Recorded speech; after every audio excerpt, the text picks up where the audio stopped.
Check 1 2. It looks like we're back to normal. Looks like we're back to normal.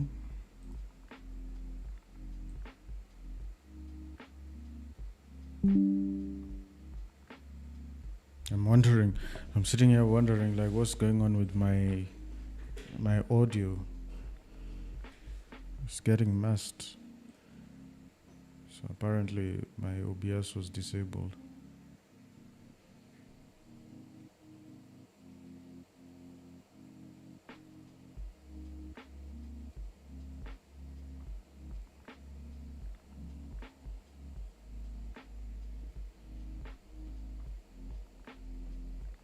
Right down.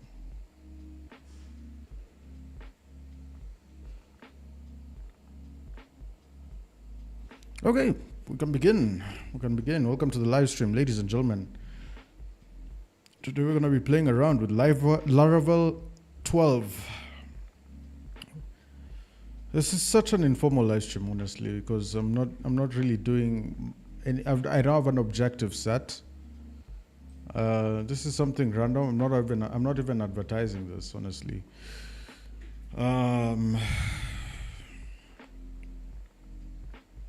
Yeah, I'm actually not even. Let me actually put this on Instagram. Let's see. Whoever engages with it. It's all right.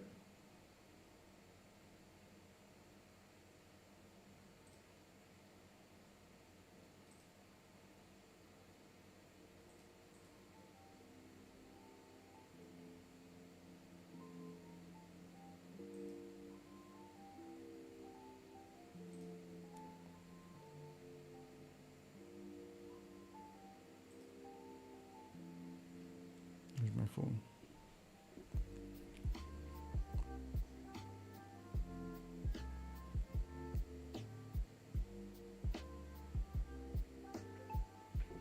All right. Let's actually now switch to the code side of things.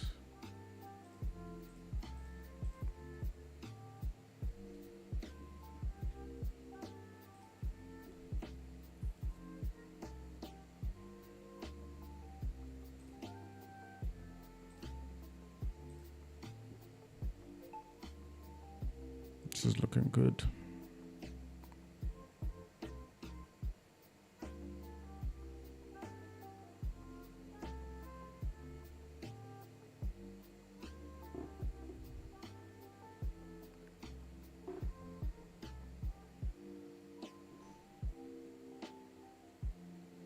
Yo, how do I do this? Can anyone see this?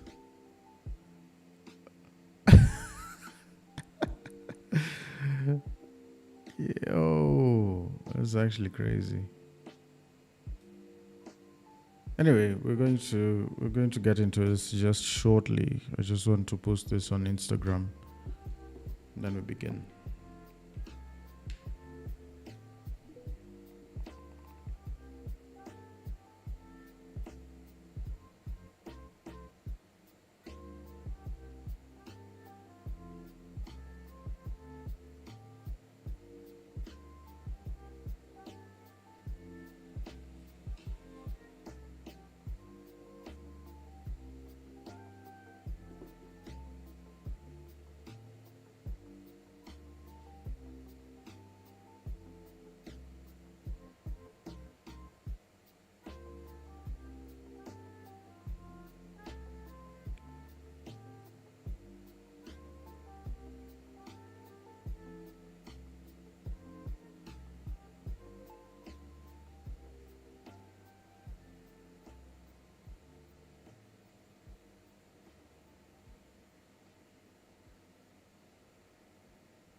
Let's begin.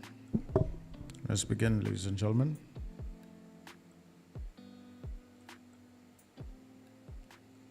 Okay, so I've been taking a look, a deep dive into like the Discord of Laravel, and also been looking at the chats and everything that has been going on.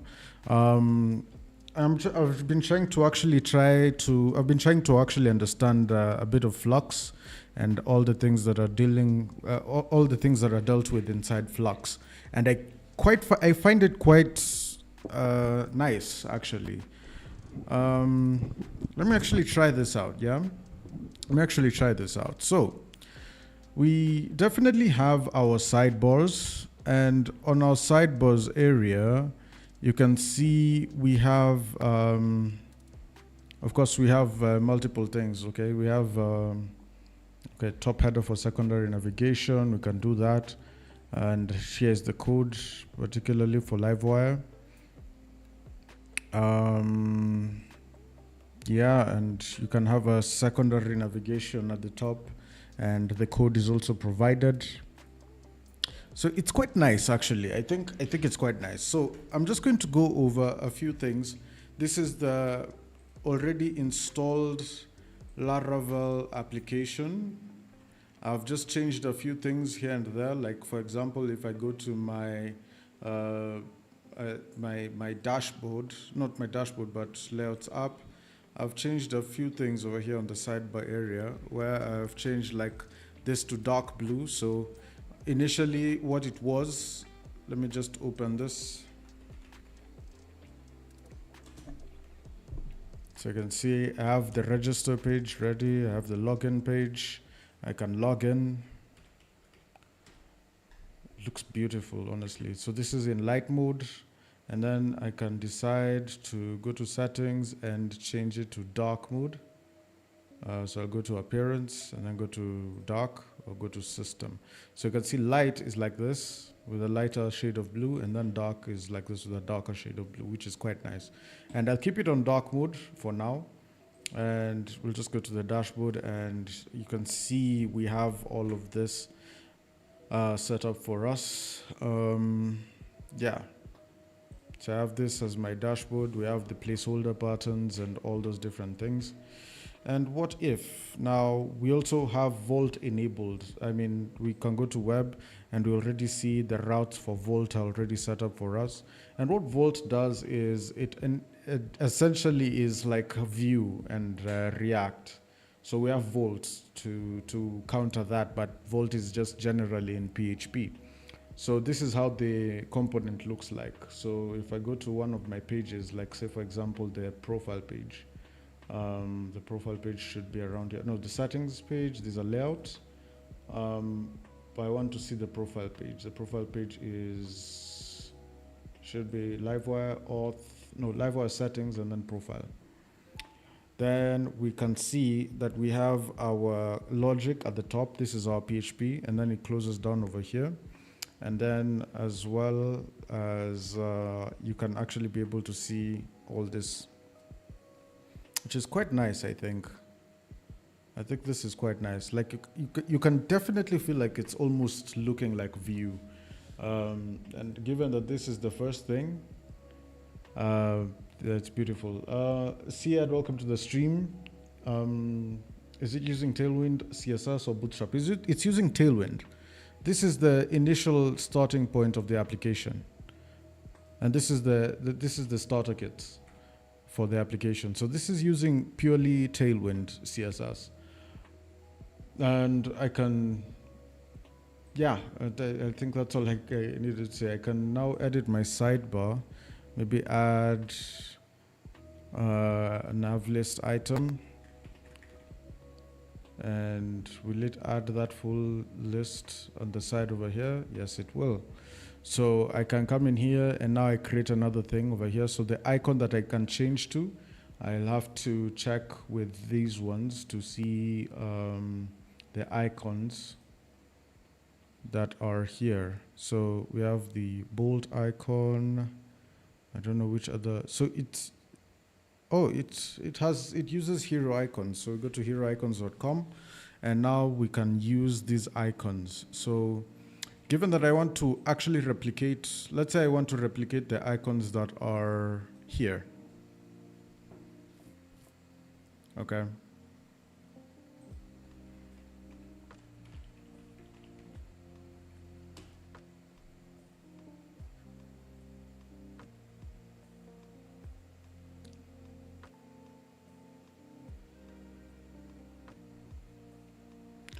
Overall, Laravel 12 really has a lot of, does not really, or really. Overall, Laravel 12 has a lot of new stuff for existing projects. For existing projects, not so much. Like, I can't upgrade this to Laravel 12 at the moment. Actually, I'm going to try that, actually. I'm going to try and upgrade whatever it is that I had towards Laravel 12. Although, like, it's only going to update, maybe say, the existing packages that are there. My dashboard, this dashboard, or this one? Which one? This one. Oh, wait, hold on. I don't know why it's giving me a server error for some odd reason. My dashboard is better than this. So which one is better? The new structure of this Laravel starter kit, or the one that I used to build this bit over here? This one. Which one do you think is better? This is the first one, and then this is the second one. Which one do you think is better?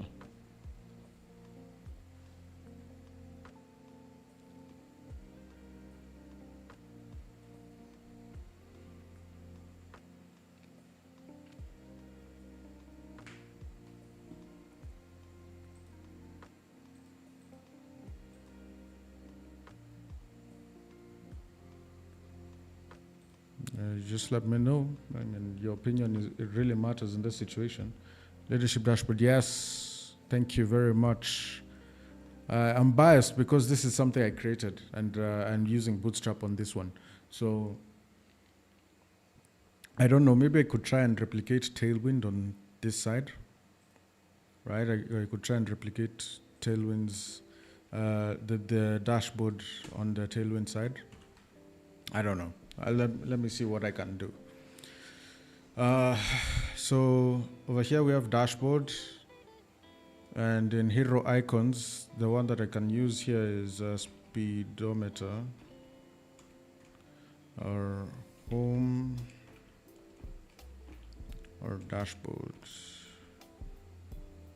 No, there's nothing. There's not many icons over here for hero icons, but given that I know which package it uses, all I just need to do is, let's say, for example, I come in here.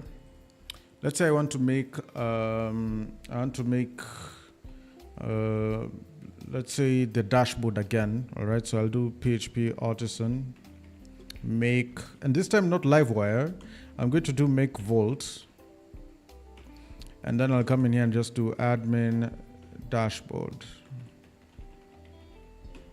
Let's see where it creates that. So inside Livewire, admin dashboard, right? And if we go inside our routes, you can definitely see that we have our dashboard over here. It's a route view dashboard. Instead of doing route view dashboard, instead I will come in here and drag this whole thing inside here. I'll do a route redirect dashboard to admin dashboard. And then I'll just create that over here. So I'll come in here and just do Volt routes. And we'll come in here and just do admin stroke dashboard. And we'll create using admin dot dashboard. And then we'll do the name being the same thing. Let's see what happens.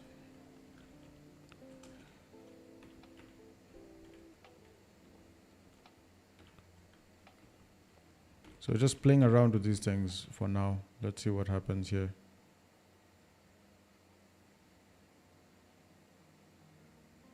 Well, of course, it's going to say route dashboard not defined. So I need to go to my sidebar, and then it'll say route is. So route should be admin.dashboard.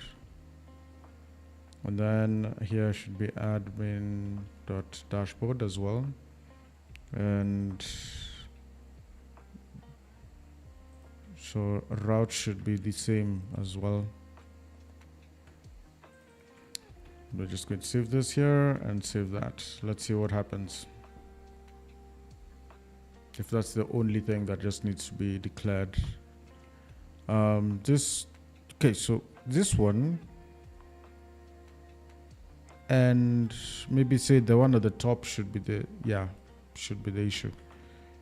Let's see.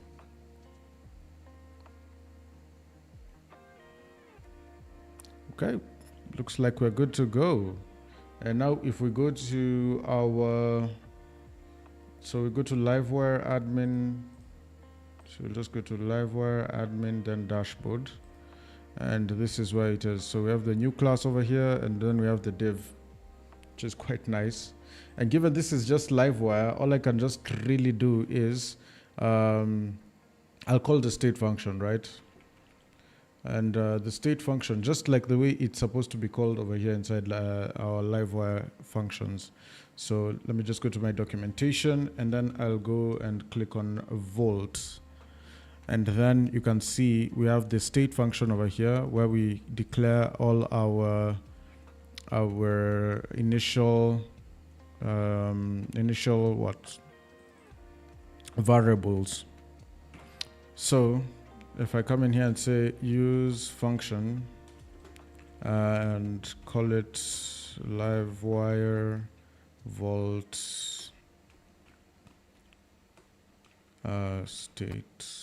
Is it state like this? No, it's a small state like that. Use function state, and then we'll come in here and do state. Wait, is it inside the class? I don't know. I actually don't know if it's inside the class. Of course it's not. Of course it's not. Let's just get rid of this, and then we also get rid of this. So this one was the top one was the simplified one where it like actually initializes the state, but this one is okay. So we can just now do our our our Livewire component within the same file as the UI. So we don't have to go to a place like, let's say, app, Livewire, and then we go to admin, dashboard, and all that stuff. Then we have full control. The thing about this is we have full control. We can actually declare what the logout function is supposed to do all those different things, which is quite nice. I really like that. So what do we do? We can come in here and do a header, just like the way it had been declared inside our, if we go to Livewire, settings, and profile, we have our partial settings heading, okay? So we have our heading for the settings. So if we go to our partials, we have our settings over here, where we have settings, manage your profile, and the account settings. So if we were to create partials again, I would create a similar partials and come in here and say, I'll come in here and say, I'm trying to really think.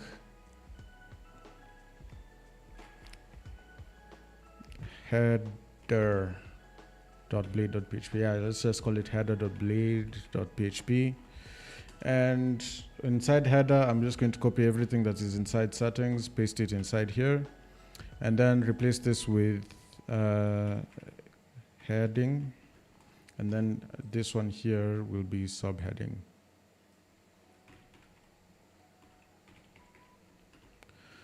Now, the thing about this is I could as well just do it like this.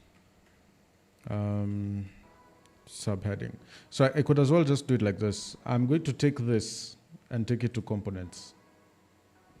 Yeah, I'd actually take it to components. So I'll take this, drag it here, leave it there, and I actually call it like this. So I've left it inside components. Inside here in the dashboard area, I would come in here and do x slot colon header. No, x header, like that. And then inside here with x slot colon heading. Okay. And then we'll do x slot subheading. Okay, so that's how we will go about that. And for this one, we'll just put dashboard. And then over here, I'll just come and put something like welcome. And then I'll say auth user and name, just like that. So then that way, it should be subheading with an underscore. That way we are good. So welcome, then gives you the full name. So we have our header. We have our dashboard over here. Not bad. Over here, inside our header, I'd put subheading and I'll make it nullable. So in order to make it nullable, if I make it nullable, then I'll be able to do something like this and it will still be fine. Wow, okay, so good start, I guess. It's a good start. It's been a good start so far. Yeah, I think we're good. I think we're good with this. And then it's using the normal, it's using the liveware this app.blade.php. So if we go to our layouts and then we go to app, so there's header and then there's sidebar. And then we go to app, it's using sidebar. If we change this to header, this is what happens. Wait for it. So you can see route dashboard not defined. Why? It's because over here on the header side, we needed to change whatever it is that we have as route dashboard. So I'm going to change all of this to admin.dashboard. And I'm going to change these ones as well. So route is dashboard. And change this to admin. And yeah, so I think that one should secure that. And then again, it's mobile first. So if you can see this, if I switch to the mobile situation, let's switch to a Pixel 7. You can definitely see that when we click on that, it becomes like the dashboard over here. But I like sidebars, so we're going to always keep it on the sidebar situation. So I'm just going to come and reverse this and save that. Let's see what happens, and we're back. So it's still mobile first, as always. But at this point, as you can see, we get rid of that, and we're coming back to our sidebar. And now our sidebar should have a navigation list. So what I'm going to do here is I'm going to create a component. Let's actually do this, yeah? We're going to do PHP artisan or PA make components. And we're going to do, maybe say,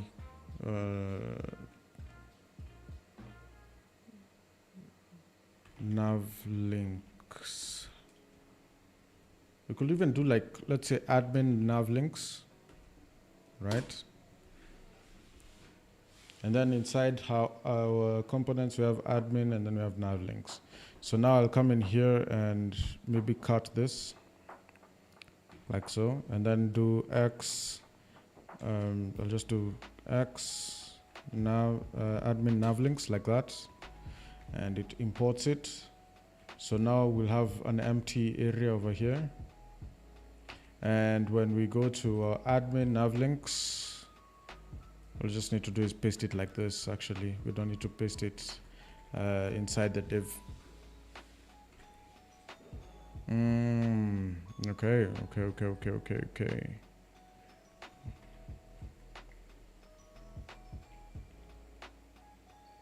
I don't need to paste it inside the div, but I don't know why it's deciding for us that we need to. If we paste it inside the div, it won't appear nicely.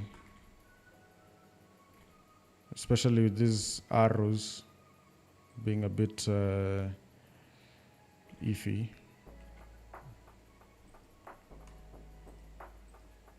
I don't know why they're spacing these flux items like that.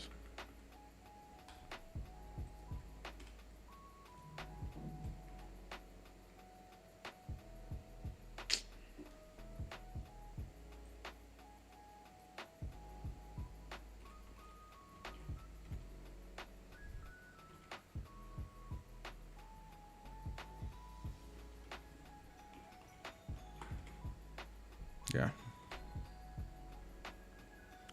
It may look like extension you're using.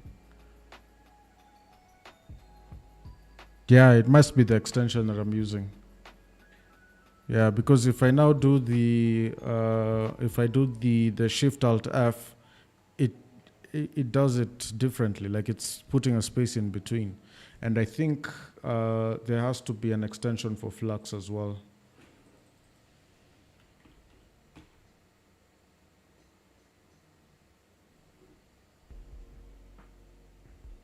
Flux language extension, Flux doc theme.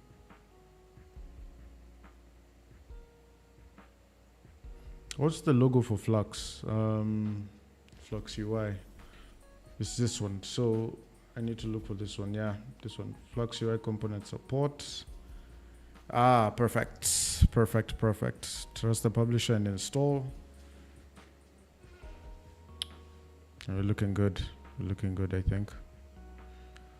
Okay, so now let's go back to the navigation links. Let's see what happens. Nothing. But let's give it time. Maybe it will kick off well.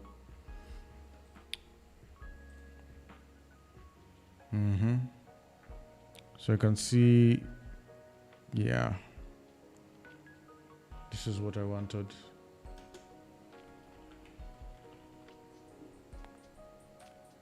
So now we need a formatter, but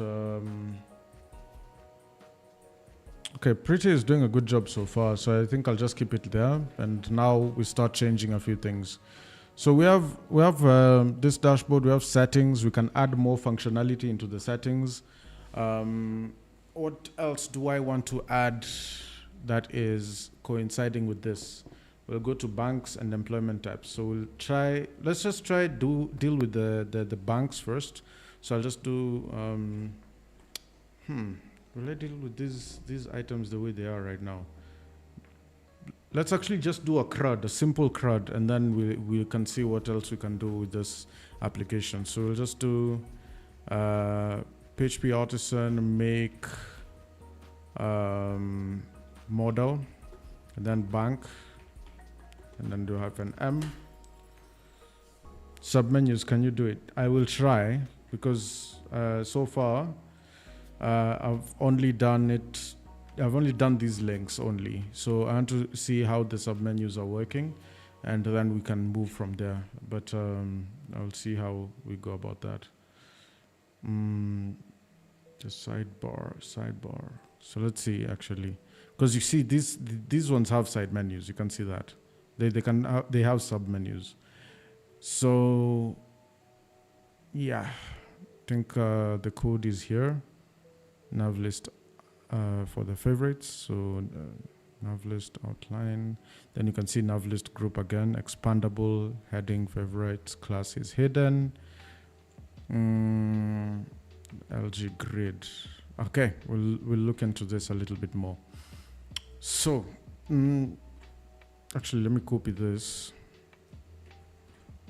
and actually put it inside here like this, and Let's see what happens. So an expected error token again because of this thing again.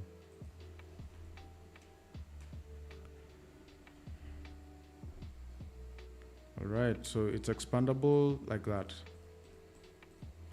And given that it's expandable, I needed an icon on it actually. So, but it's a group.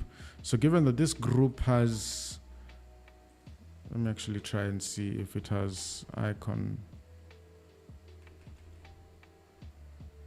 Let's see. Yeah, it doesn't have an icon, so it's all good.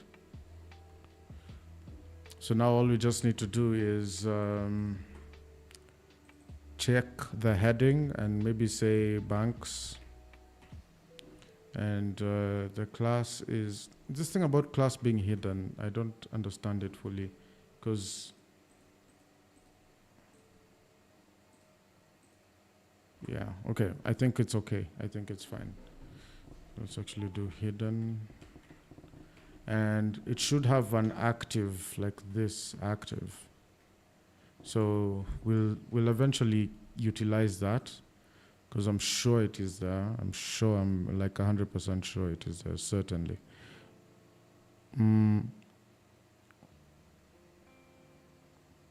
Because this part, you can see home, we're at home.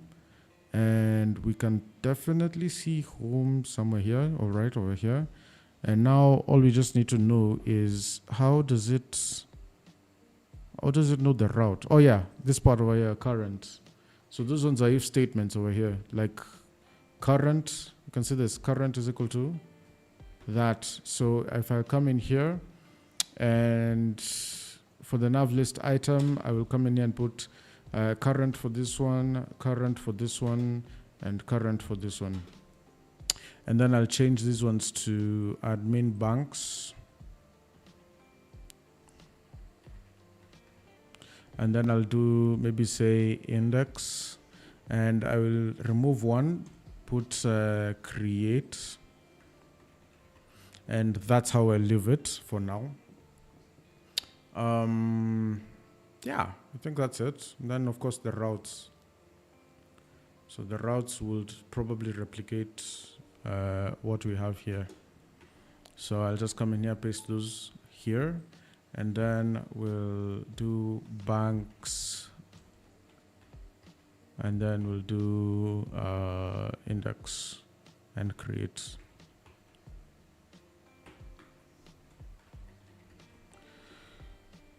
So yeah, it's very simple actually. And then we'll just come in here and say list of banks, banks list. And then we'll come to this lower side and say create a bank, create a bank. The only thing I will not probably know how to do is to make this one active actually. Like if I can do current on this one, and maybe let's say I comment these ones out for now. Let's see what happens. So you can see it doesn't work here. So current doesn't work there. These ones, for these ones, current works. But before these work, I know these ones will throw an error right now because like the route of bank's index has not been created. All right, so we have the bank, we've created the -m. What we just need to do is go to our database, migrations, create banks. Let's table title string, or not even title, just name. And then we'll do the same thing. We'll do a short name, and we'll do the what's this thing called? Like the sort code, right? So this one will be a string still, and we'll do a sort code. And that's it, code. And that's it. I think that's it for the banks at this particular point. for those ones for name, address, and manager and all those things, those ones are for branches of the bank. Okay, those ones are branches for the bank. And in a case where we're doing it in a generic manner, we would not even put branches because we're not trying to manage the number of banks that are around. So we'll put like a default sort code for one particular bank. Actually, we could even do banks and their branches, which is quite nice. So we can do a name, the short name, and then we'll do branches, right? So I'll just do branch -m, and then we'll deal with it over here. So we'll come in here and put bank ID, so table, and foreign ID. So let me just zoom in so that you can be able to see the code. So table, foreign ID, and we'll come in here and do bank ID. So already know from this point, we already know the name of the bank and the short name of the bank. So we just need to come in here and just do the address. You can even do branch name. Why not branch name? I'll just call it name, and then we'll call the address.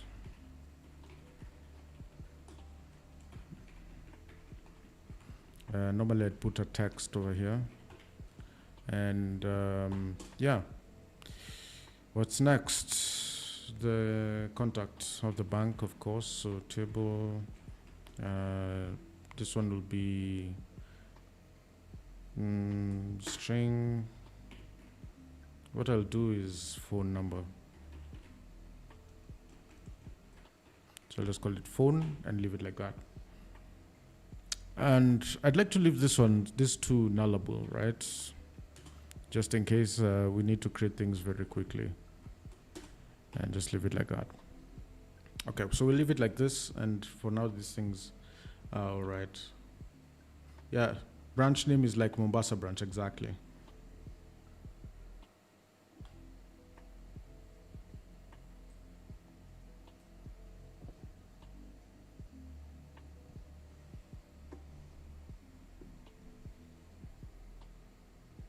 Rasmo, welcome to the stream.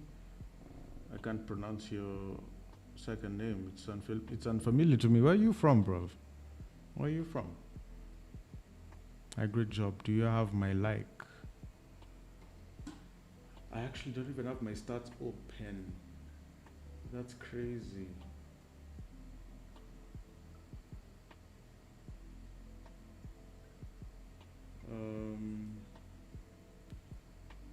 Widgets data.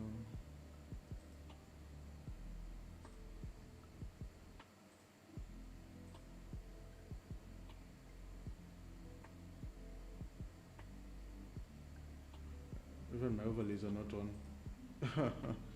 My overlays are not on. My goodness. Oh, Brazil. Ah. Yeah, it was looking like such a Portuguese style name. I didn't know where to say you're from. Well, welcome to the stream, man. From Brazil. That's big.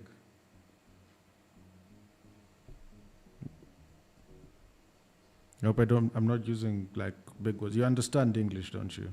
Like fully. See, you're from Somalia. I always thought, I don't know where I imagined you're from. Where did I imagine you're from? I thought you were from like Ethiopia or something.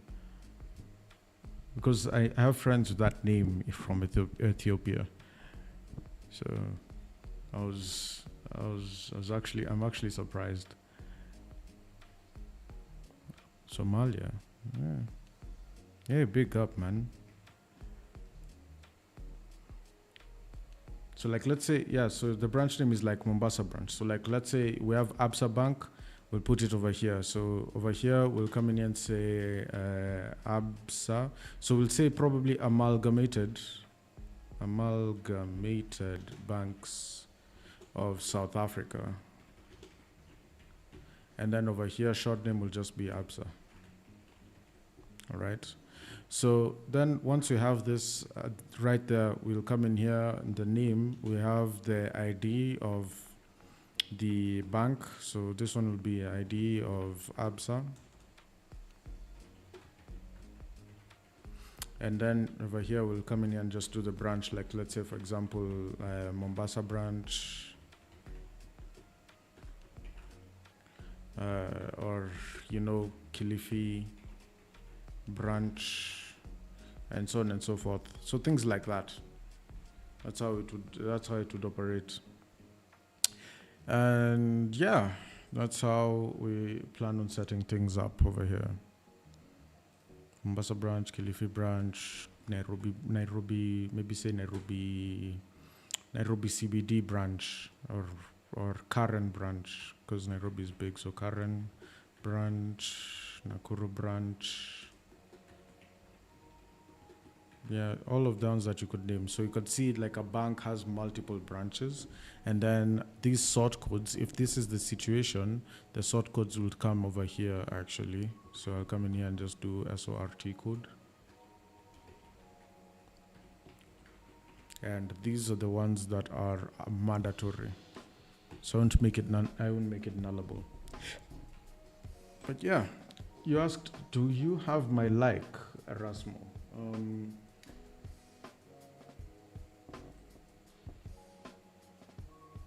I don't know why my docs are not even showing up over here at this point. What is the sort code? All right, that's a great question. So a sort code, let's look at,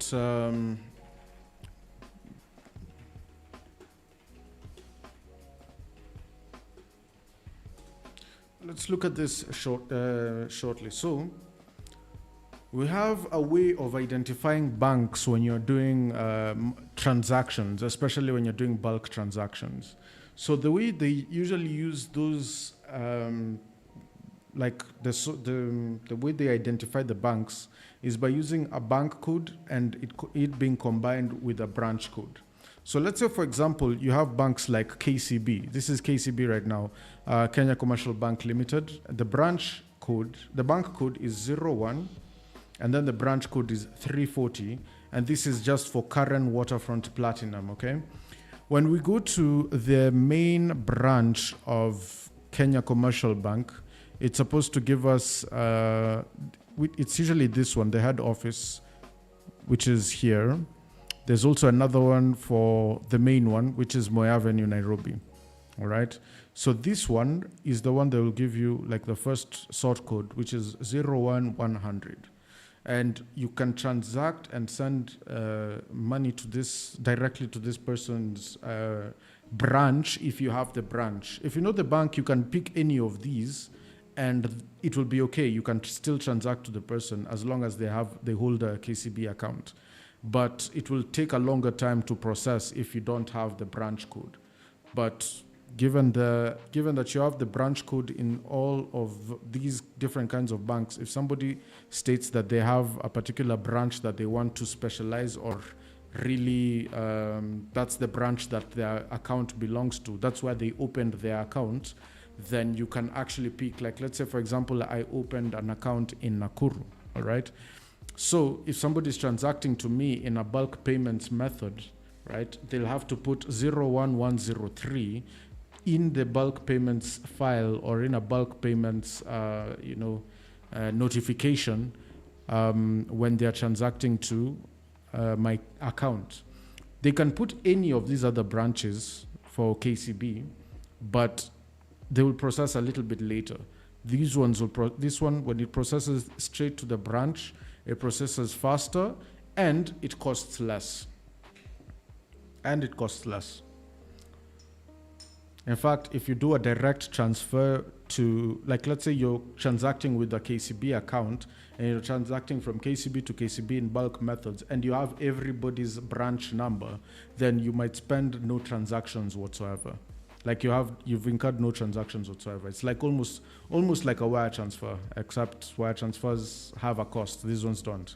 So it's good to actually know all these different codes when you're dealing with banking. Yeah, so the sort code, this is essentially what the sort codes are. For Absa Bank, you can see 03 is the bank code, and then you have like the different branch codes. You have Standard Chartered. Standard Chart is the short name. You can see the sort code is over here, and yeah, that's how it is. And CBA, same thing. All the banks that are within Kenya, these are the ones. And sort codes are not limited. Like when paying salaries, exactly, yes. So like let's say, let me show you an example of what I've done in this application. So let's say, for example, I have my employees that I want to pay, right? So I'll come in here and draft a payments file for banking, okay? And this is the one that I'm going to download just now. And then I save it. So now what I'm supposed to do is I open this, and then you can see that we have like, well, this is not real data, of course, but you can definitely see that, like you see your branch BIC or sort code, yeah, has to be given.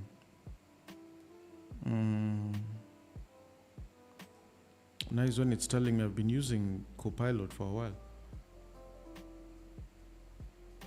Anyway, so yeah, so you can see the sort code. These ones are for Absa Bank, and these are account numbers for like this is my personal account number.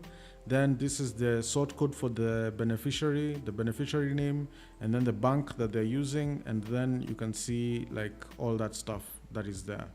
So if you go to this point over here, like let's say for example you go over here to overview, for example. Well, there's one thing that I didn't set up. Let me actually do it like this, yeah. In the banks, we already have them predefined. But in here in the settings, we can set them like individually. And the only banks I've enabled for the payment files to be able to be processed are KCB and ABSA. So with KCB, sort code, let's say it's 01101. And then the account number is something like 131,507,4583, something like that. Okay. If we move to the point where now we are going to draft that payments file, it comes over here.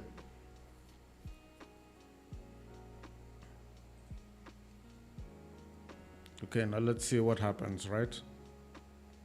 So you can see, I think we need to set this up again. Okay, now we're good. So yeah, so you can see the debit from account in the branch sort code, and that's it. Now when we move to like the bank, this bank and the sort code are matching. The bank and the sort code are matching, and then these are the account numbers for the beneficiaries. The first two are the account number and the sort code. Okay, account number and sort code. Now this is my account and this is my sort code. So my bank, my account. Then this is the beneficiaries. So this is the beneficiary, the bank that she uses. Then the, of course, the account, the sort code for their bank, and then the account number, and then the amount that they're supposed to be paid. And that's how that works. So essentially, you can get like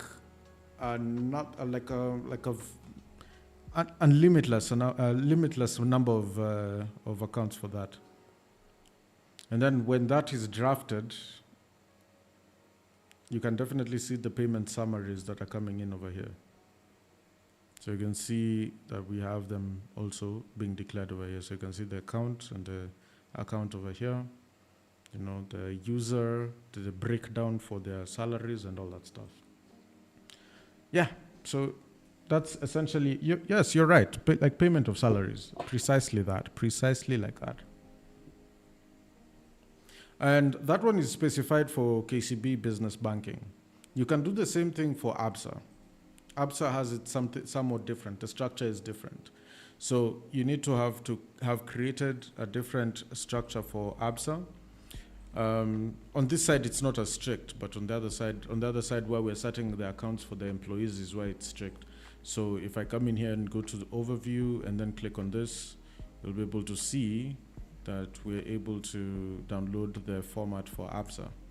And that's how we are able to go on. So you can see for ABSA it's different, right? We have the total salary payment over here, and then we have the breakdowns for the beneficiaries over here. This is my account, this is my sort code, so my branch, you can see branch and bank code, right? Then the date of payment, or rather the month of payment, then the type of payment, and so on and so forth. Then it totals it again over here at the bottom, and then we move. Like, there's so many things that you need to also take into account whenever you're building a system like this. Banks is a very crucial bit. Let's actually finish this crud, and so that we can be able to say that we are actually coding in Tailwind and Flux and all those different things, because I've decided, for your sake, Siad, I want to learn Tailwind, and I'm very serious about it, very serious. Okay. So I've created those DBs. So I'm just going to do PHP artisan migrate, and yeah, that's how we go about that. Now we'll go to our resources, our views, Livewire, admin. So over here inside admin, we're going to create some few things. So PHP artisan make vault, and we're going to do admin banks index, like that. And then we'll do create, admin banks create.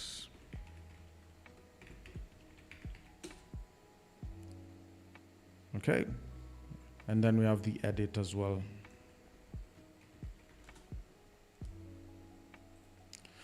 Thing about this one here is I don't know how to do the edit version of it in Vault, and I don't know if actually we need to roll this back a bit. PA migrate, roll back.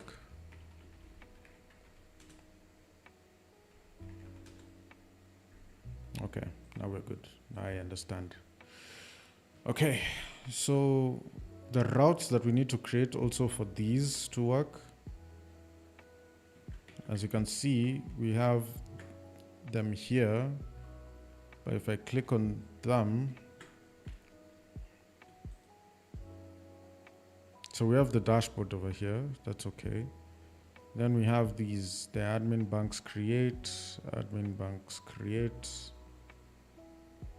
Essentially, they should be working just the same way these ones are working. I don't know if the icons will work, but let's actually see. Yeah, icons do work. So icons work there. And we can just do a bank. Let's see if we can get a bank.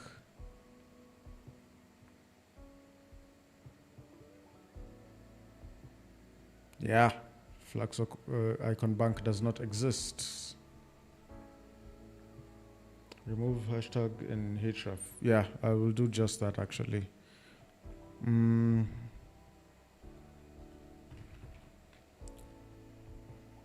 Banknotes.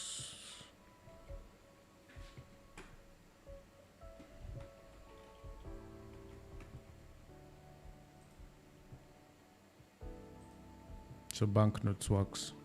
All right, now we need to remove what? The hashtag. Where's the hashtag? Yeah, this one here, to get rid of those. And then error is coming. Yes, there we go. So now we know it works. And now we need to start declaring them. So what I normally do here is, I have my admin dashboard, right? Check this out. So this is what I would do. I'll come in here and do route. I don't know if Vault has group.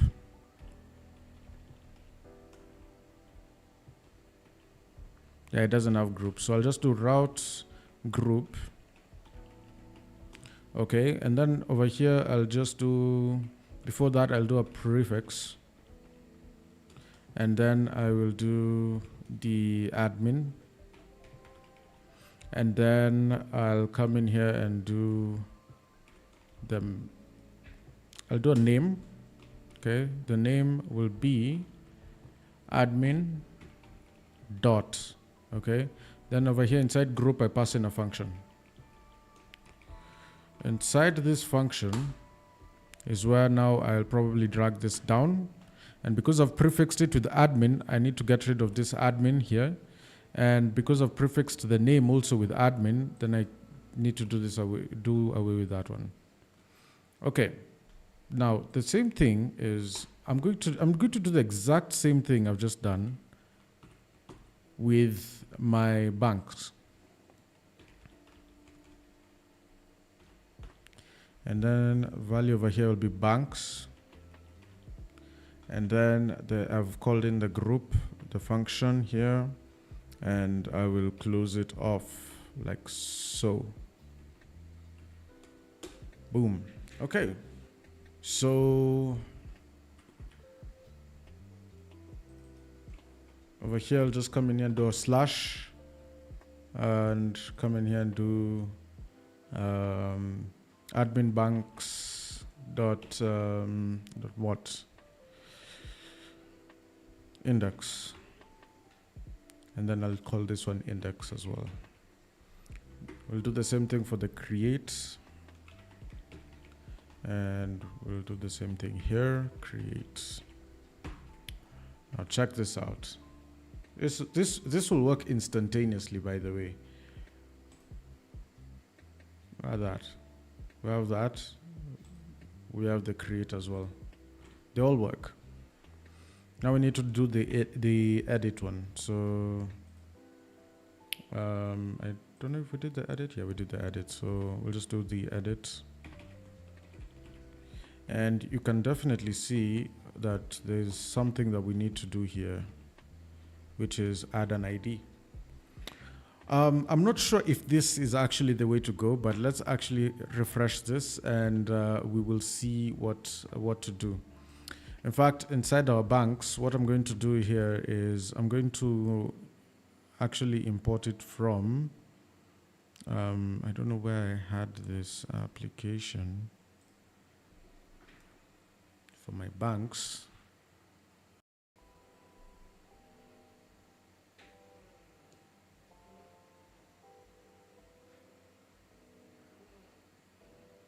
Actually, let it will stay opening for a while, so I'll just do db create. So db import db please from facades. Table is banks, and we'll come in here and just do insert, and what we're inserting is the name. What's making it take so long? Oh, yeah. Okay. So come to app, database, migrations. Then we'll go to the banks. Is this a data seeding? More or less, it's not in the seeding table. I'm just creating data that I want to initialize this application with. I'm not following the conventions because, I mean, like I just want to see the UI changes and get to that point as fast as possible before I get rid of that stuff and do something different. So I'm trying to look for my banks table and I'm not seeing it. So salary skills. I'm sure. Oh yeah, there we go. So here we are. There we go. So we have these ones: M-Pesa, and bank code is there. So in fact, I'll take all of these. Let me close this. Go back here. And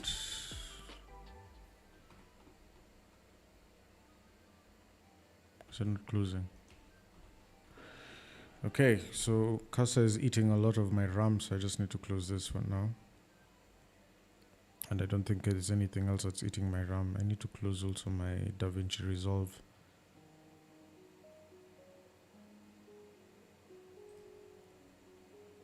Don't save. Don't save. It's hitting my data, my RAM for days.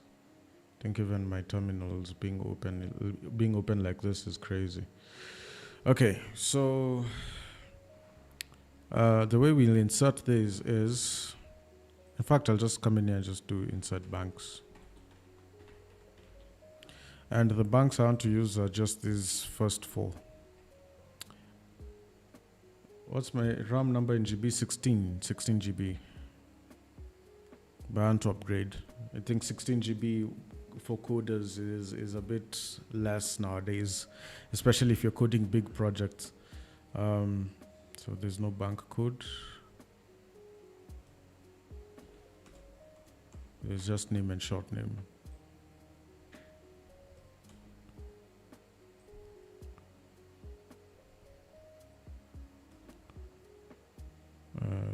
Name and short name, name and short name. Right.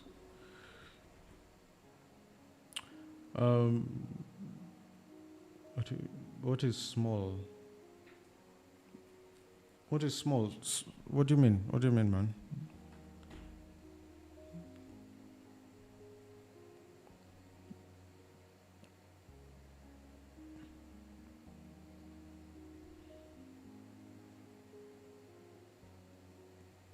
You're saying that is small, like that the 16 GB is little.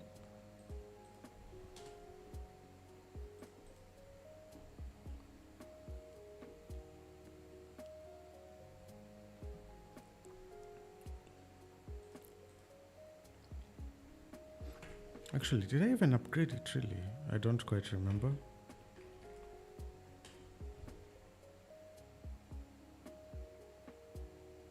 Yeah, 16 GB. Yeah.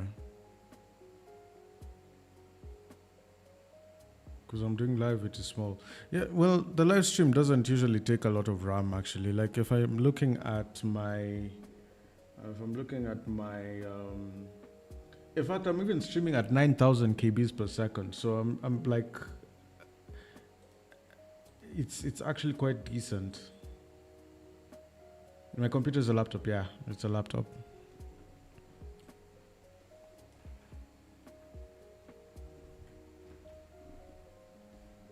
Okay, insert banks, and that's how I'm going to run it. In fact, now we can do a rollback.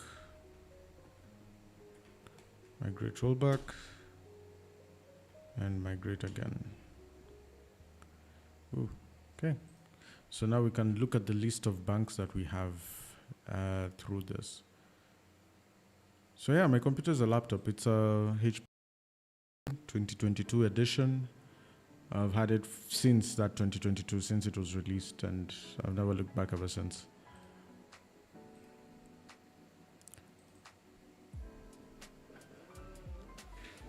Yeah, the H at the end of the computer says it's a laptop. Yeah, it's a laptop, for sure. New class extends components. This is what we've been waiting for, right? So, public banks. Then we'll do a function. So we'll do the function public function mount. And inside the mount function, we'll come in here and say this banks is equal to bank all. And we'll close this off with a semicolon. We need to import bank.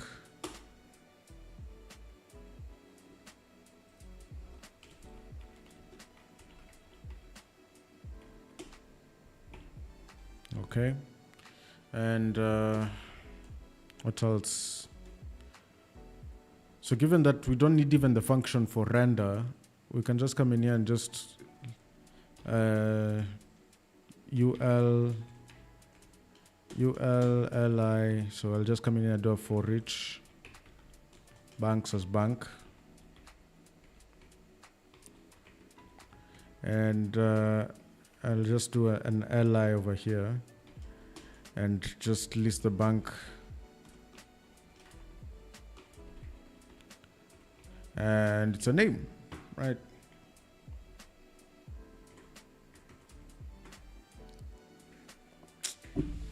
Nice, quite nice. But before we even do that, I think I want to do the X header.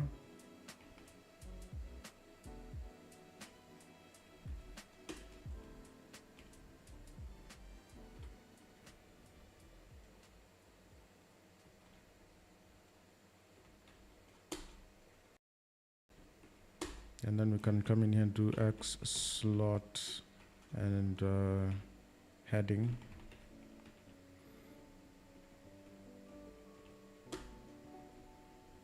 And inside here, we'll just do banks, just like that.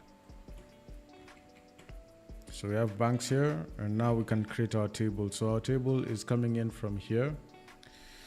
Our table from Flux. Where is it? Where is it? Where is it? Where is it? Where is it? Where are the tables? Where are the tables? There we go. So I'll come in here. I'll copy just that code actually. And I've come in and said, paginate this banks, right? How about we do this, paginate banks? Right? What happens? What happens? Unable to locate a class or view for component, Flux avatar.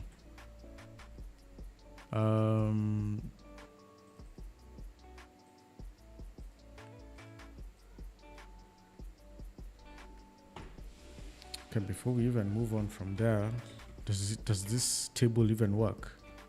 Flux table doesn't work. Interesting. So how do we import it?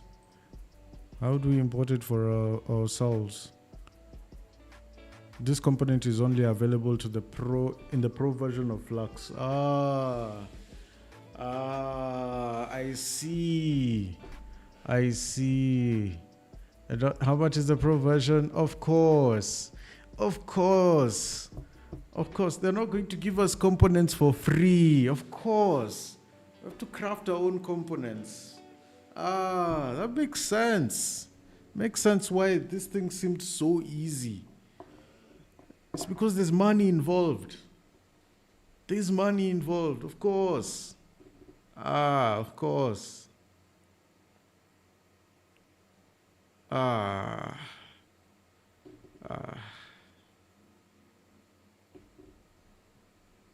they're just wankers, man. They're just pure wankers. Although I will buy this eventually, but man, they're just pure wankers, honestly. Anyway, let me not. I mean, like we were doing so well. We were doing so well, and then all of a sudden, boom. But I'm not surprised. I mean, anything to do with Tailwind is so damn expensive. Anything. That's why I force myself to just stick with Bootstrap, because Tailwind is just crazy. And now the thing about a normal table, by the way, now that you even said use a normal table, look at, just take a look at this, okay? Let's go to the Tailwind UI components, right? There is no table that is being provided over here for Tailwind. No tables whatsoever. And by the time we spot them, actually, let's see. Layout, form layouts, tables, modal dialogues, everything you need. So let's look for those tables. Navigation, overlays, elements, layout, pages. And you can see they're all locked. They're all locked and you have to pay. E-commerce. Okay, at least e-commerce they're giving us, right? Table above. I've passed it. Okay.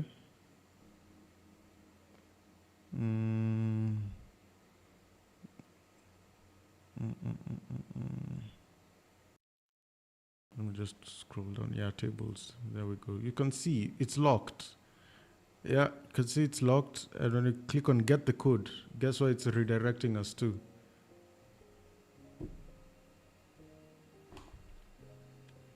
Of course, it's redirecting us to this.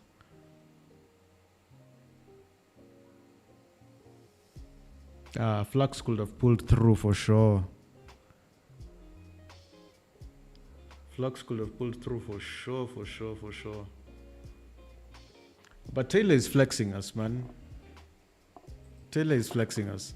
I mean, if Tailwind was free, I think everyone would have been building superb applications, giving us a run for our money. And that's why that's why I always build with Bootstrap. Like, there's really no need for me to build with Tailwind if there's Bootstrap.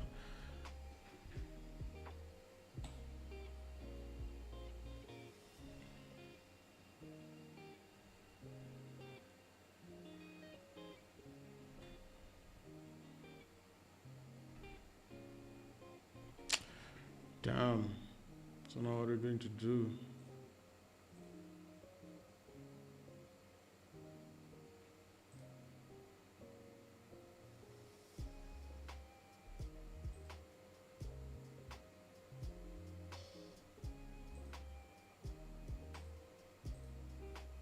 But anyway, we can just use a normal table like you said, yeah?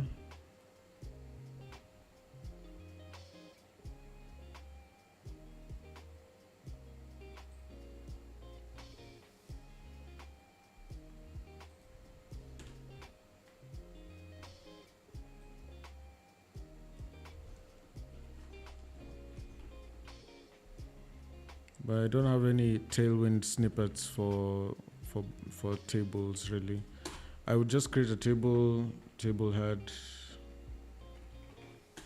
and then tr th and all the columns that are required, and then we'll come in here and just do td table data. So it will be tbody, and then we'll do tr, and then again, and then do the ones that we need. So we'll probably do like ID, then we'll do the name, we'll do the email. Sorry, not the name of the bank, right? So short name. Or we'll take a short name first and then put the full name next. And then the sort code. So just do BIC sort code. And I'll leave it like that. Now watch this. You can see our styling now. Oh yeah, actions, of course. Thank you for that.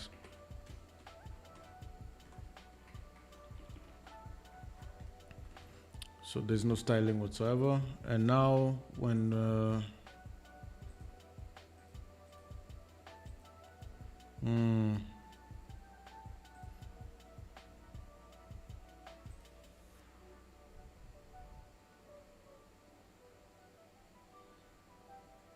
actually, by that I'm only doing this once. Tables.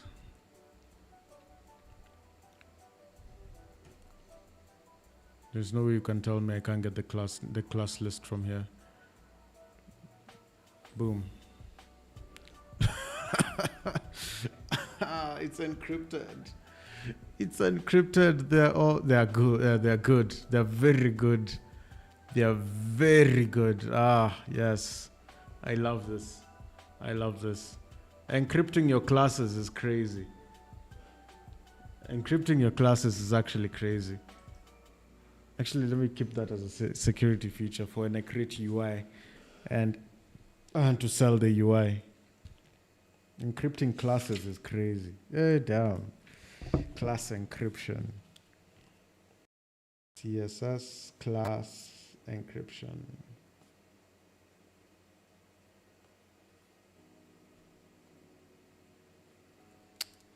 That's genius. That's actually genius. Yo, guys, get us to 1,000 subscribers so that we can be able to actually afford this, man. 1,000 subs. I only need 70 of you to subscribe. Yeah, hey, Nakush, welcome to the stream, man. You can never copy view page source like Bootstrap. Yeah, for sure. Of course, there's some things that are there inside Tailwind that you can copy, like the hero section, like the features section over here. I could copy this. This one is fine. But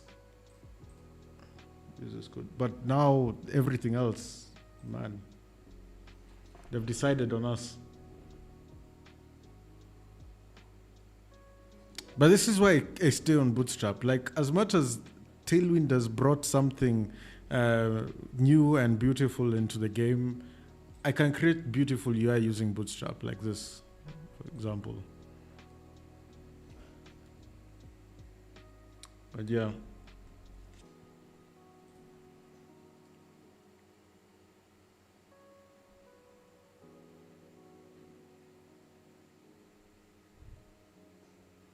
Damn, encrypting classes is crazy. It's actually crazy. Damn. But anyway, we'll struggle with that for a while. I think the only thing that we need to realize is that we actually forgotten how to code in CSS. I mean, that's the one thing I would probably say. Is that we have definitely forgotten how to code in CSS. Let me actually even try this. Yeah, I'll just try and do maybe say a P3 or no P5.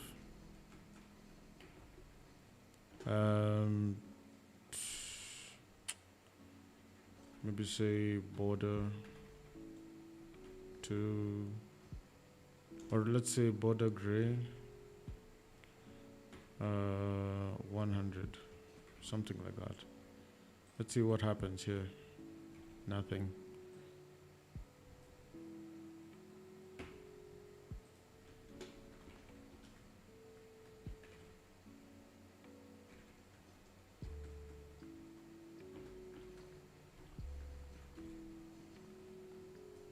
PY2, this one is in the TD.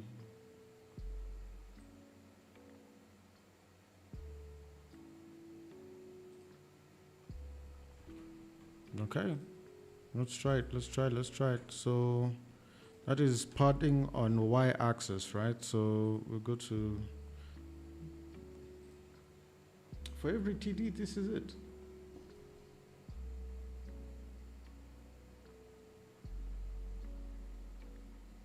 Okay, in TH I understand. Jesus, look at that. Look at the tediousness of this.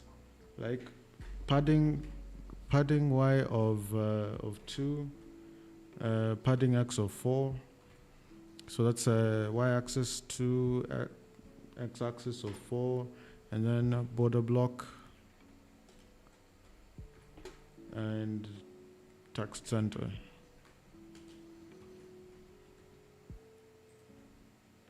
Look at that. And then this I have to replicate in all of them. So it's insane madness. I don't know what to call this.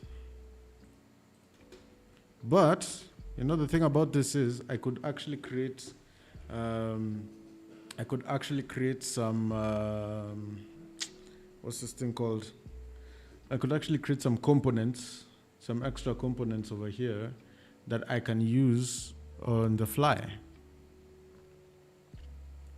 Yeah, could actually do that.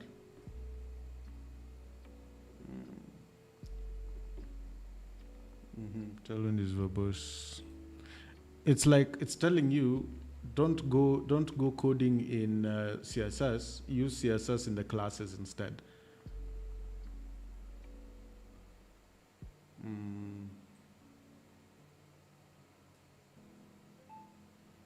So these ones, actually these ones I should have used inside. These ones, what I will do is,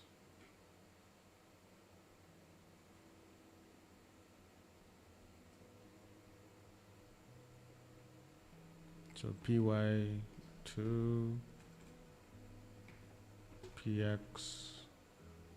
px4 border block, and these are the ones.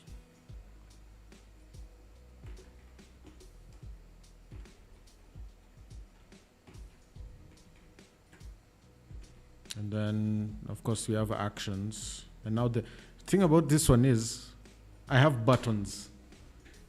Yeah. Rafael Diaz, welcome to the stream, man. Welcome to the stream. How are you doing, man? I hope you had a good day.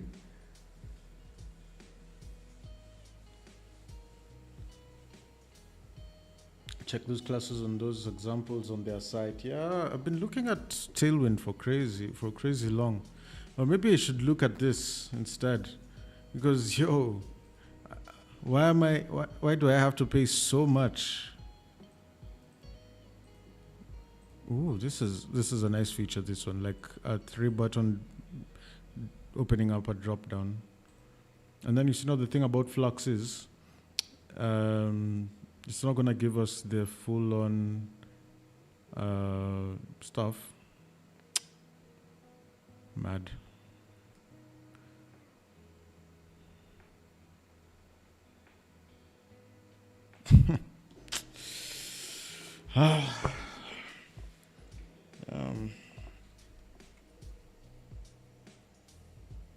Table class use the minimum width full. Right.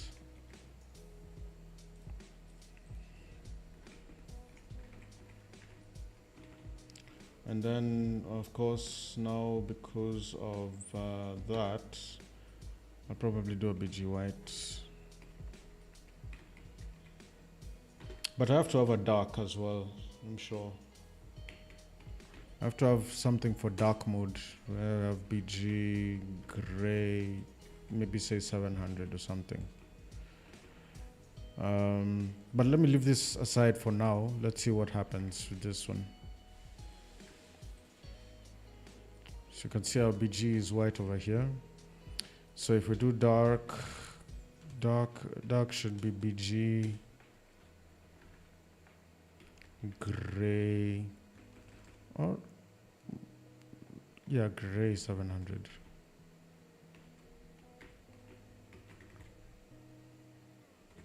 Are we in dark mode, man? What's going on?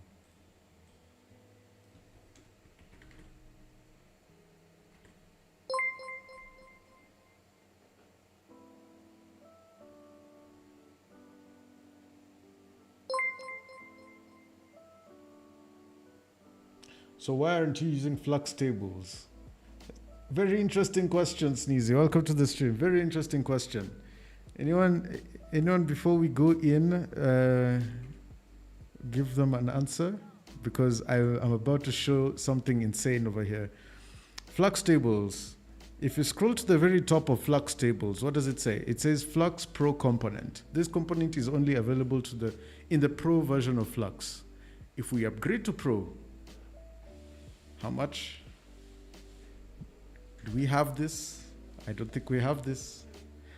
I don't think we have this, guys. It's expensive. Damn. Yeah, it's expensive. Unless you're willing to buy for me. I mean, yeah. But yeah. In all seriousness, man, yeah, the tables are a pro members situation. Damn. Yeah, you're building apps for fun using this thing, man. Your company bought it. So if your company bought it, they definitely bought this 649 one. Uh, because like unlimited seats, unlimited projects, free updates forever. What the hell? And it's a one-time payment. I mean, damn, these guys have made money. BG Gray with A. Oh, with A. Thank you. Oh, thank you. Man, I'm so used to UK language that I didn't realize we were dealing with US devs. BG White. Actually, I'm going to use BG Gray 200.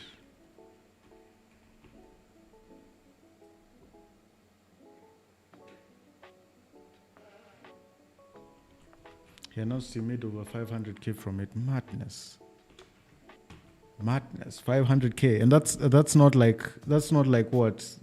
That's not my currency. That is. Where are you from, Sneezy? Where are you from? I'm actually very curious.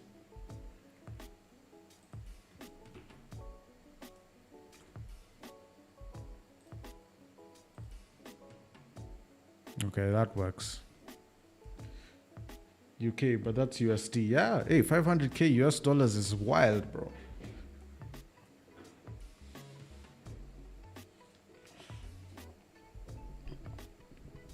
$500K US dollars is wild. I didn't thank the recent subscribers. Raphael, welcome to the stream and thank you for the sub. Chanel, welcome to the stream and thank you for the sub. Really appreciate it. Really appreciate it, guys. You're typing BG Grade 200 with E again. No. It's... Oh.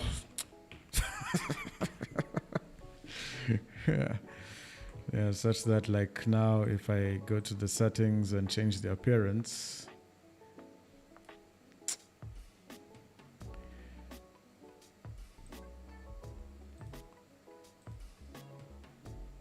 So let's go light mode. We'll go to the banks list again. So yeah, the gray is working, at least. Gray is working well. I would definitely use this blue. This blue is a BG Blue 200, I believe. So T-head, I'll do a class of BG Blue 200. Whereas when it's in dark mode, I'll probably do BG Blue 900. That's how it is. So that's how we go. And then my actions. I have buttons, guys. I have buttons.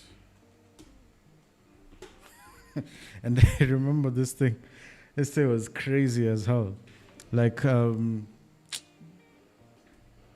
Tiario's BG Grade 200. Which one? This one.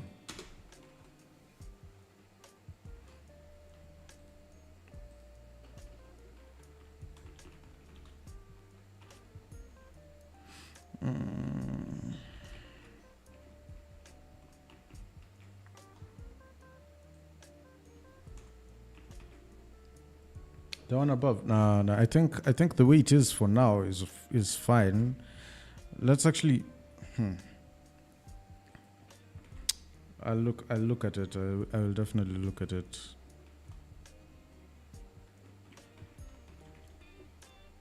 Okay, so we have a test button over here. We'll deal with that one a bit later. Let's just hold on. Then edit action news. BG Blue 500 hover. BG Blue 700 text white. Front bold, then padding on y-axis 1, padding on x-axis 3, rounded, margin right 2. Man, I'm about to switch to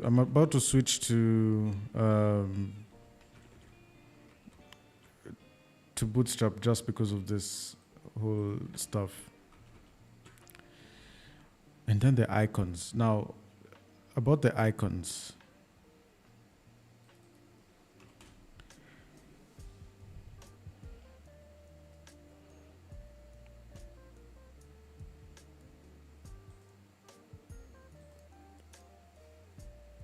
Yeah, flux icon like that. Yeah, I think I can use flux icons.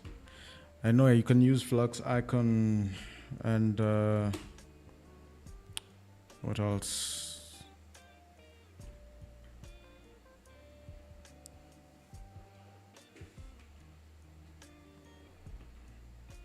I can use the flux icon. Now I'm just hero icons. Let's see. Yeah, pencil square, and then trash. Yeah, trash is the one that is there.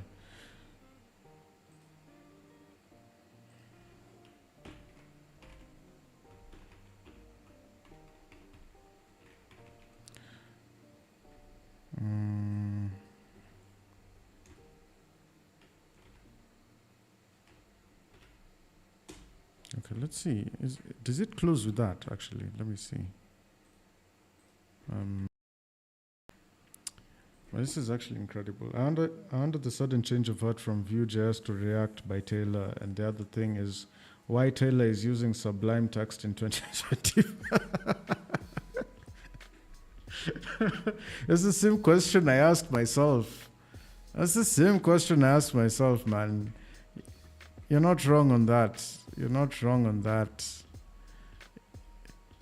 Sublime Text in 2025 is diabolical.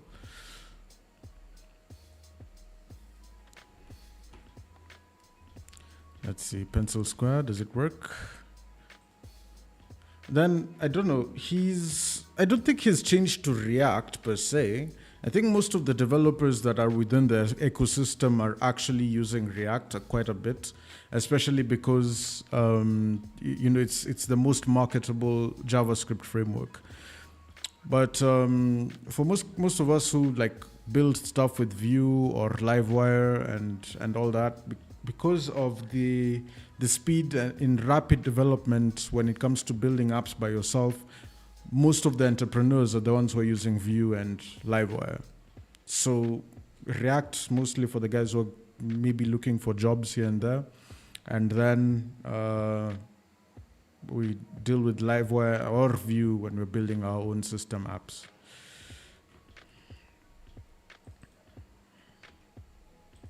I don't know if that makes sense.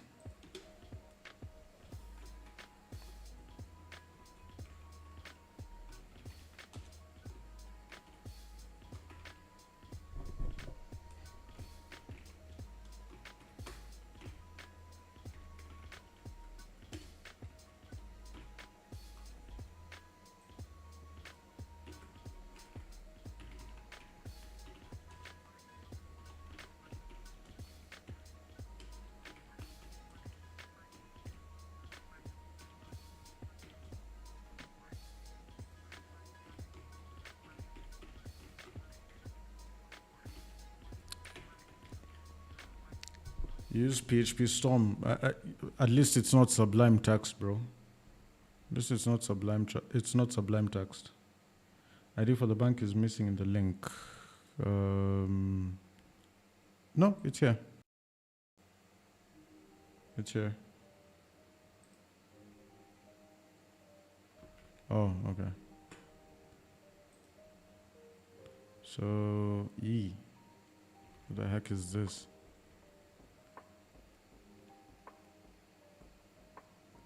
Maybe not margin right. When Text Center hits, I think margin right is crazy. Okay, no, never mind. It's made things even worse. Yo. So this is Tailwind.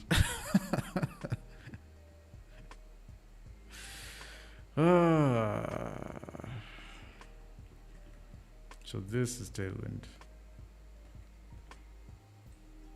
I mean, look at this. Oh, we're going to put this as a wire click, and then delete, and then we're going to put bank ID.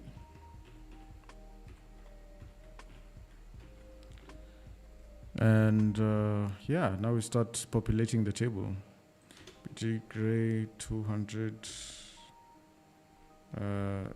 Text gray 900. I've learned. I've put A instead of E. Yeah. Now. What was it that made fun of me the initial time?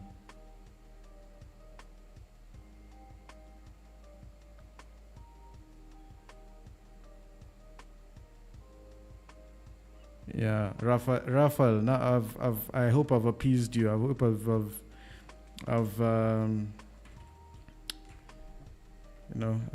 I've made your name better. So I'll do bank ID. It's bad looking. Yeah. I know. It's bad looking. But let me just put these stuff in place first before we go ahead and sort the UI later on. So we have bank ID. We have the bank's short name.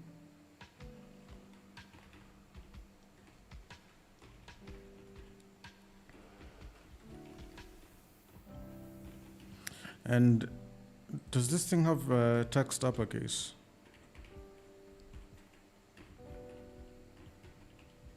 I don't know if it has that. Yeah, it does. Okay. Oh, does it? Because I think I saved it in uppercase.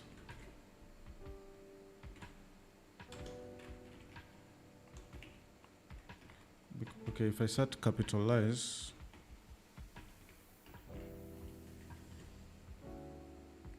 No, it should have put it in small letters. So it doesn't have those ones. It does only uppercase. Okay. I think that's fair then.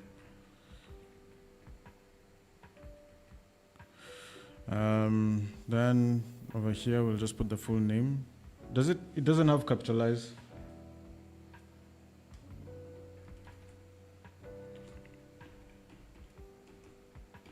Bank name. Let's see. Full name. Okay. They're already capitalized in the database from what I'm seeing. So we'll just get rid of. No, I won't even deal with this. Then the sort code. The sort codes are coming in from the branches. So I'm not going to add those there. Actually, in fact, let me get rid of this and get rid of this.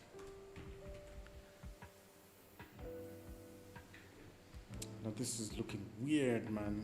This is looking weird. Look at what the icon is. That's actually madness.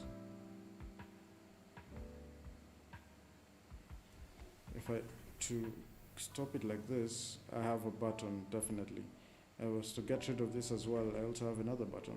But now these buttons are different. These are so different. That's crazy.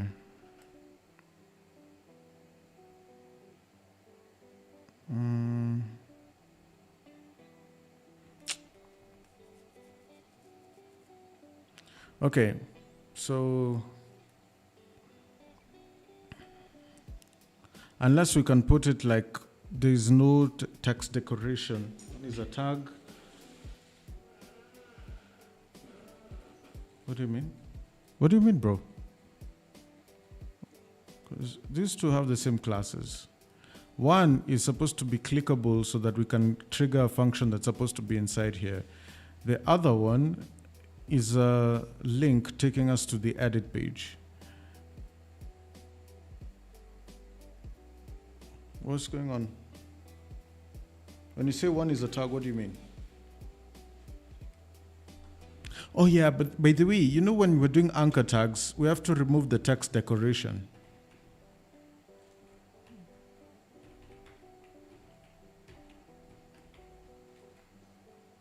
And I don't know how to remove that. Like text decoration what? None? Like this? Or like this? I don't know how to remove it in Tailwind. I'll need to go and learn it.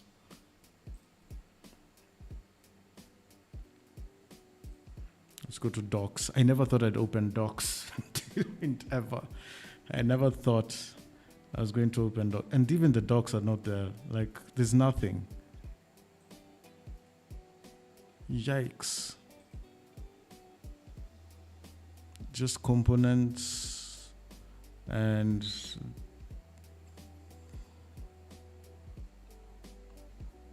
Elements, headers, banners. Can we look at buttons? So buttons, button groups, drop downs. Okay, drop downs are the ones with links. So where's the code? And the drop downs are the ones with the links. Okay,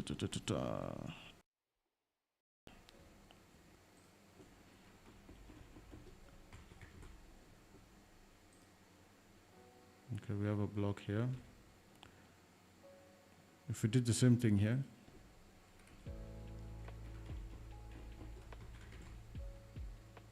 yeah, it wouldn't work. So what I'm going to do is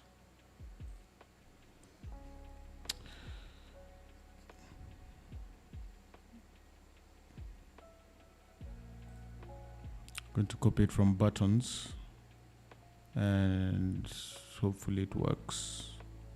What are the buttons?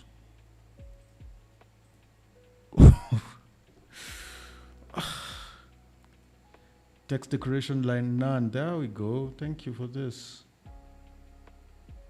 This is the one. This is the one I needed.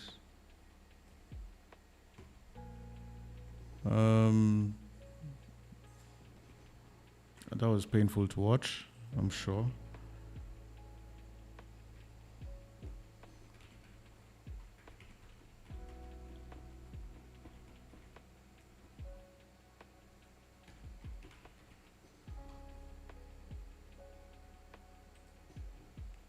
And then this one for the block, get rid of it.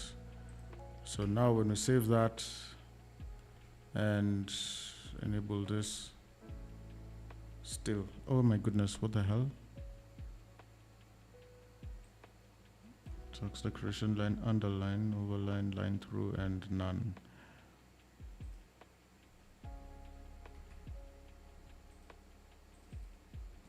Hold on. There's something I'm missing here when I'm looking at the Tailwind, looking at buttons and all that stuff. But this is painful. How are they putting buttons on lock? How are they putting buttons on lock? Like, these guys, man. Can they be serious? How then are we supposed to use the UI? Yeah.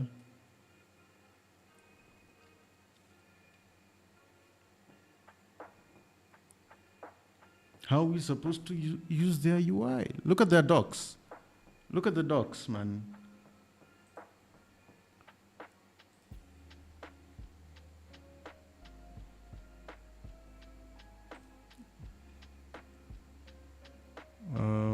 Links.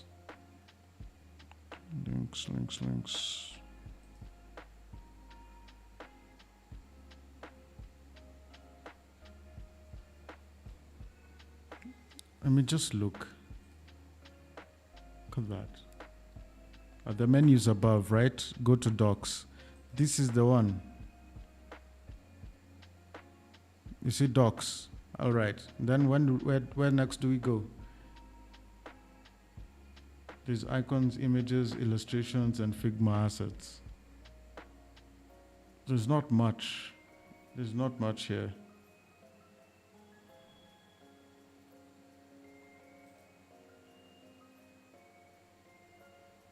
Unless this is where I'm supposed to go. Oh yeah, wait, hold on. Oh, okay. Okay, I think this is it, right? Spacing, sizing, typography, backgrounds, filters, tables.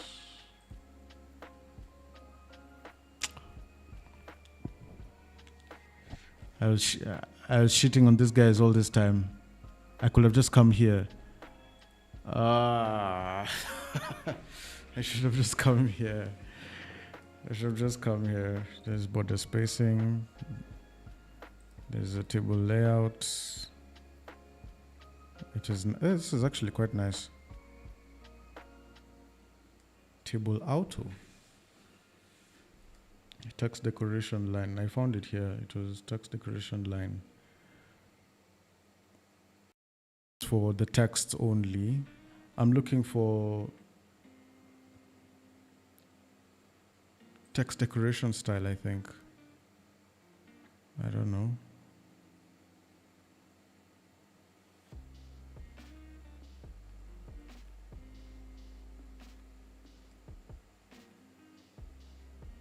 What?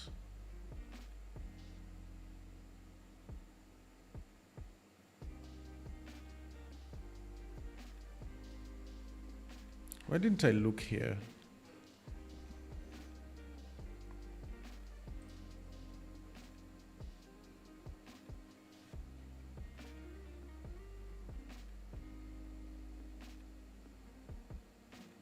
We forget how to use CSS. When you get into Bootstrap, you never look at a shred of CSS, only when you need the essentials. Like my essentials were inside this application. Let me just open it.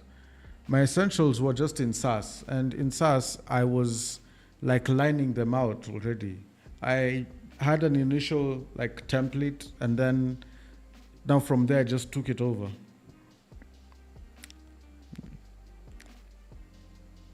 Let me show you what I mean. Like, I have everything set up in Bootstrap, right? Then after that, all I just come in here and do is go to resources. It should be somewhere here. No, this is a capital, let's see. Over here, you can definitely see we go to resources, SAS, and update. We have just these few things, like my font size, my font itself, the font weight and all that I've changed.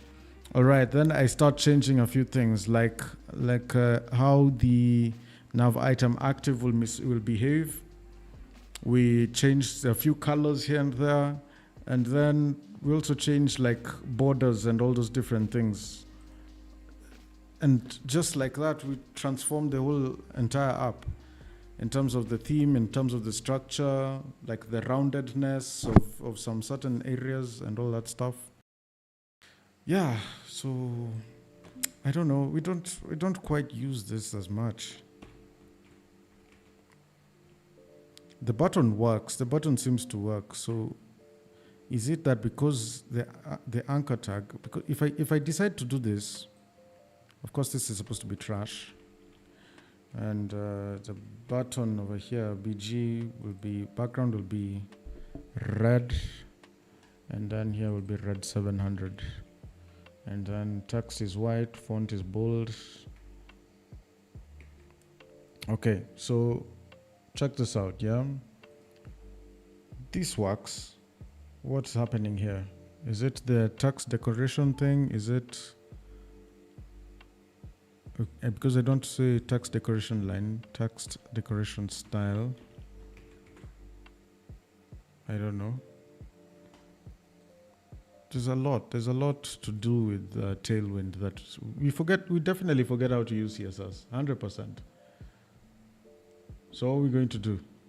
What are we going to do? You told me text decoration line, but that's just for like styling the lines themselves. That's for styling the lines themselves.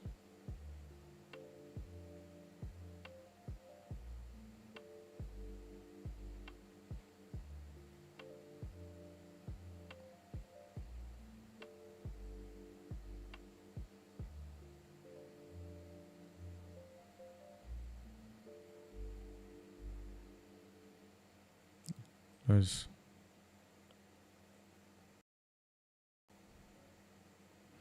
Oh, you said the way they style the button is not the same way they're going to style the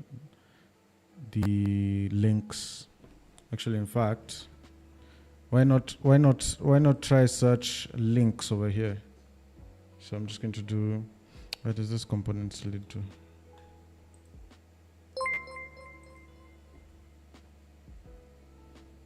The unusual left-handed.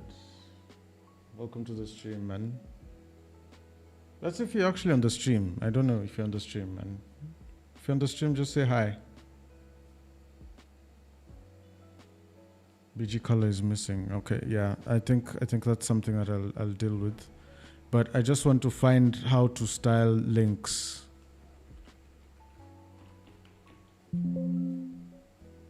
Ish.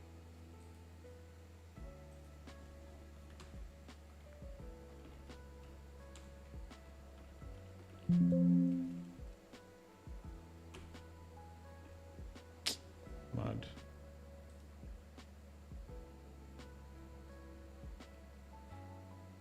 Buttons. Lists.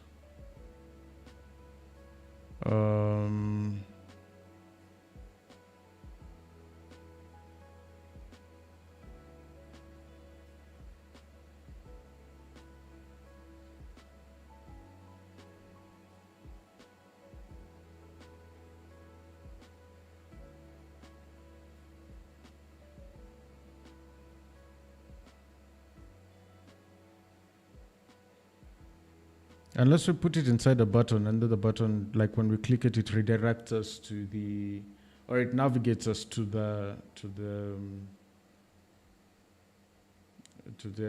other page.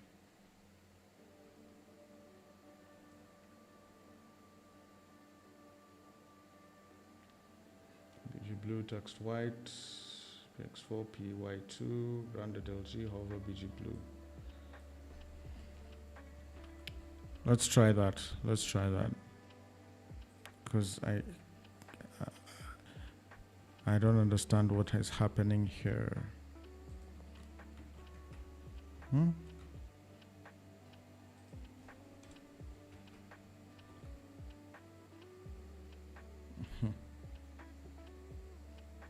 This whole thing is a button. This whole thing from here all the way till here is a button.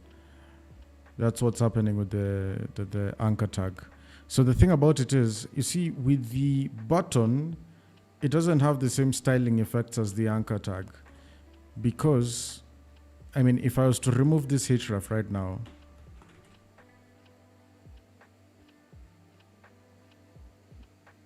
like, there's nothing clickable, but okay, yeah, even the styling has not come out. So that might not even that might not even be the problem.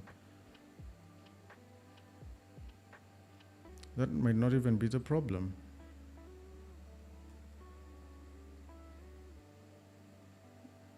For the button, I think we're okay with the button.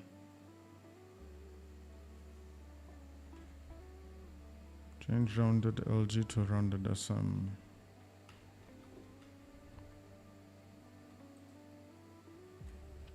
Even this one as well. I want these buttons to look the same. Wait, hold on. Do we have flex buttons?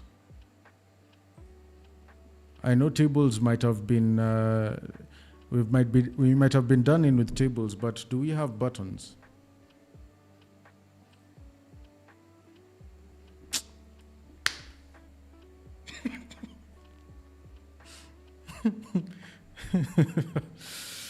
Wow. Ladies and gentlemen, been done in. We've been done in. So there's buttons. I'll have to log into view. Let me just continue with GitHub. Okay. With icons. Look at that. Look at this. Would you look at this?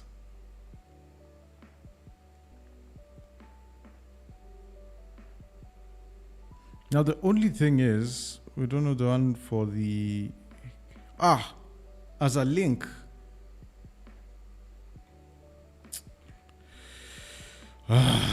Okay.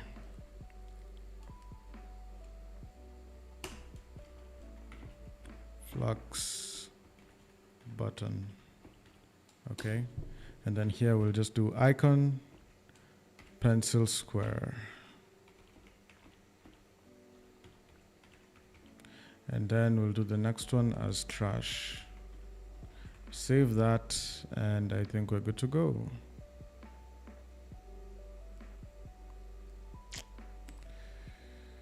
Look at that, look at that. And then, of course, we have colors, right? We have colors. We have to have colors. We have to have colors. We have to have colors, guys. We've done so much. I read at the same time because it is morning. Yes, it is 1 a.m. It is 1:02 a.m. We should be in the same time. It's GMT +3. Nairobi to like Somali. Now, I think there should be some time difference. If we're taking into account reality, like if we move the same distance from Nairobi to Mogadishu, just that side to the right, we're changing time zones twice. So maybe some 30 minutes.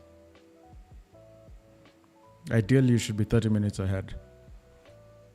But yeah, we're at the same time.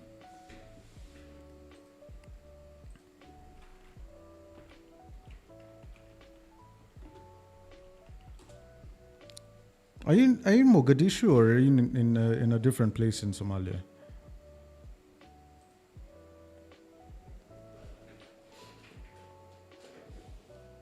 Yeah, I just assumed Mogadishu because that's the only place I know.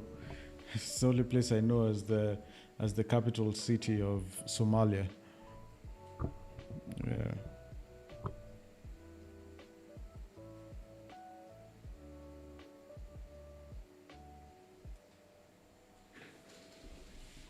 In the north.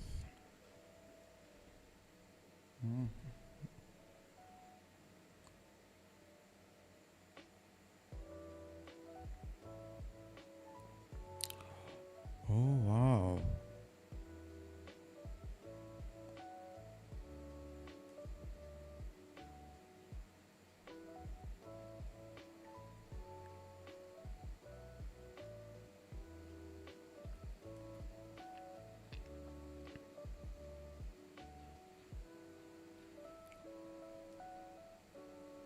You want to see the colored ones.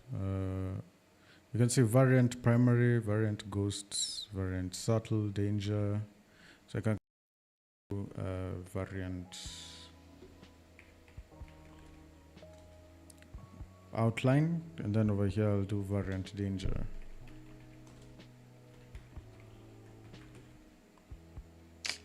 Look at that. And then this one, I can do a href, right? So I can do href, and then here I do route, and I do admin banks edit with the bank ID.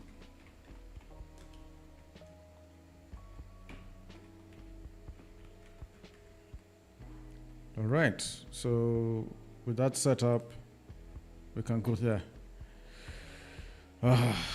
This took us a damn long time to deal with. In fact, we didn't even need to do this. Okay? We didn't need to do this. We also didn't need to do this. Right? We didn't need to do this. We didn't need to do this as well. All we needed to do is come into the table area, actually even this table head area, and here we'll have done table auto. Save that. Well, it has created it, but in the end, the styling that we have done is a lot better. Yeah.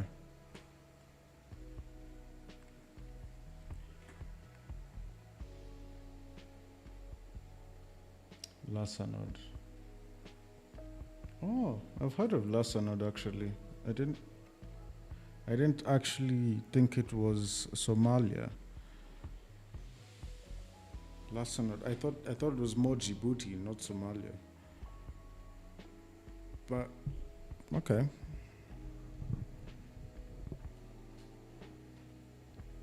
guess we learn new things every day. Let's change to dark mode now. Let's see what happens. Okay, not bad. Actually, not bad at all.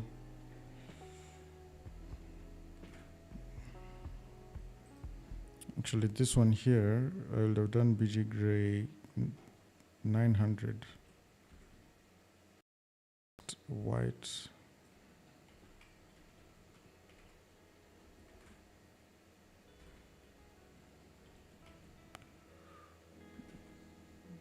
Like that, but okay, what this one is, what this one is,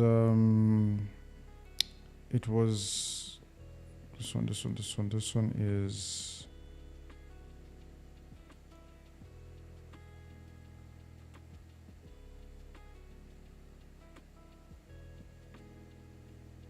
okay. I actually set that color, so I'll check it out at another time.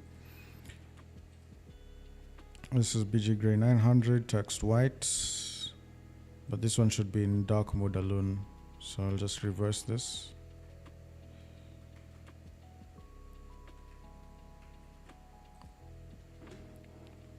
So dark, and I'll just do BG gray 900.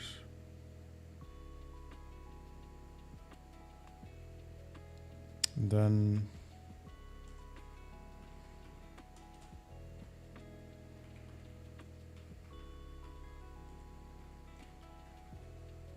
yeah, text white. Okay, so I think we're good to go. You're saying white is better? I think so too.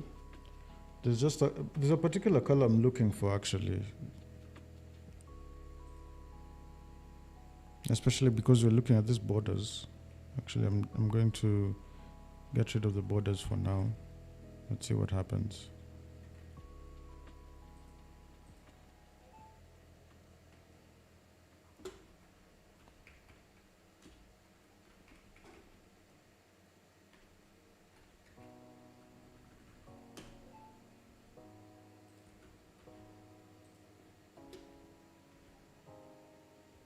Let's see how that goes. Yeah, it's going well.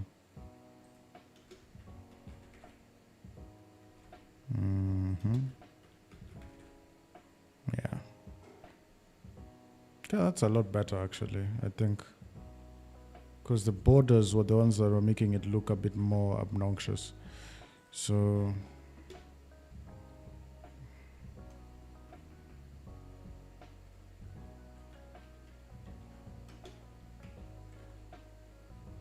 yeah. And now the colors, because I have resources, views, components, layouts, app, and we're going to go to that one, app sidebar. It is zinc. Yeah, zinc is the color.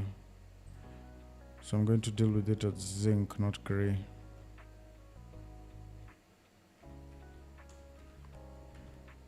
Zinc looks a lot better. Yes. Become a professional in Tailwind. Wish that was the case. And now because we've done this, by the way, we've done this table. Now this is what we're going to do. We're going to come in here and just do PHP artisan make components.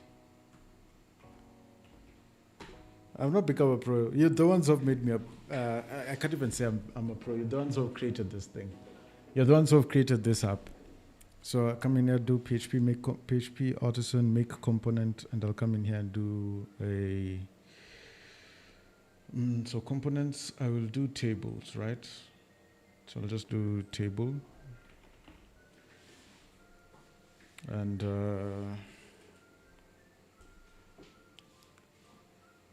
table, then table row, table cell, right? So I'll do table.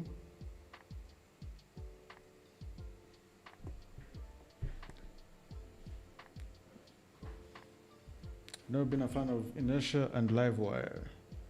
What's your tech stack, bro? What's your tech stack?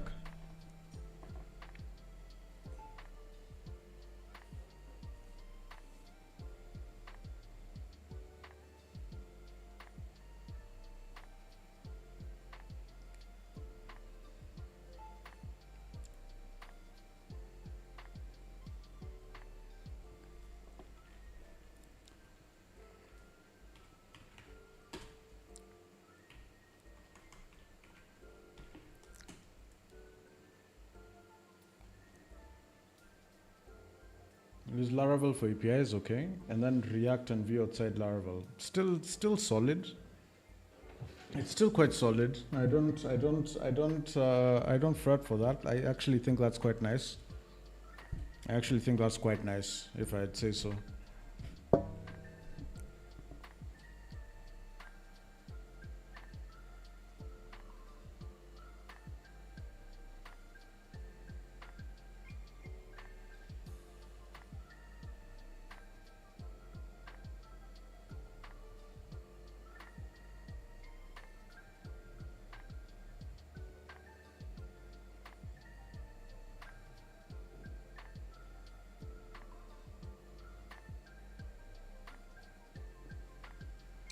So I do Swift for iOS and Kotlin for Android. So you're a very native developer when it, as we are cross-platform. Like I don't even code what's this mobile that much. Oh yeah, there's a reason why I've done this actually. Let me show you guys what's going on here. So I'm just going to cut this off and I'm going to do X table. Okay. And then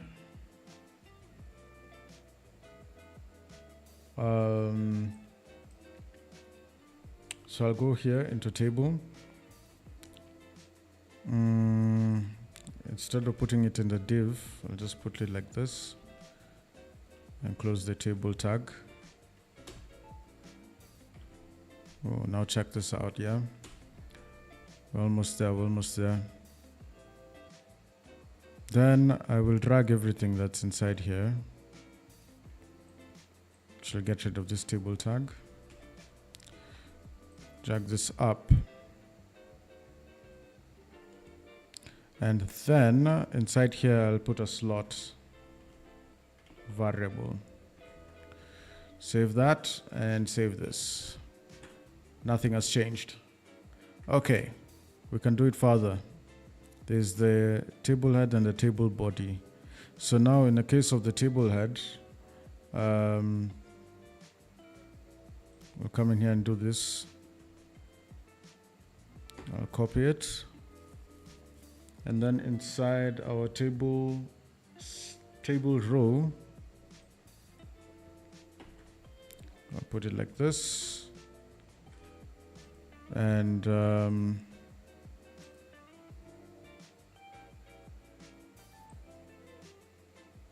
the TR just in between that, so TR.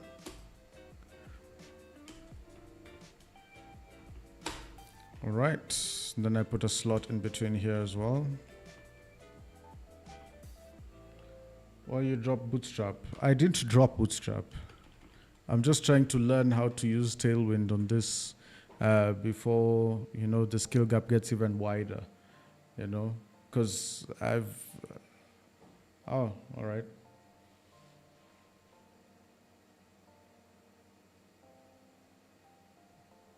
Oh, okay. Not tried 5. You've missed out.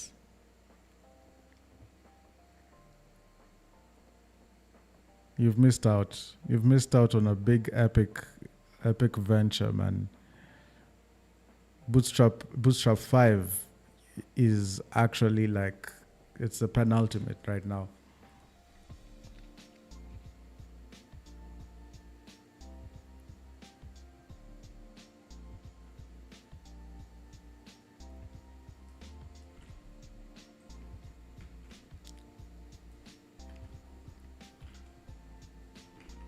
I'll wrap this in an if else, and I'll pass in some props.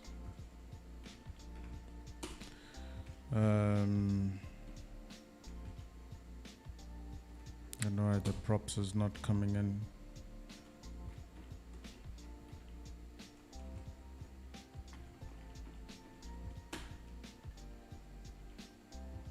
Oh, the prop's not showing up. There we go. The prop here will be head, and it will be false. Then if head, then pass in that stuff.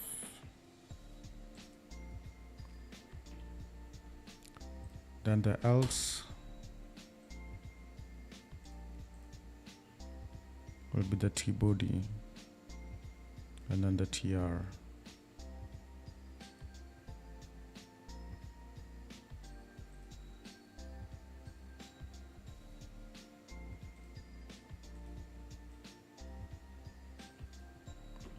Copy this.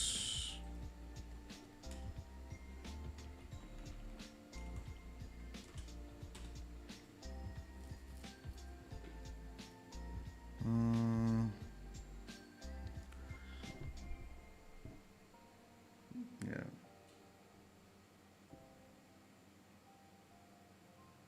I have Vue.js dashboards templates that come in handy. Yeah. I do a lot of Livewire, so I usually use admin LTE for most of the part. But yeah, normally do that. Going to job tomorrow, so I'm going to sleep. Yeah, you have a good night, bro. It's all good. It's all good. Thank you for joining the stream, man. Yeah, it's been fun talking to you live. Hopefully we have more opportunities to do more work together. But yeah. You know, a while back you would copy a whole dashboard into a Vue project, just use CSS links in the index.html inside the Vue project, but that's not possible now. Yeah, and I think that's why I stopped using JavaScript frameworks most of the time, because you'd even use, like, let's say back in the times of Vue version 2, you could even be able to use graphs from different, like Apex charts and all that. Now you have to use a different package completely, and then it's a whole different gravy. And man, I don't know, UI has changed heavily nowadays, heavily. Maybe they want to create like some whole sort of monopoly in terms of the kinds of stuff that you're going to be able to use in Vue or in React. And I mean, React 19 is no slouch either. I mean, it's a powerful framework, but at the end of the day, man, what can I even say? You can't use other third-party UIs. You just, like at this rate, sometimes I would find myself using normal HTML with jQuery just to try and simulate UI. I don't know if that makes sense, but yeah, that's the kind of living.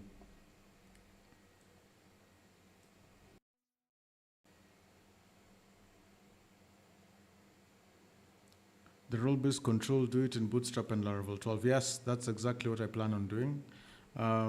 That's exactly what I plan on doing.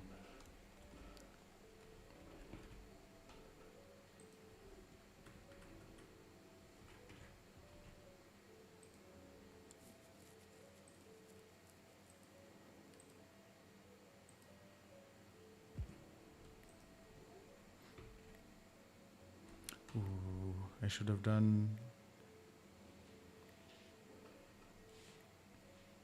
I do a lot of live streams. Yeah, so be sure to join. I think tomorrow I'll be doing another one just like this one. But this one I'll be continuing on developing the application that I've been building through my Coding a Startup series. So yeah, anytime, join at any one point. And I mean, you can even leave a comment at any one given point if you're stuck with anything, and I'll be there ready to solve it. And yeah, be sure to see you soon.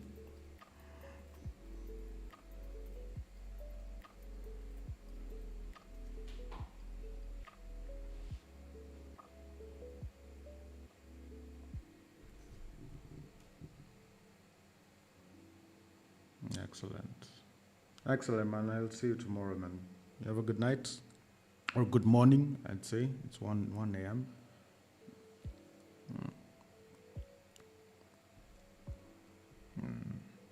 That's a good exploration right there. A real estate application, real estate management. It's proper. It's a proper app.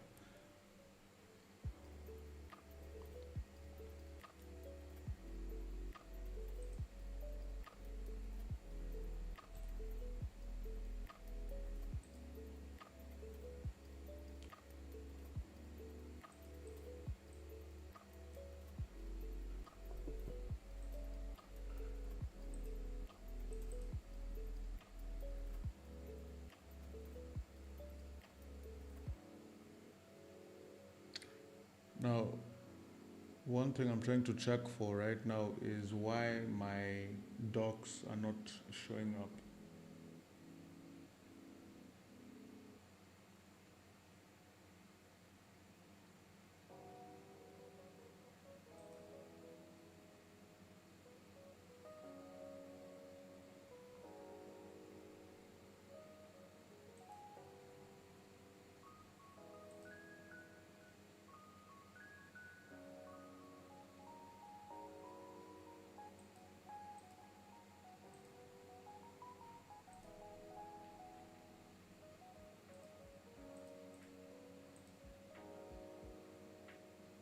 Okay.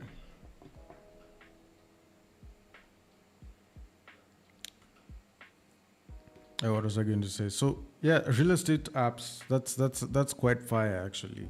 And then you see now the thing about real estate apps are they're always going to be marketable. You're working on your own payment gateway since different buildings have different pay bills, so the payment gateway uses merchants to identify. You're working on it with M-Pesa, right?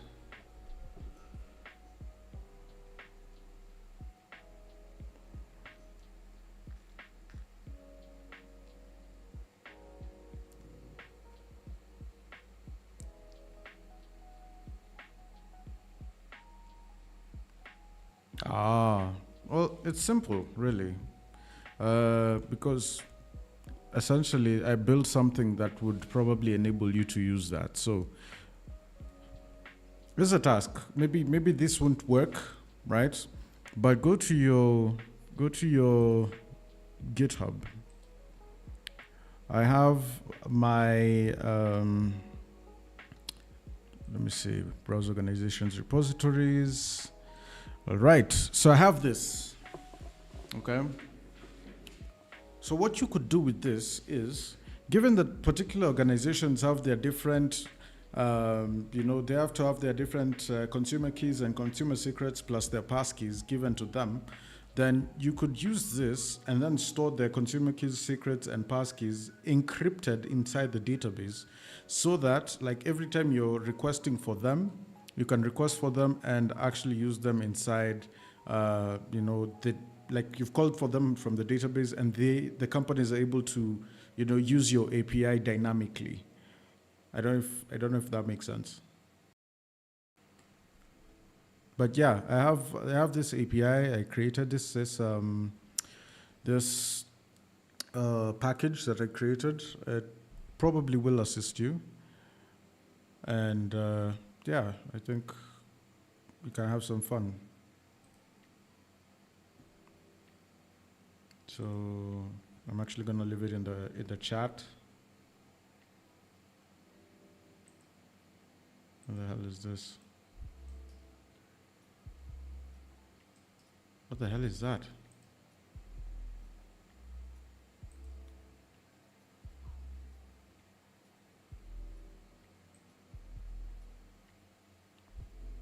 You're also using Airtel Money. So PesaPal should be the case, I think.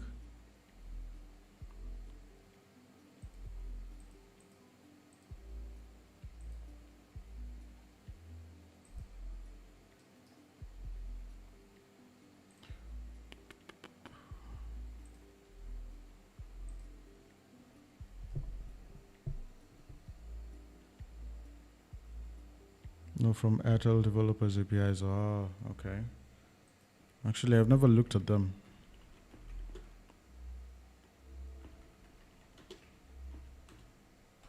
I actually never looked at Airtel Africa's developer APIs.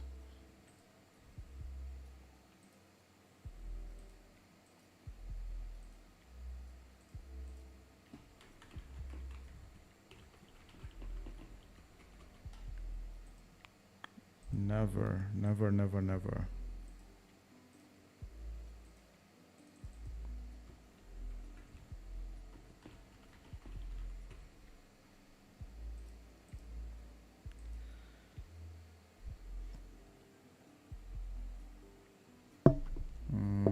Plus a JSON column in Airtel which have consumer keys.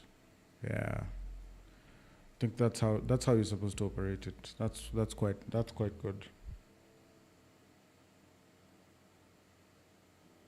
So you have the consumer key, the consumer secret, and the passkey is stored in a JSON column inside the database. I think that would work.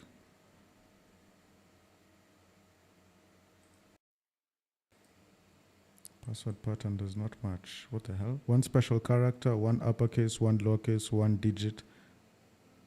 Shall not be username and should not have minimum length and should have minimum length of 12. Okay.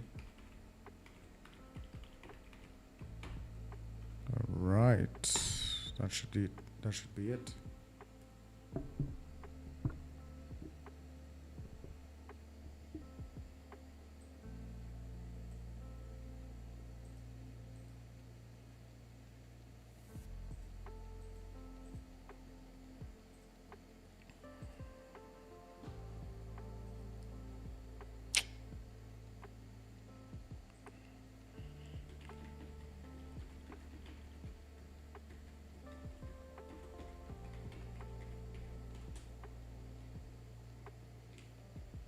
OTP that's sent to the email.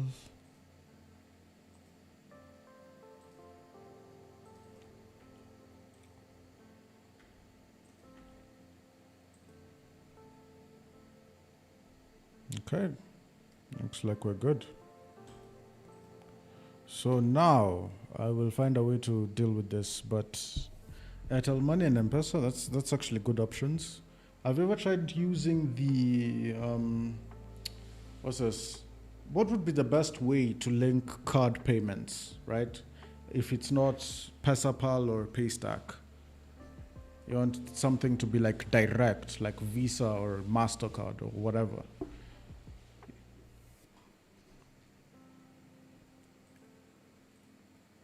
Because I've looked at the Visa Pesa swap.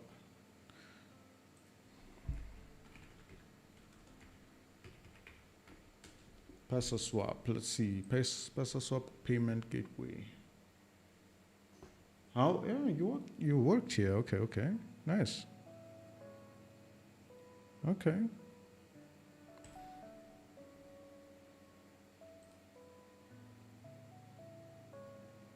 Looks kind of secure, almost.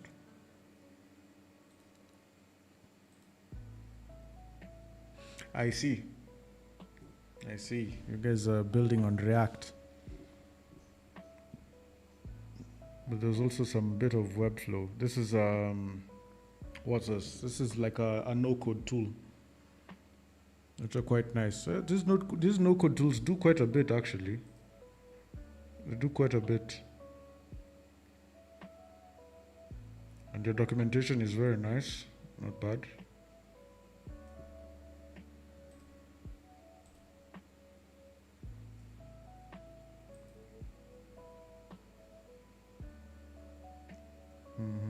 Password disbursement v3 API. Not bad.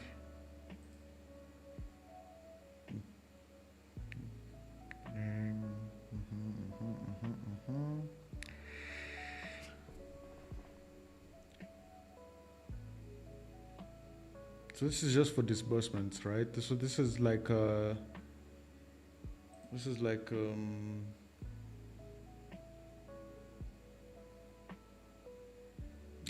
okay. I see. Okay. So now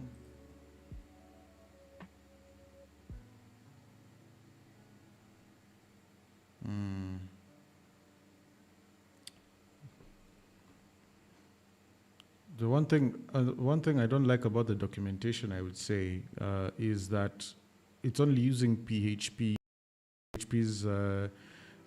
what's this curl APIs, curl-based APIs, and it's only in PHP. If it was in JSON, I mean, sorry, not JSON, but JavaScript, it would have been a lot better to understand it, because if it's in JavaScript, I can implement that using Laravel's HTTP packages. And then also, like, not everyone is using PHP. Others are using JavaScript, others using Python, others are using Ruby. I mean, yeah, it would be very beneficial if like multiple languages were put in here. But this is quite nice, honestly. Like, it looks very secure. It's covered everything, actually. Yeah, it's quite nice. It's covered everything.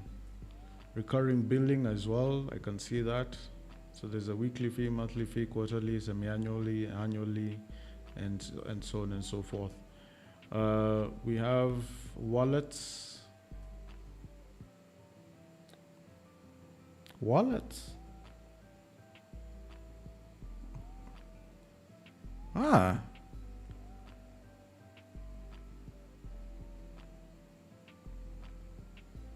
Damn. Okay.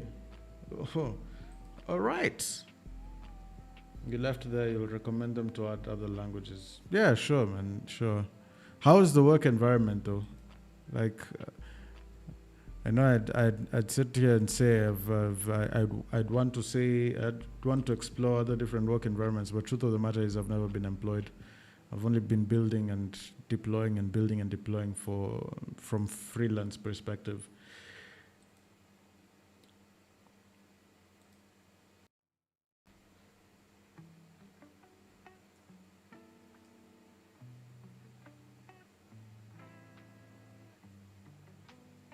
Wow.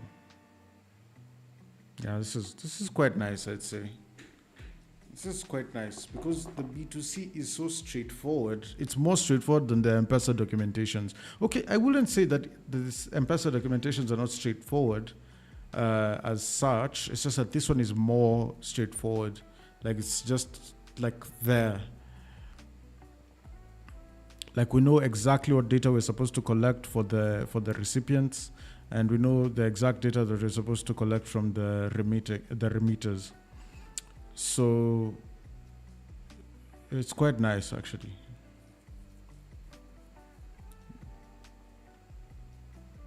Laravel, C#, and Golang. Isn't that a bit isn't that quite a little bit over engineered, especially on the C# part, the C# part? I'm feeling tired. Isn't it a little bit over-engineered on the C# part? Because I think Laravel and Golang will have been enough.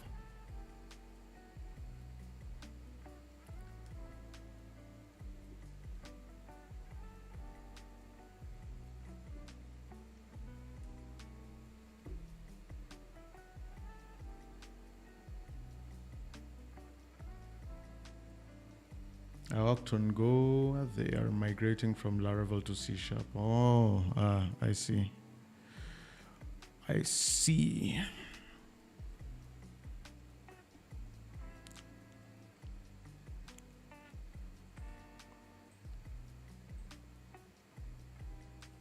I'll look into PesoSwap a lot more. I will look into PesoSwap a lot more. Now, let's see what we were dealing with over here. So we can work on buttons. I don't think we can work with calendars. I think calendars is pro. Yeah, calendars is pro. Breadcrumbs we can. Cards we can work with, I'm sure. What? No effing way. Checkbox. Okay, we can work with checkboxes. What is this command? Yeah, also this is a pro. I knew it. And context, also pro. Drop downs are pro as well, I'm sure.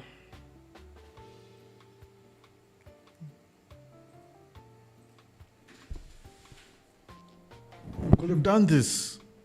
We could have done drop downs.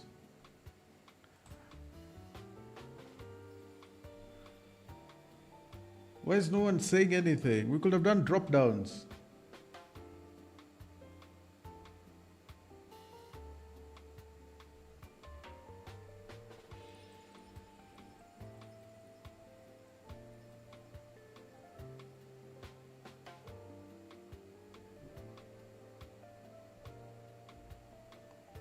Could have actually done drop downs. Like, look.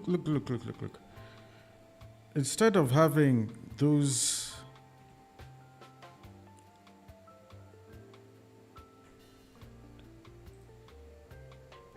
Okay, let's finish the structure of this thing, because here I think what I should have done here is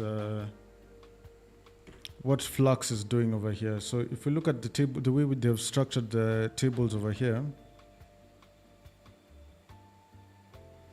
it's like this. So they have a table, they have the table column, then the table, so columns, and like that. Then they have rows, and then for each of this.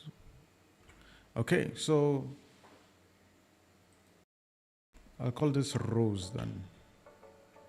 All right, I'll call this rows, and then I'll call row. So I'll do PHP artisan make components, and we'll call this one table row.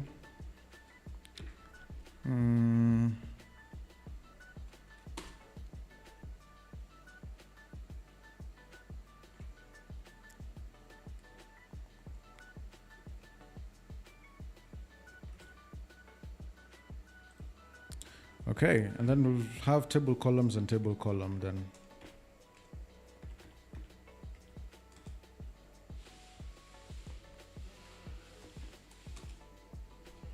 Okay, then over here on the table rows, we'll just have I'll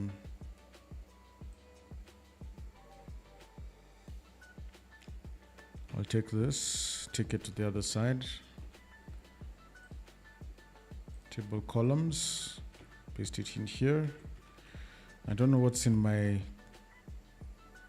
area. Okay. Then we have table column, which is coming in from here. So table column, this will be one column.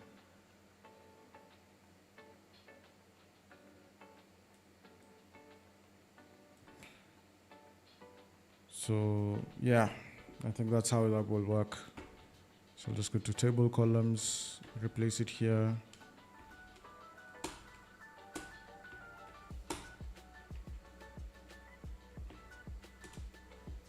And then we'll put the slot here.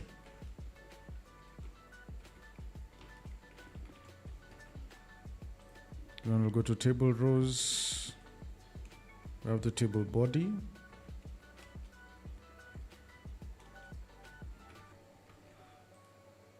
What the hell? Go to the end. Yeah, there we go. Just the same way we have it here. So we declare the table columns. And then over here, when we're dealing with the table rows, we label the cells down for every row that we're labeling. So when we're coming into the table rows area, we have the T body, then we have the T row, and then we have the table cell as well. And for that to happen, we'll go ahead and deal with it like this. So we'll take the table row and go to table row, paste it there, put a slot,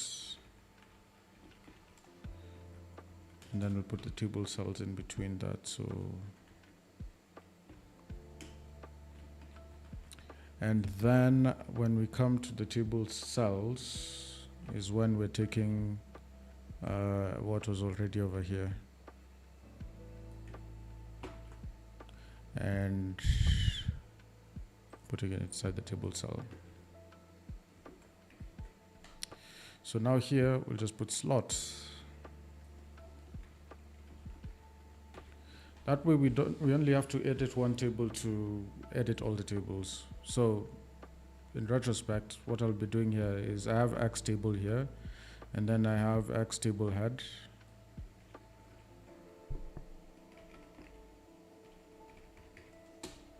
Okay. Then I'll drag this to the bottom. Then we'll have table columns, X table columns.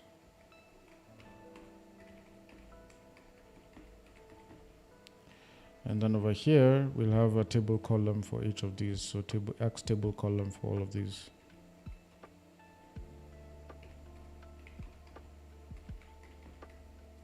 Like that. And now with this X table column, we have, we've done something. We'll have this taken from here. All of these will disappear.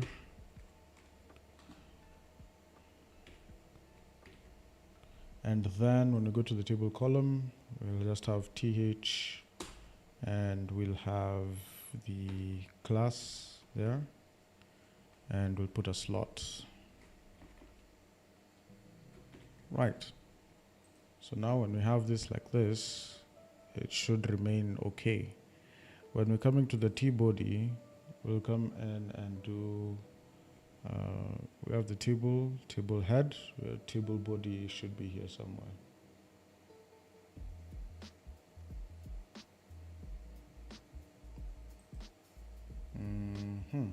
Okay.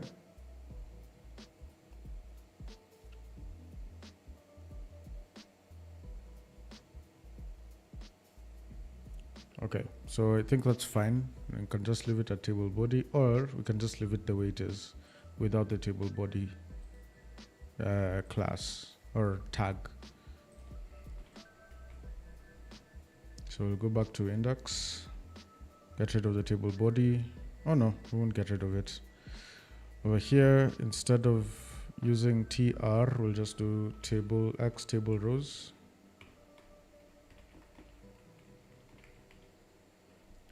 And then, oh no, this should be X table rows up here.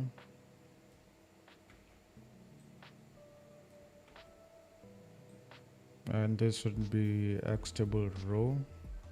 And then this one should be X table column, X table cell. Like that. So when you come in here, X table row, and then this one is X table cell.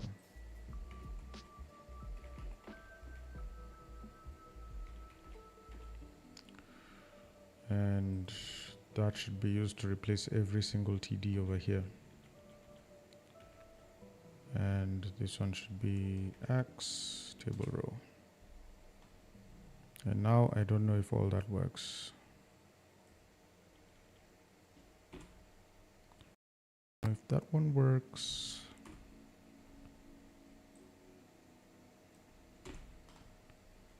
And yeah.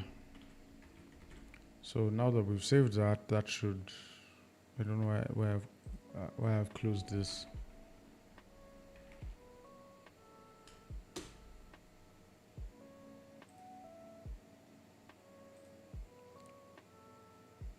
Let's see what happens. Unable to locate a class or view for component table head. Table head, X table head, we didn't do the table head.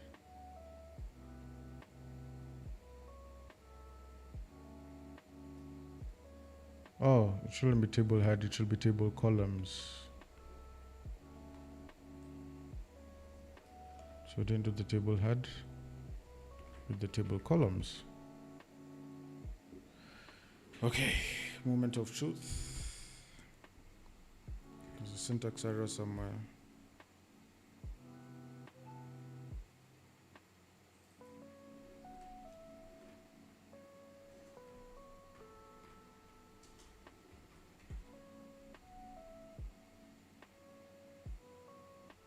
This one is line 38. Stable cell.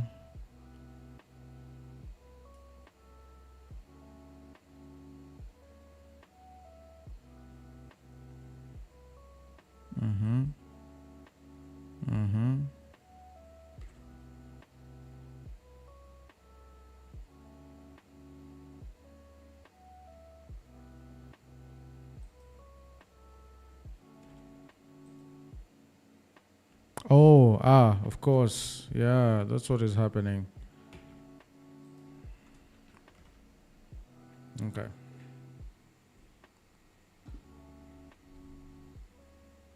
Works like a charm. Less lines of code, less text. It still works like a charm. It's quite nice. Now I can use this table precisely the way I've coded it over here in every other single page that there is. And now the next thing I will probably have to create is a form, but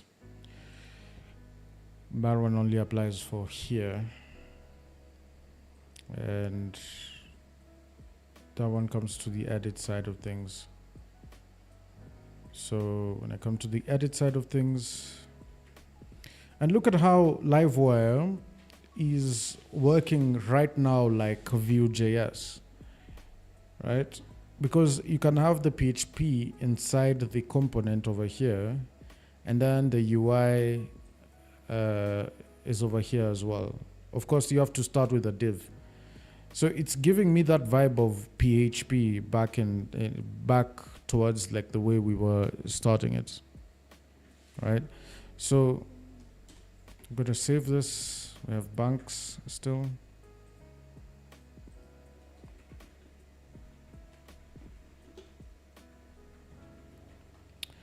All right.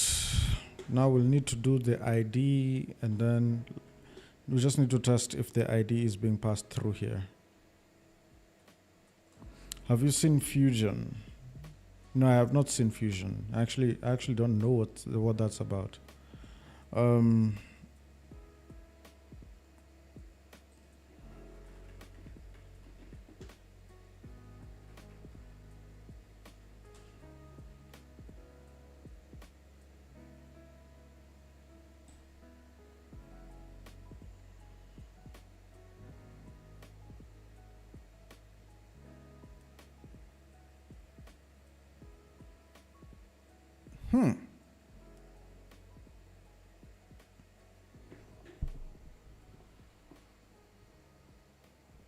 These guys are crazy, by the way. This guy is crazy. This one here. This guy. This is... Aaron Francis is mad. Like, let me just put it like that. But there's this guy. Who is that guy who built Herd and native PHP? Those are the real OGs. Like, look at what the hell? Why?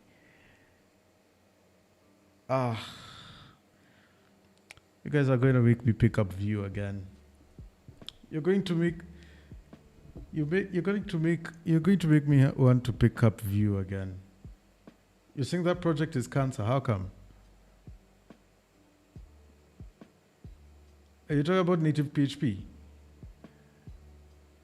I'm sure you're talking about native PHP because you actually code in native. You don't code in cross-platform. So I'm sure you don't like the idea of coding mobile applications with PHP. Oh, why PHP in Vue? Okay. Yeah, the question is, why? But then it's also quite fascinating, to be honest. If anything,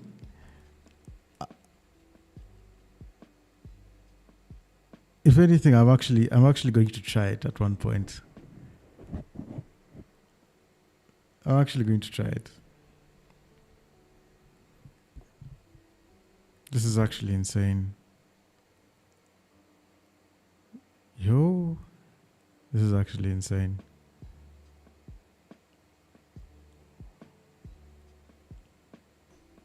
Why are you writing PHP in Vue? Like what's your end goal? What's your end goal?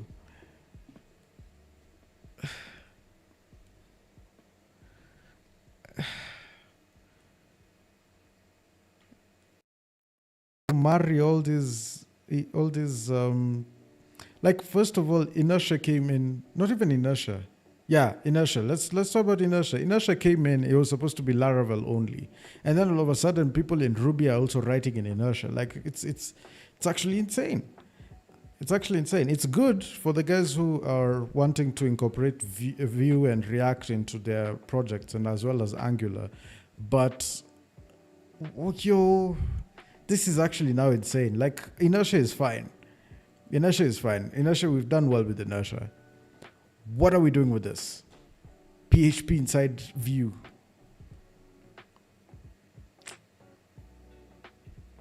Aaron Francis, man.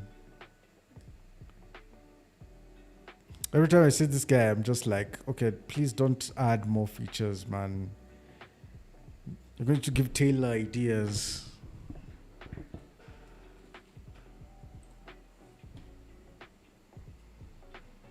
Or making that the norm. And then we lose our Laravel framework to Vue and Nuxt.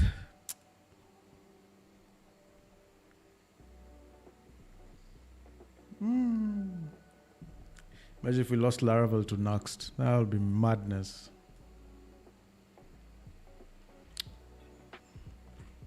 Do we have forms inside this?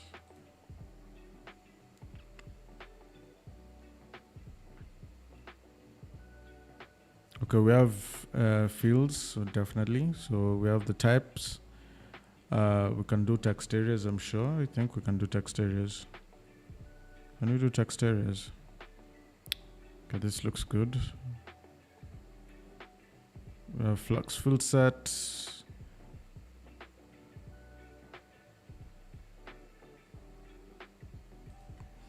Okay, so is this a pro feature? Nope.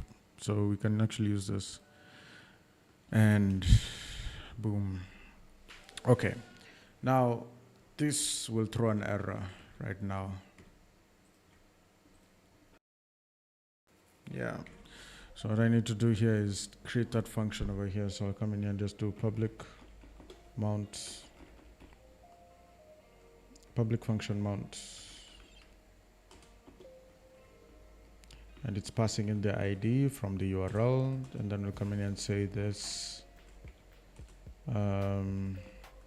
this bank is equal to bank find ID, and we'll have to import the banks as well here. So use app models banks.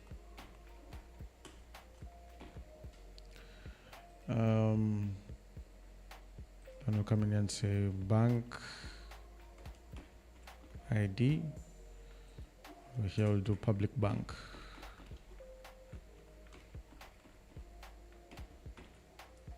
Just like that, we're good to go. Right.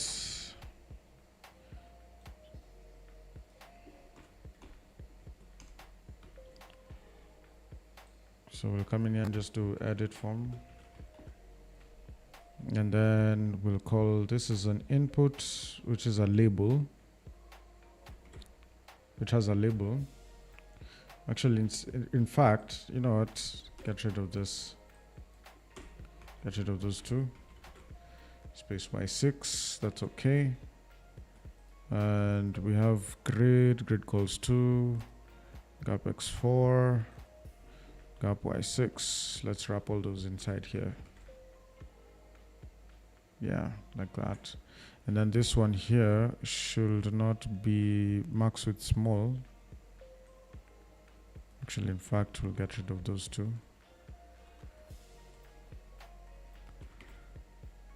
And we're good. Okay, we'll just keep it like this for now. And how many am I getting rid of? Because I just need the name and the short name, that's it. Maybe there's an input submit.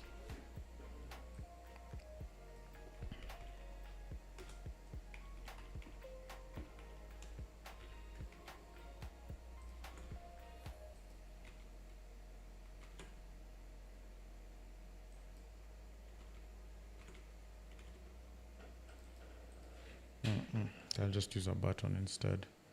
So a flux button.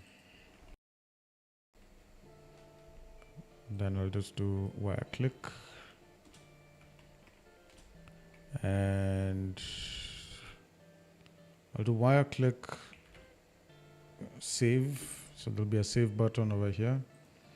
And here we will come and do what? What should we do here? Variant. And we'll do primary. Of course, given that this is a button,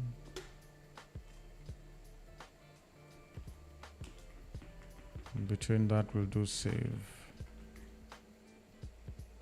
Okay. And we'll put it outside the form. Okay. And maybe we won't even do the grid calls like that. We'll just do like that.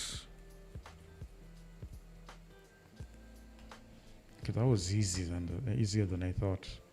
Okay, then let's actually return the class of max with small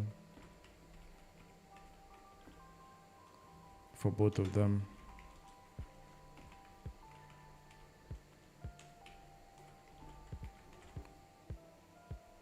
Yeah, that makes it a bit fairer. And then the label that we'll use here is the bank full name and short name.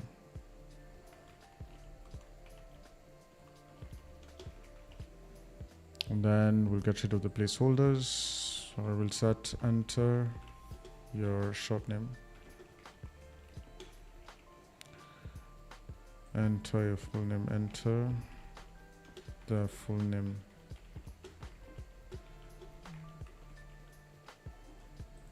Enter the short name. And then we'll save, and it looks good. And then here now we'll start doing the things like wire model. And we'll come in here and just do bank.name. And we'll put in here bank.shortname. And inside here we'll come and do functions here. So there's a function, public function. I don't know if this will work. The public function rules. And we'll return the rules validate with. So bank.name will be required. And then the bank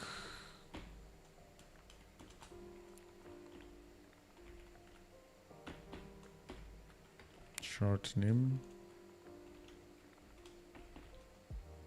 will be required. Will these things have errors actually? I don't, oh yeah, flux error, there we go. So we'll put a flux error at the end of this one. In fact,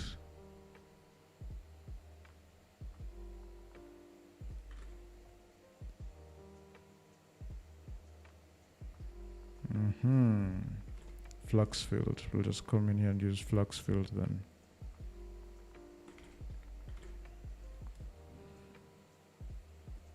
So this one will be bank name. And we'll wrap this inside the flux field.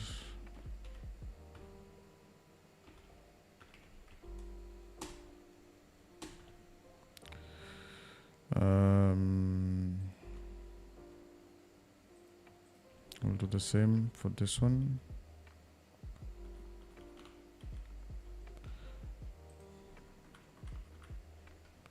And here we'll do bank short name.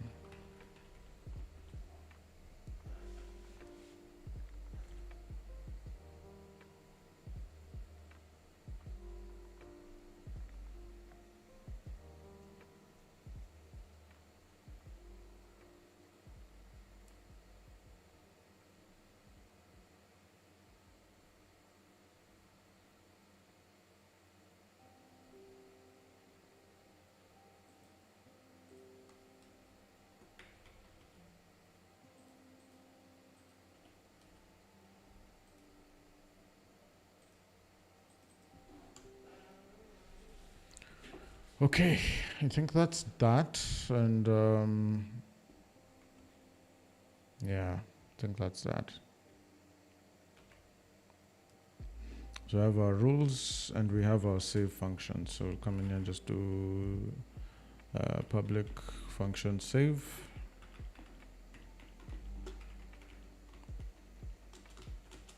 We'll come in here and say this validates.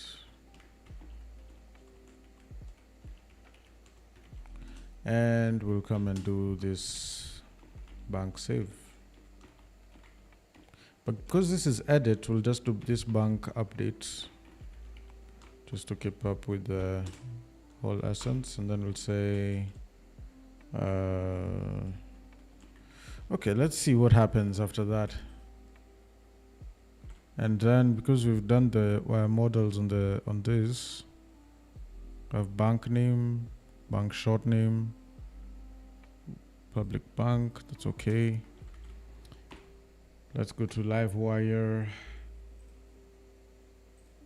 And we have our stuff, but it's null.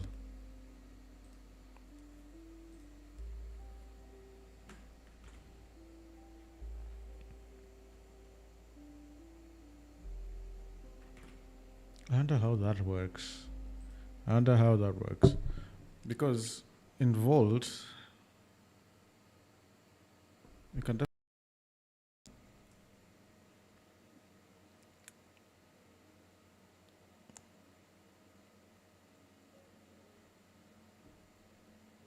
rendering and mounting components.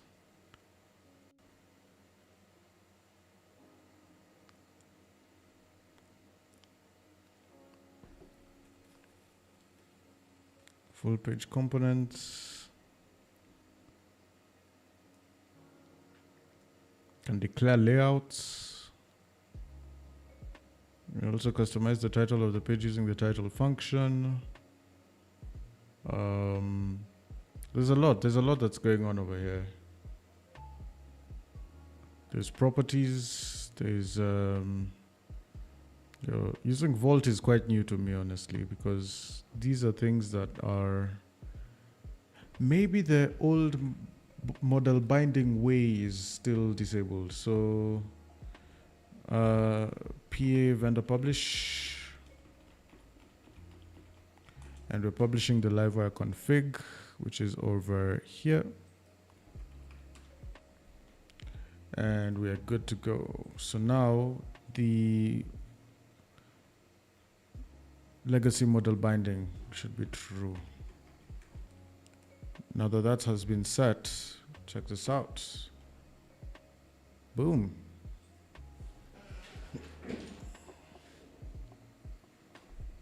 Then over here I can just set it as M-Pesa payments and save. But now, because I've not given up the function, after this works, what happens? Then just return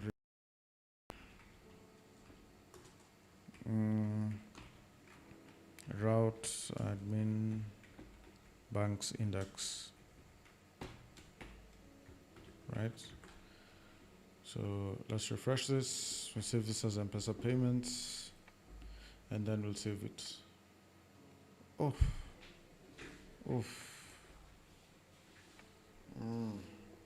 This is quite nice. I saw that loading functionality. That's quite nice. That's quite nice. That's quite a nice one. That's quite a nice one. Sadly, I can't use like everything that has been set up over here. Like if you can see, there's a lot that can be used. There's a lot that this app can be.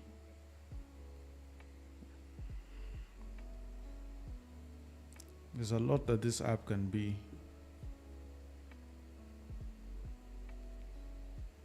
If only I was able to use, like, let's say, for example, this table, right? This table has like multiple styling probabilities with it, but it's only available within Pro. It also has styling for sorting. You know, it's crazy. Text area. Please don't tell me text areas are part of the Pro package.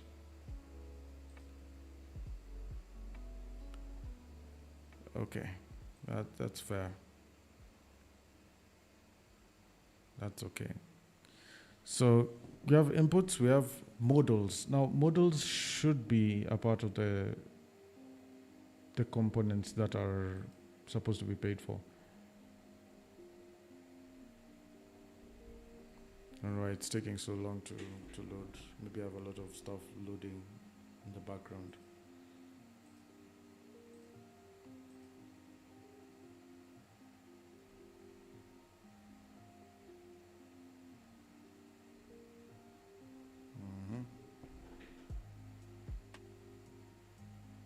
Okay, so modals are not navigation bars.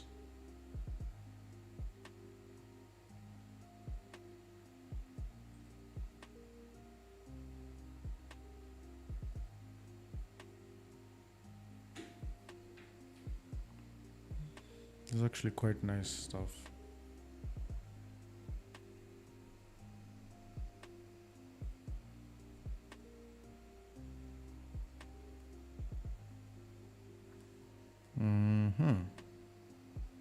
Navigation bars are present.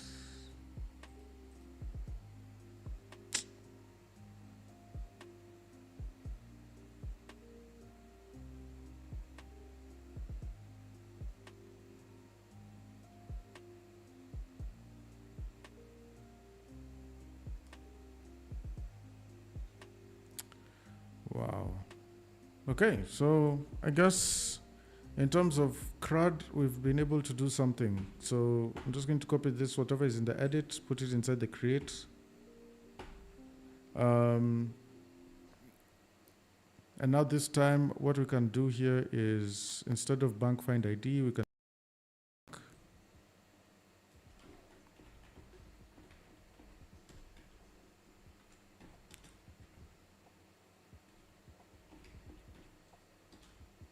and yeah, all the rules will apply just as follows, and then we won't pass in an ID, and instead of update, we're doing save, and that is just that.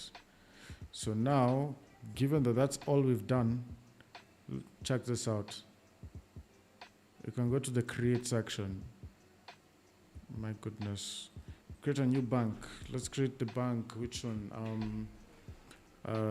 Equity Bank.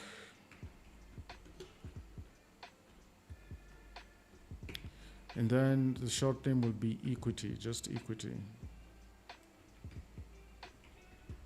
And we'll save that. Okay, so that crowd for the banks is completely done. We were fretting around because of these different UI features and everything, but backend wise, we've not even dealt with backend. I've just thrown in some lines the way I thought things would work, and it's just worked. It's just pushed on everything. It's just UI. UI is the only problem that we'll probably face whenever we're dealing with Laravel, which is the dream, honestly, which is the dream. Because look at that. I've just copied everything inside edit, pasted it inside create, changed one line of code, actually 2 lines of code only. Maybe I need to change this one as well, say create bank. And we are good. Everything is ready. Everything is very ready. Look at that. You can create another bank, maybe say post bank. Post office savings bank.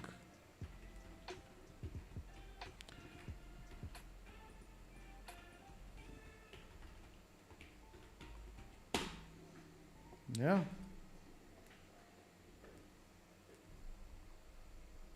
It's working. It's working very well. Maybe one feature that I should have added here is the fact that we had bank codes and the branch codes. So if we needed to do that, I think we can just go on to the database migrations, branches. Branches has branch code, right? And then over here in banks, we'll have the bank code. Okay, so we'll come in here and do bank code. And then for M-Pesa, M-Pesa will do, actually, let me separate this like this.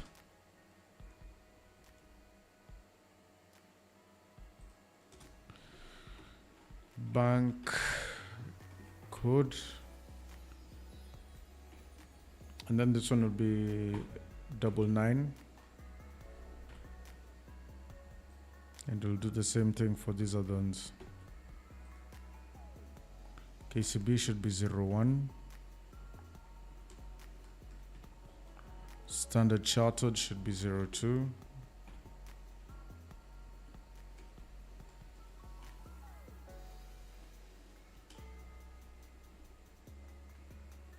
And then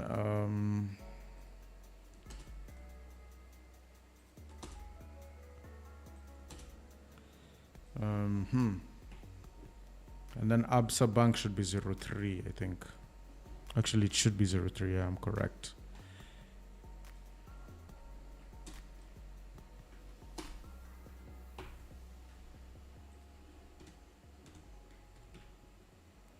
Leave it like that. Then when we want to create branches for each and every single bank, we'll create them eventually. Okay, so just finishing on this crud, just to get comfortable with the UI.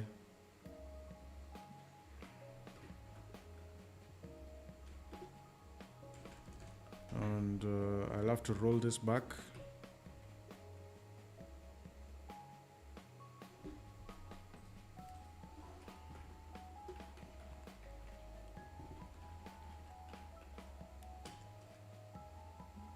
Then migrate.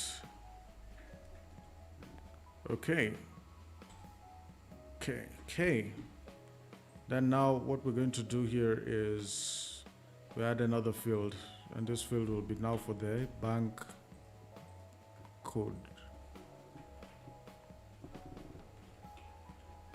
And that's all we're just adding. Bank code, then bank code over here. Then please enter the bank code. The label shall be bank code.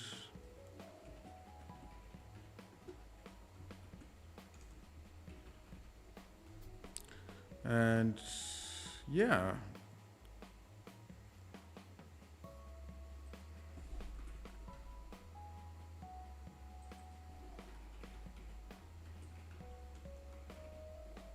We have the bank code there, and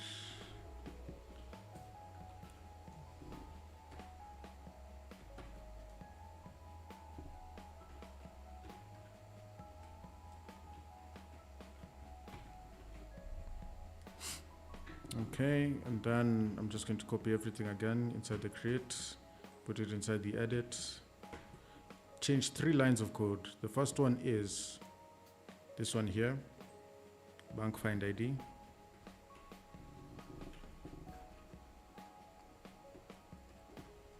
The next one is this one, and then the third one is this one. Okay, so to test it, moment of truth, create bank. Did you throw an error? Yes, of course, because there's an end if somewhere.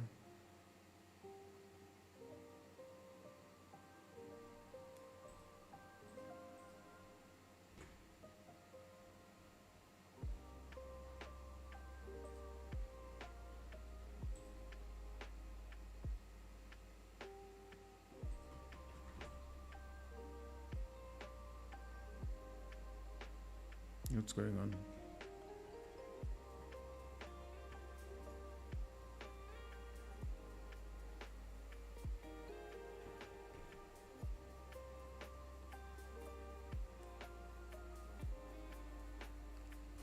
What the hell is the error?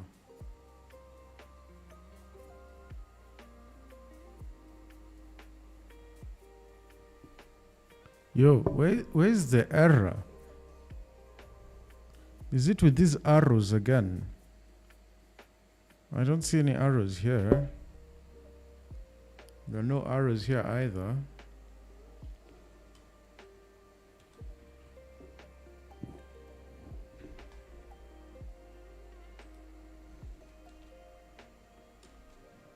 And the file has ended very well.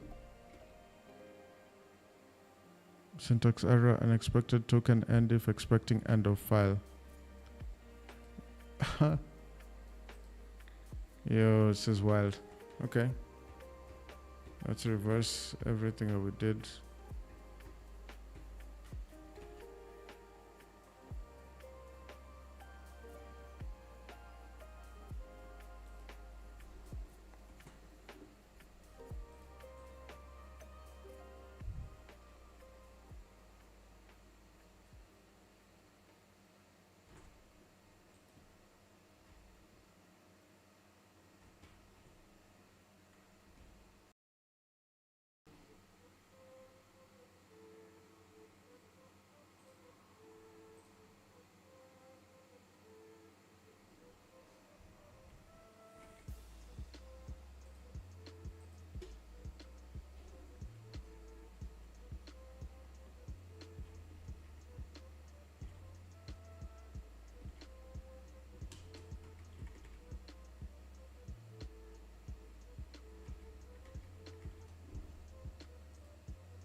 That's so strange. What's going on?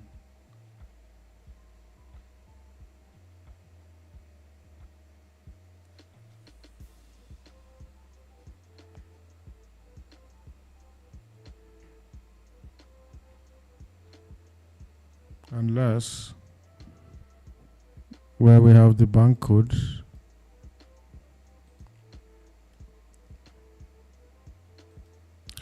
Oh, okay. Okay,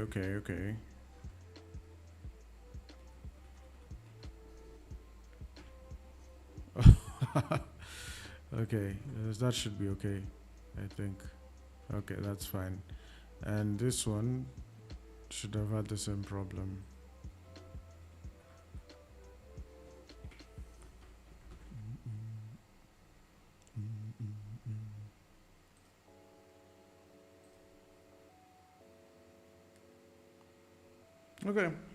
Okay, so everything is good. It looks all right. I could have created equity bank and then the short name equity and then the bank code is 68 and we've saved that. Yeah. Now in the table we should have added another cell. That one should be table rows. Did we save the branches? We did not. Now I'll have to roll back the migration again. But before we do that, we're going to have here the bank code. And then we will have the bank ID, short name, name, and then the next is the bank code.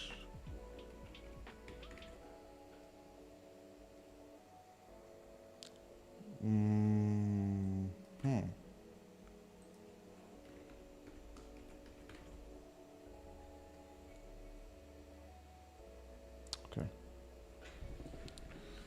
Yes, it was the flux field, man. It was the flux field. But what do you think, man? What do you think?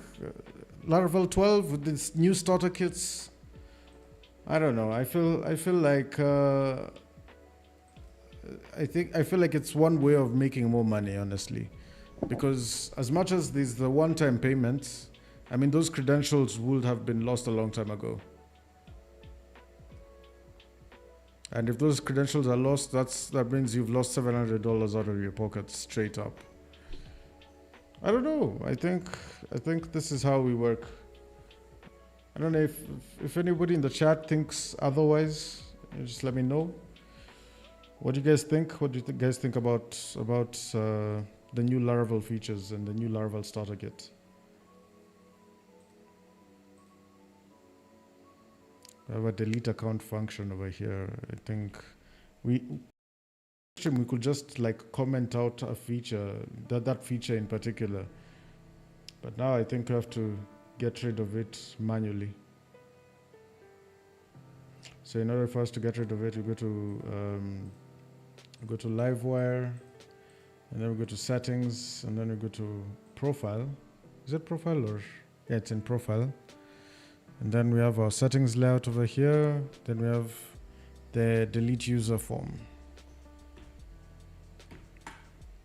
And the delete user form is this one, which is just all of that. It's just a button. So now that we've deleted it, so we've commented it out, it does that. We have the password change. Set the current password, the new password, and confirm password.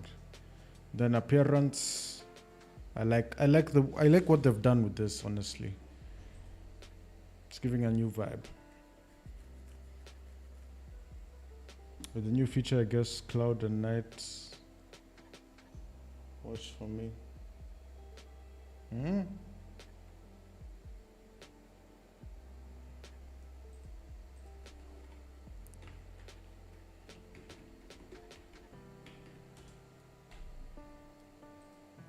And it's finally released. The prices start from 0, man.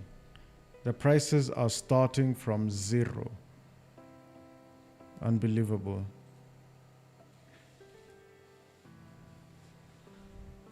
And they built this using the starter kits as well.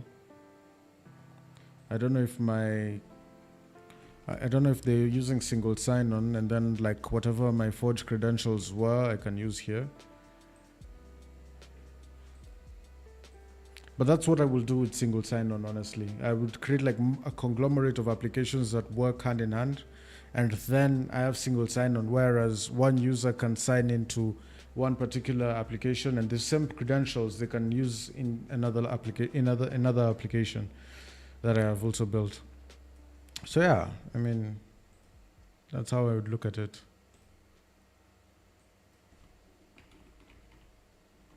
12 characters in length.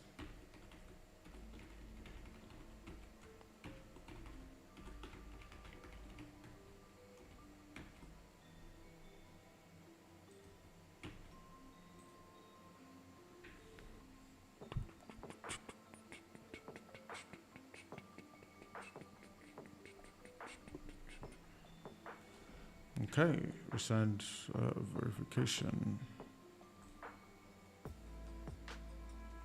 Do you know your app on iOS? If you don't have an account deletion, it won't be approved. Really?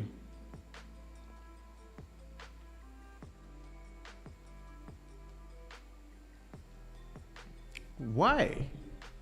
You know, there's situations where account deletion shouldn't be as an option in the application, right? Like maybe the admin deletes for you the account, but as long as you like fill a form and then wait for it to be approved and all that stuff. But you shouldn't like automatically delete it without going through the different processes.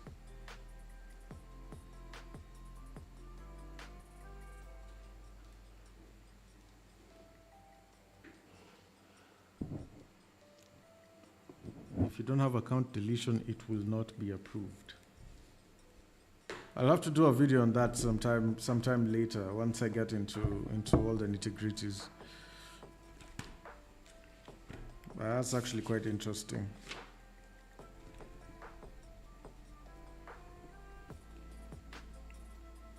I know Android would approve it regardless. I didn't know iOS it doesn't allow that.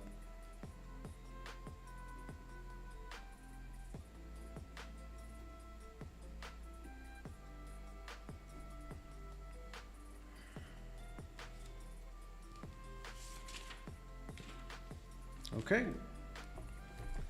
So given that now the release of Laravel 12 is out, we have a ton of videos to do. Especially now, we're going to start from the basics. And yeah, iOS is so strict you can't do hard paywalls. Yo, I see why. I see why I never even developed in iOS. Like, I think my path towards web development started and ended with web development. Mobile development, I've had a small experience with Android. It's been all right. It's powerful. It's super powerful.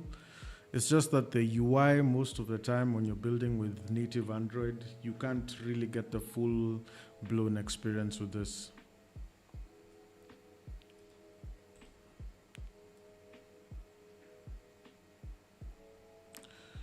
But I'm looking forward to deploying my apps with Laravel Cloud.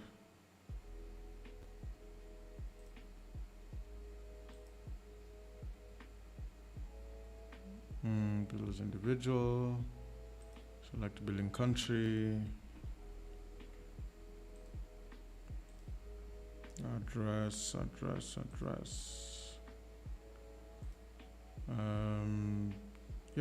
Card number.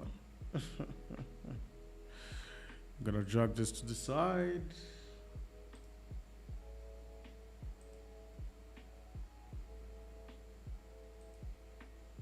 My CVV.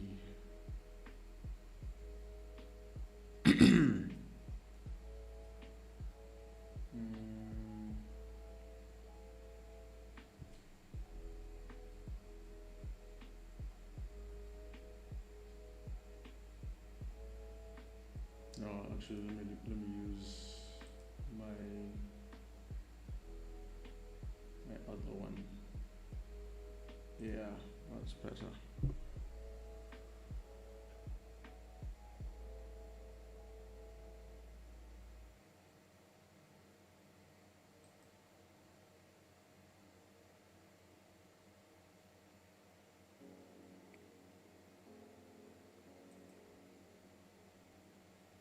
Oof. Yeah.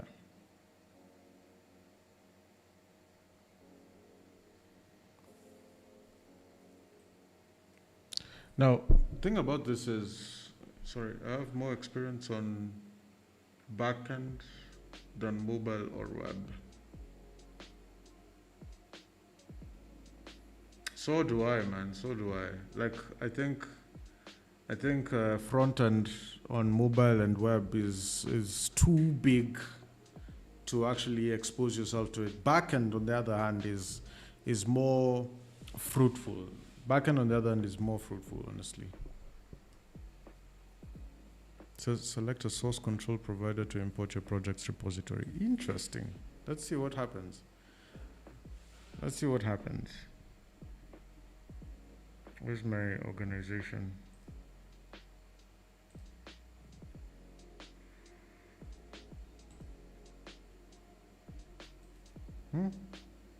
All repositories?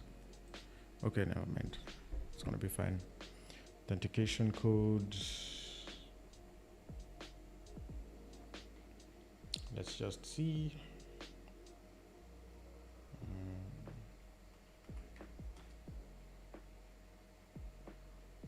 Okay, great stuff. So select a repository. It should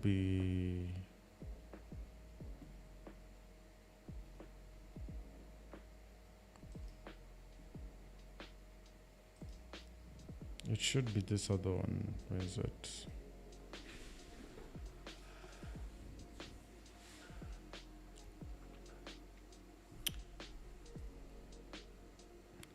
And Frankfurt is closer.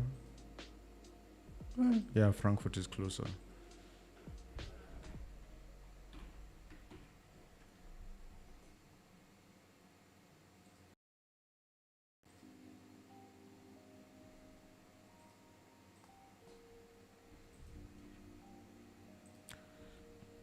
This project is gonna be a big one.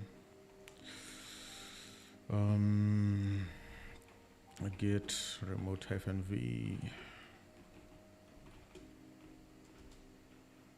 Okay. So it's this one, force HRM.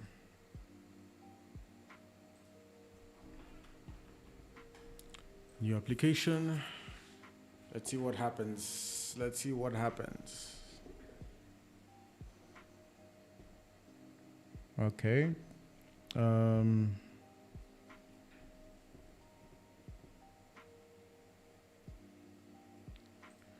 Let's just deploy with everything.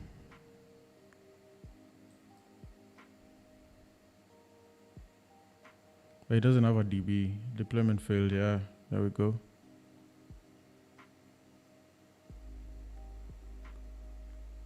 Work in progress, expand all.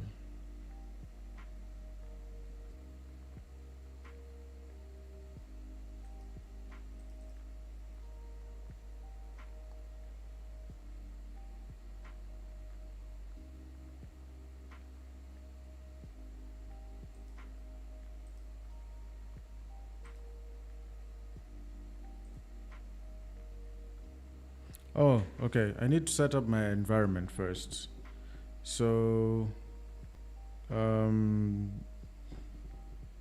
what do I need to do?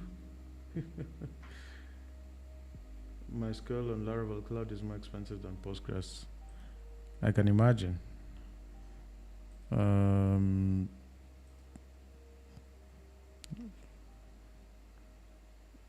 on single replica without auto-scaling, that's fine. Hibernation, any background processes, none. And yeah.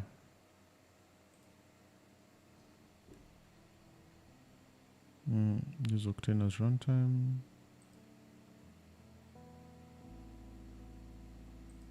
What's this? But this it means I need to upgrade. 1 GB of RAM.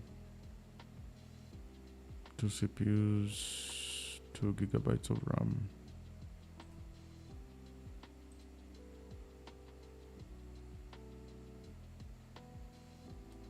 Okay. Domains. No, I'll use this domain as my default, honestly. Then we have Edge Network. Turn on hibernation.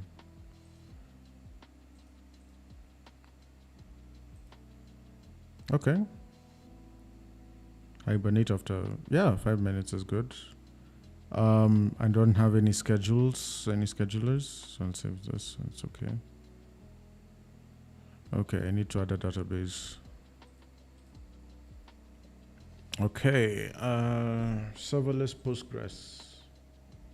I know this one is costly here. It's available as a developer preview and is not recommended for use in production. Oh, okay.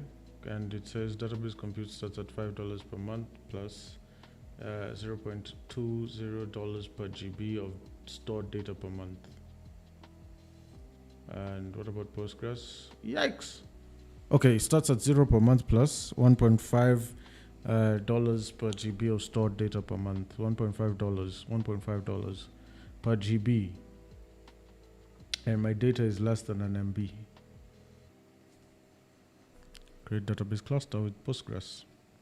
I think that's how we go about this.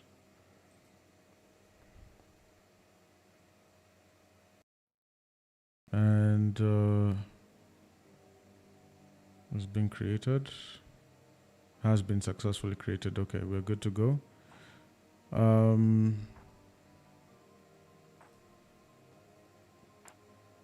we ready to deploy? Maybe.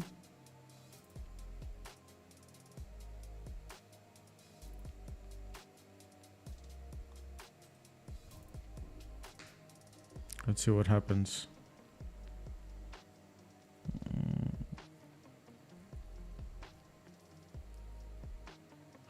Oh, shit.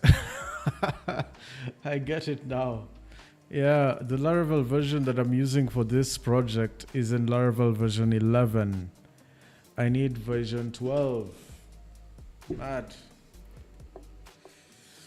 Well, that's going to be the next stream for tomorrow. We're going to be migrating our Laravel version from Laravel version 11 to version 12. That's if we can't do it now. I mean, we could have done it now. Just check this out. So, Composer, upgrade with dependencies. And it will go as far as upgrading only the Laravel framework that we have at hand. But there's so much that needs to be done here. Oh no, yeah, we're at the latest.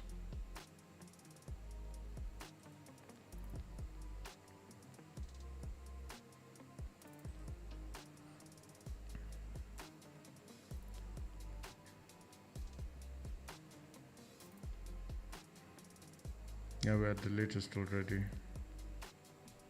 So apparently on the upgrade notes, we just need to change this, and it failed. It failed. If you watch my last video, my previous video before just today's stream, this had already failed.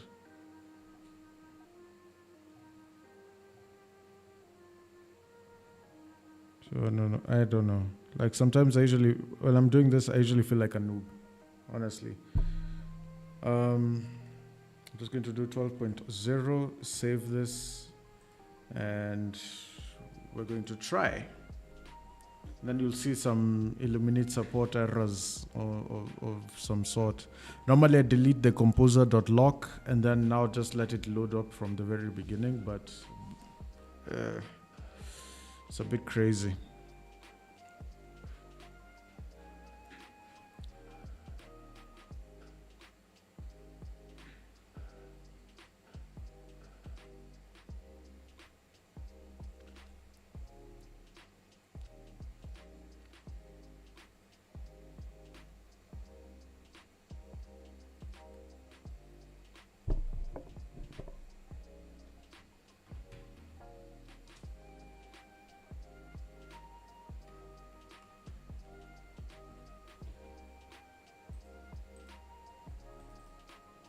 And then this thing usually takes so long. I don't understand what usually puts it off like this. If you're building things on Linux, this thing ends very quickly. If you're building on macOS, builds very quickly. I'm sure you're on macOS because you build, I'm sure you build on macOS because you're building iOS apps. And now that's also like giving me some motivation to actually build on Mac. Because Windows, these terminals take so damn long. Or I could actually change my terminal to PowerShell. Actually, yeah, that makes a lot more sense because apparently PowerShell works a lot faster.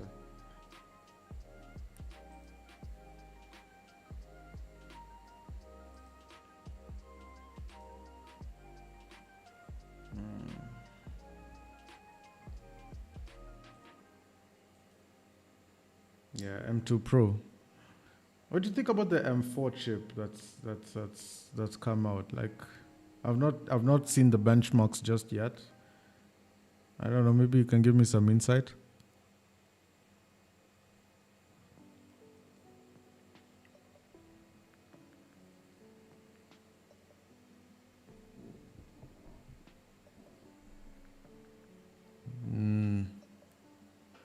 Fairs.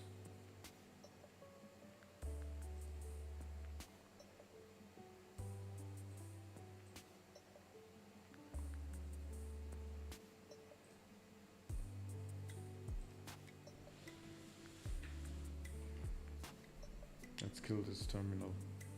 Let's see what happens.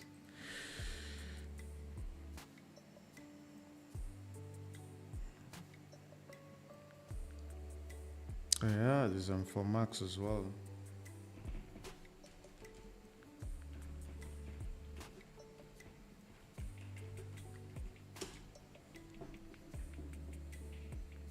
Watch this. This is going to throw an error right in front of our faces.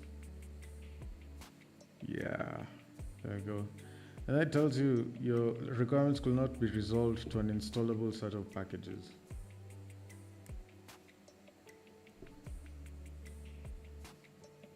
then these items that were there before, like Illuminate support, we have this like Illuminate contracts over here. Says satisfiable by version 8.8.3.27, right? And it needs what?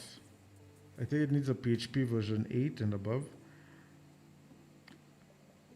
And then these ones are saying it requires PHP 7.2 in the version of the 7s.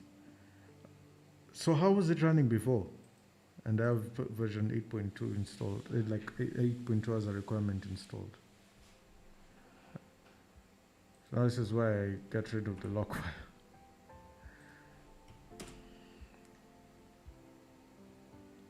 3, 2, 1, big error. Yeah.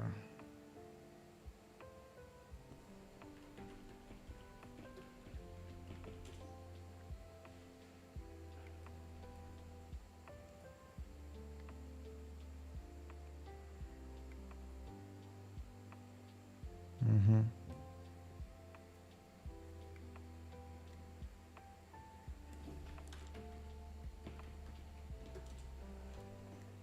So we have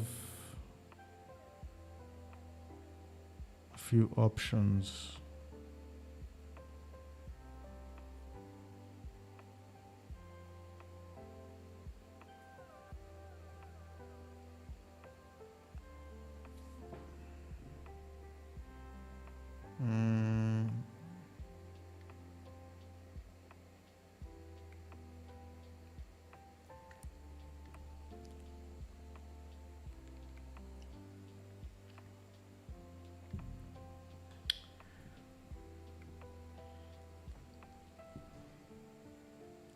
Trying to understand this thing is so interesting.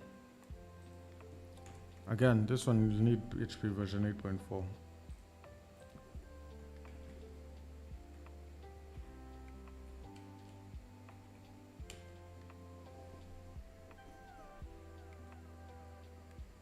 Let's see what happens.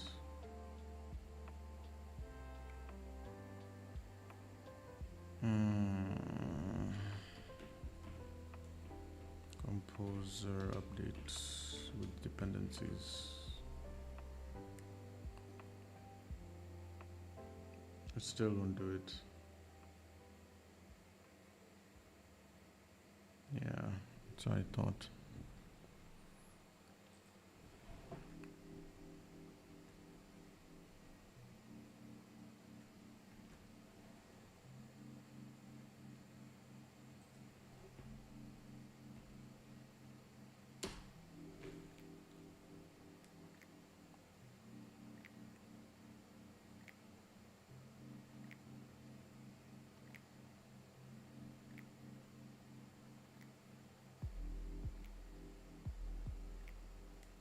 Yeah, PowerShell.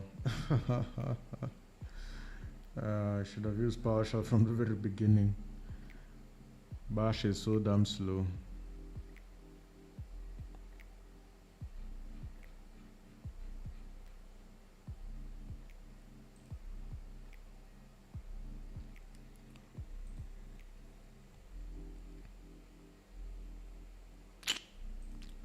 Well, you can move on forward, really. Because this is the application I want to deploy onto my cloud.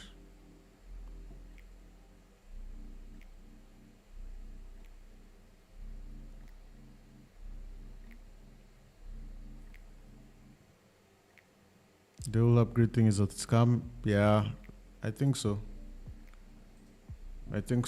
Because you see, this application, it's not that I upgraded it from something else. This application, I built it from scratch. Like I built it from this Laravel version 11. I did not use it from like Laravel 9, upgrade to Laravel 10, to 11, 12. I didn't do any of that. I used it straight from Laravel 11.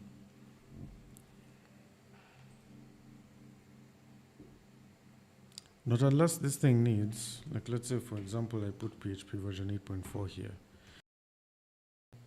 At this point when I finish this, let's actually finish generating the optimized autoload files, which takes forever.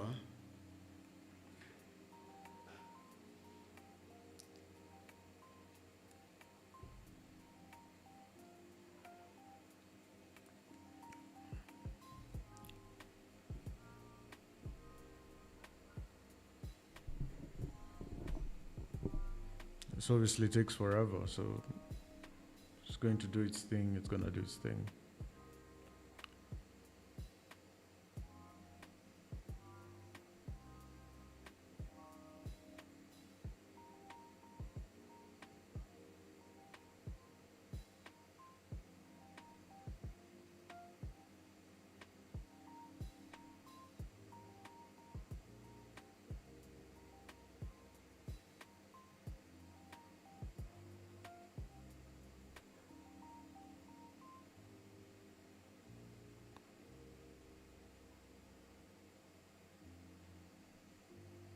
I hear there's an official VS Code extension actually. Let me look for it.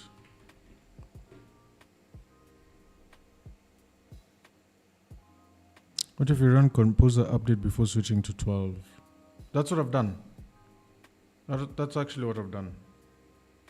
Like this is Composer update. Okay. Well, let's just do it again. So PHP artisan. Oh, sorry, not PHP artisan, but Composer update with dependencies. That's exactly what I did up here. Like, okay, I did Composer install. Okay, but let's see. It's the same thing. There's nothing that has been updated. And then it's going to generate optimized autoload files, and we finish.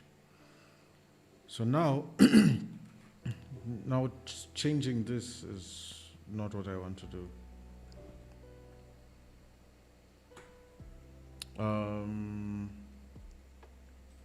This time I'll actually go back to Laravel, the documentation.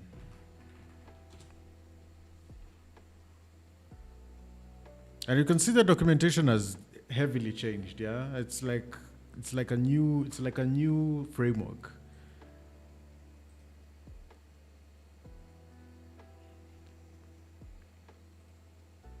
If I go to version 11, will it look the same? No, man. Yeah, it will. Okay, then we go to upgrade.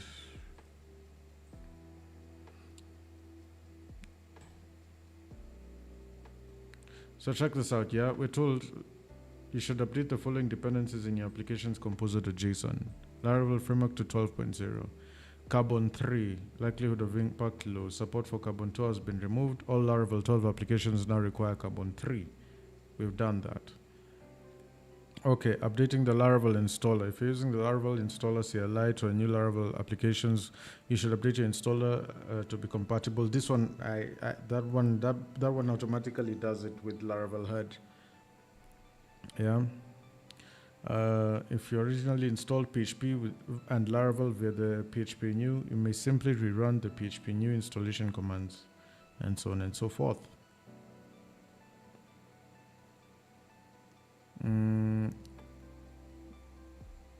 Yeah, so the only thing they're telling us to change is this Laravel framework to 12.0. Now, if you look at the upgrade guide for version 11, there were so many different changes that we were documented for. For example, this one here, PHP 8.2 is required, 7.340 is required, composer dependencies, all that stuff. So we were supposed to change all of these different things.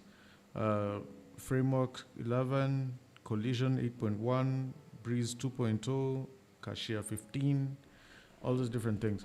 If we check, actually, let's actually do this, yeah? Let's check the composer.json for this one here. We see what's going on with this one. Okay. So we have Laravel framework as always, Tinker, Flux, and Volt. Okay. Then over here we have the faker, pale, pint, sail, mockery. Collision is always going to be there. Pest, and yeah, and so on and so forth. Comparison side by side.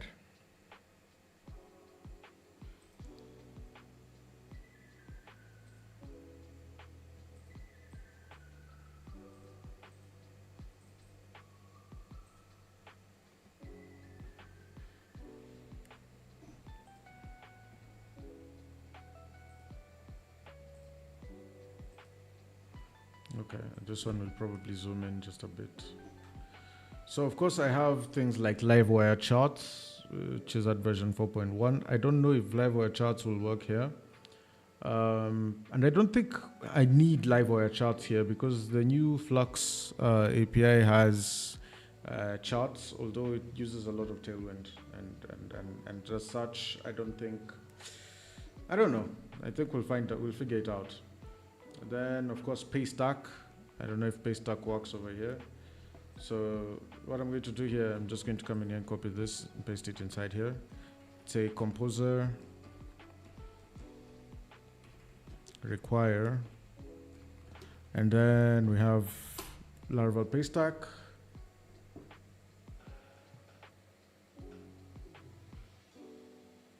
Look at that, it does not work. It does not work. What about my dependencies for Passapal?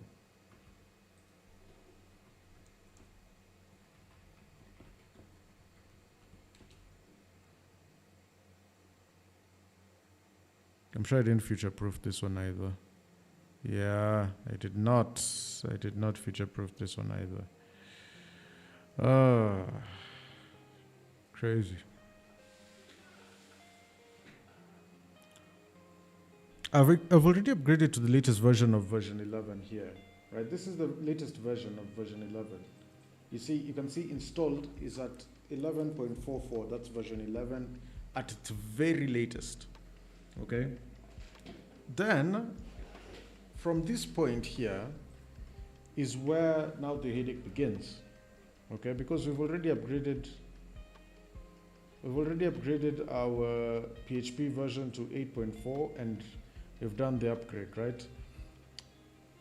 Let's actually close this again. We've gone to 8.4.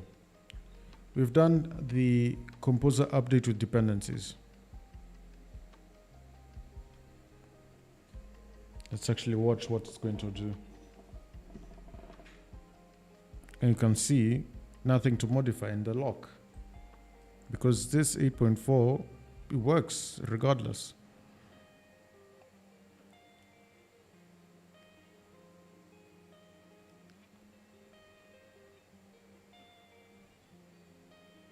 I don't know what else I could do on this point.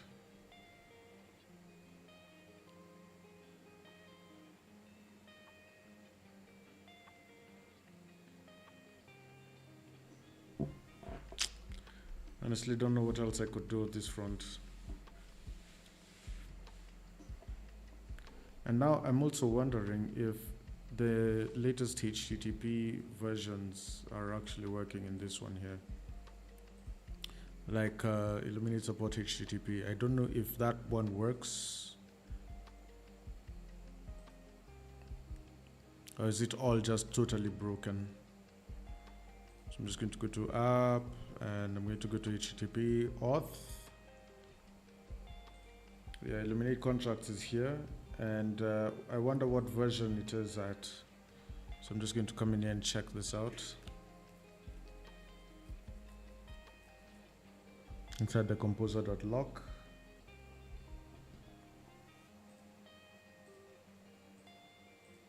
Brickmath is a package dependency over here, which is quite nice. So, okay, now let's look for Illuminate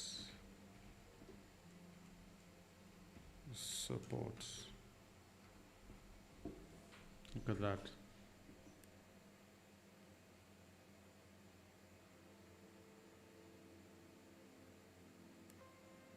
So they are there. The only thing is what version? Version 10.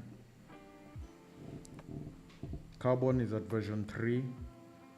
past is at version 2.6 to 3.0. Could be that the one thing that I probably need to do here is, as I'm changing this bit over here in the composer JSON to version 12.0, I could probably put my PHP version to something like, let's say, greater than 7.2. And let's see if that works.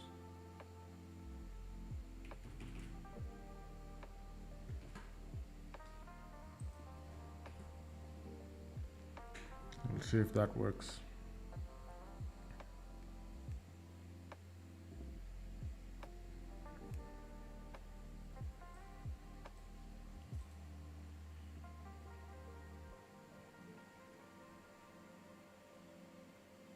And given that these ones here, the P stack doesn't work, okay? This one doesn't work. So what are we going to do? Just have to get rid of them.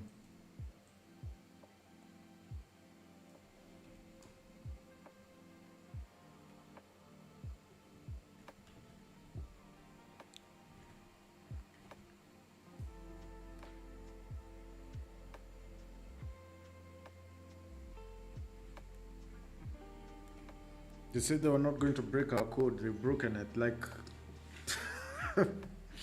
Like every time they release a documentation. Let me just state this. Let me just state this for everyone watching. Okay. Every time these guys are going to release the documentation, this is what they usually say in our prologue. Okay. This is what they say in our prologue inside the release notes. Check this out. Yeah. Versioning scheme. Okay. Laravel and its other first-party packages follow semantic versioning.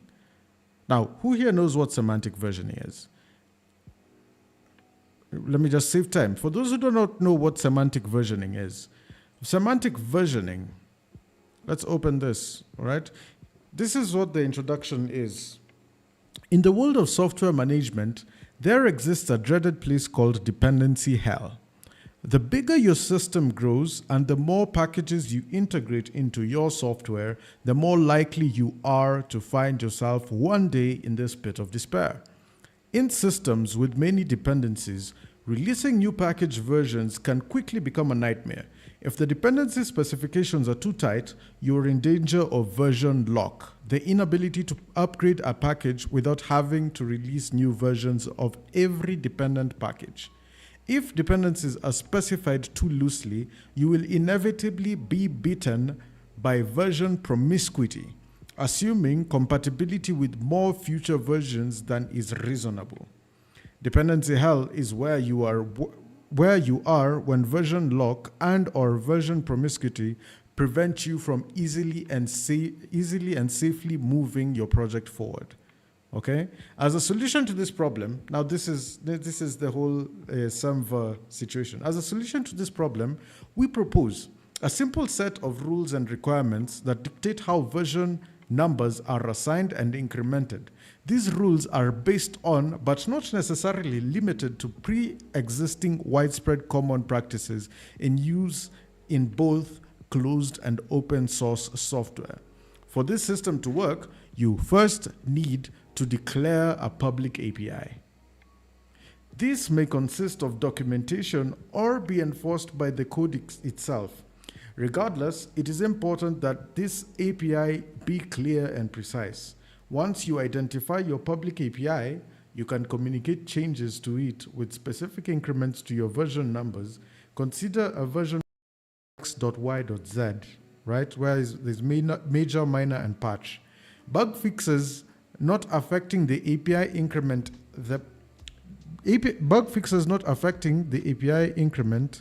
patch version.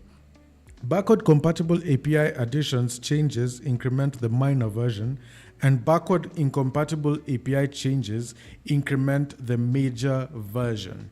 We call this semantic versioning.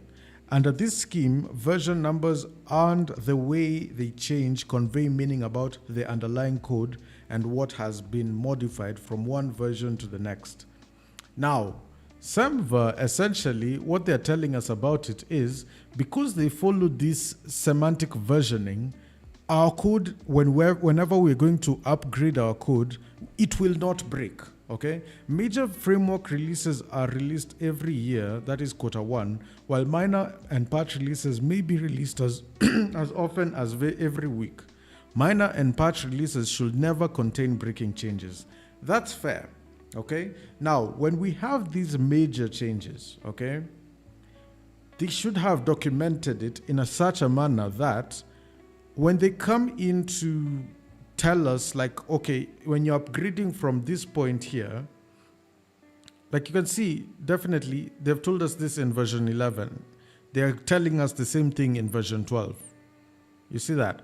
So, when referencing the Laravel framework or its components from your application or package, you should always use a version constraint such as 11.0, since major releases of Laravel do include breaking changes. However, we strive to always ensure you may update to a new major release in 1 day or less. I don't even know where to begin. If it's supposed to be 1 day or less, where do we start? They tell us, okay, the only thing that you're supposed to do in the upgrade guide is change this. Laravel framework from 11 to 12. That's it.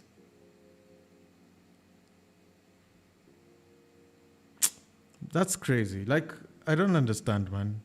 What if you delete vendor and composer lock? Okay, let's actually try that, by the way.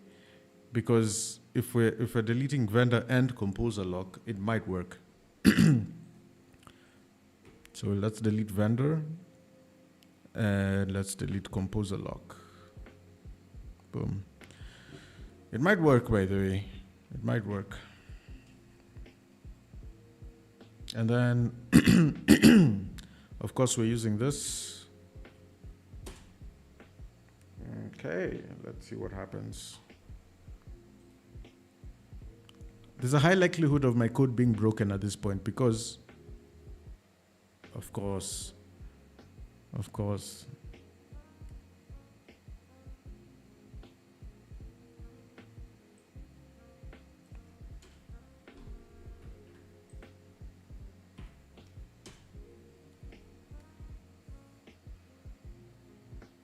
Okay, let's see what happens.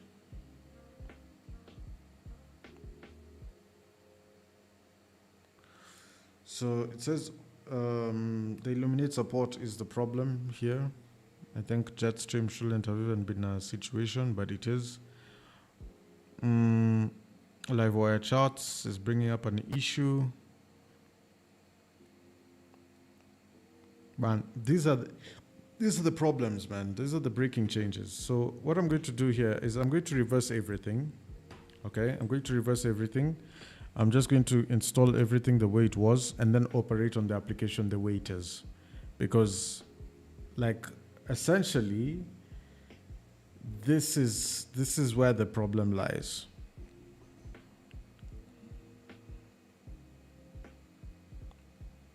Okay. Brick math. There we go.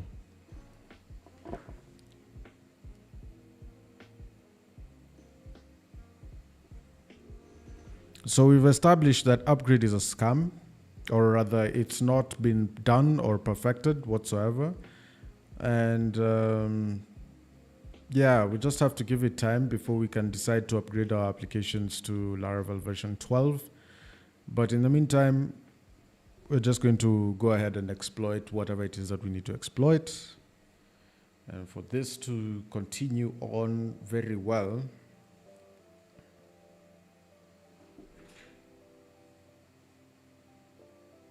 because there's such a nice upgrade guide when it comes to like version 9 to version 10, then to from version 10 to version 11, and from version 9 to version 10, it was so seamless. Like, it was there from the very beginning. Right now, it's, I don't know, it's I don't know. Maybe this. I don't want to say it's rushed because they're dealing with a lot. There's lots of stuff they're dealing with.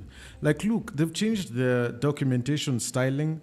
They've released Laravel Cloud.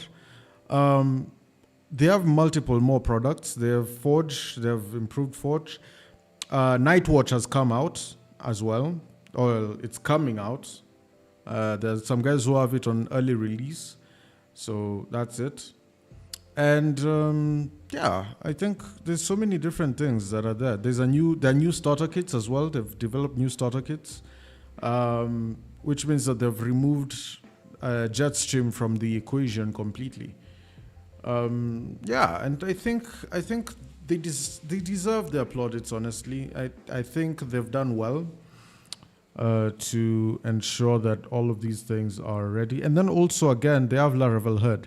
Laravel Herd has been upgraded as well. So you can see if you go to add a new Laravel project, instead of having it to Breeze to Jetstream, you have now these three, React, Vue, and Livewire. And previously, it was a lot better. Well, Jetstream was a lot better. Like so far right now, because you could totally remove all the Breeze components. Yeah, team of 50 shouldn't be a problem, definitely. But you also need to realize that as much as they've monetized most of their applications that they've created over here, they don't make that much money to employ 50 people. Or rather, I wouldn't expect that they make that much money to employ 50 people. I wouldn't expect it. But I don't know. Maybe they do. I don't know the metrics. I honestly don't know the metrics. But they've handled a lot. They've handled a lot, and they've given us a lot. They've given us more than we expected, honestly. They've even given us tools to divert to Laracasts and everything. Yeah, they got funding. Oh, yes, true. I've been watching the conferences as well. There have been many people who've been coming up with new packages that we could also be, that we could really be using, especially on the AI front. Man, there's so many things.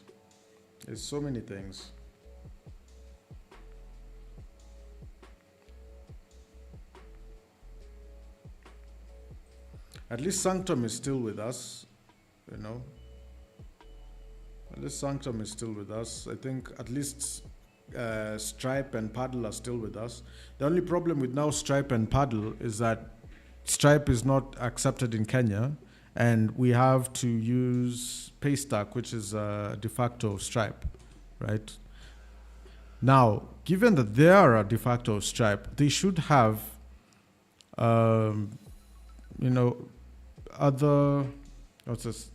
according to the documentation that they've given us, they should have plugins that are constantly being updated. And the one for Laravel is this one. But this one for Laravel, if you have a closer look at it, let's look at the composer.json. Look at it. It has the where is it? I'm trying to look for the versioning.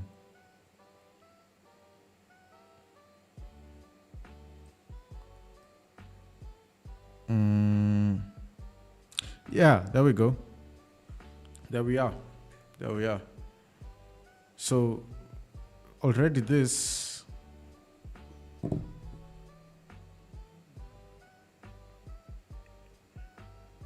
has finished. This one has finished it. This one has also finished it. This one has also finished it. So unless I get rid of these dependencies that I had before, like if I don't know if I have an older Laravel 11 application that I can try and upgrade.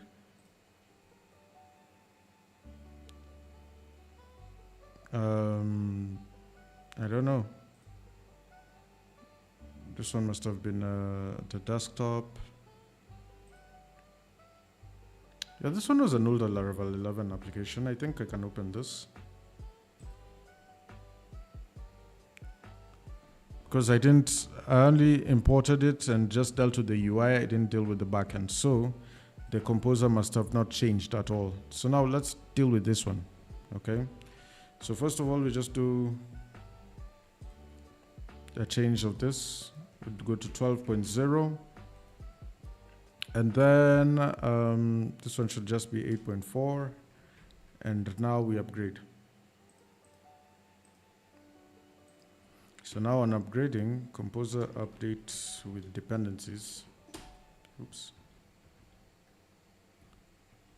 It's -W. Let's see what happens.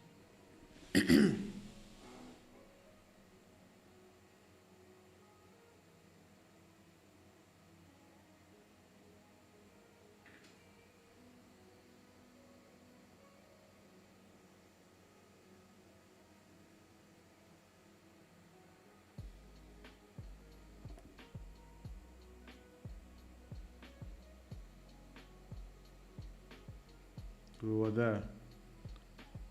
We were right there. We were right there. The only problem is it's saying that could not delete Illuminate Foundation. This can be due to an antivirus or the Windows search indexer locking the file while they were analyzed. It could be that we just need to do chmod 775 chmod -r. Is it -r like this? 775, and then we do a dot. Let's see. That's what needs to happen. And then we just give it time to unlock all those things.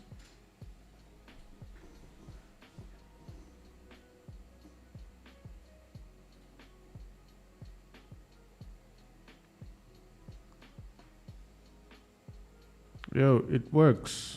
It actually works. Okay, let's say we reverse all this, right? And go back here and cancel the whole operations. Okay, then we do composer update with dependencies.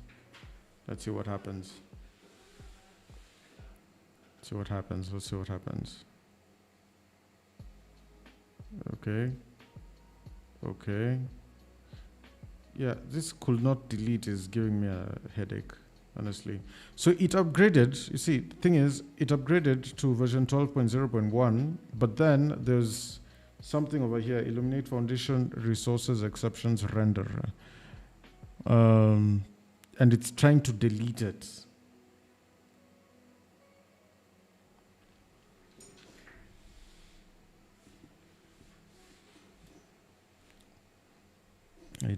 Maybe I need to open it as an admin.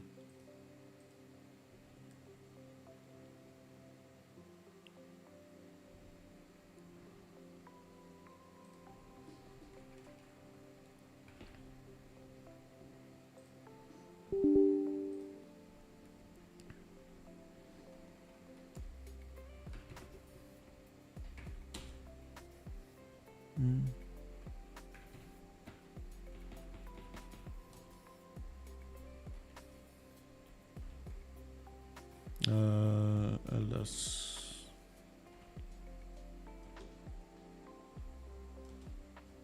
wait, what was it again? It was I keep on forgetting that this is CMD. PowerShell, run as administrator.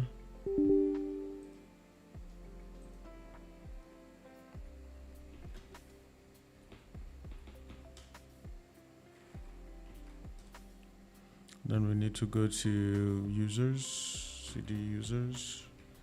Then I know we'll go to Steve, I think.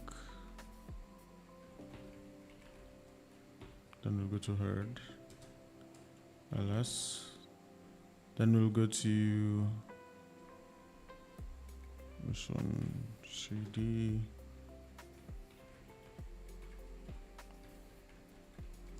And we're almost there. So now we can run our composer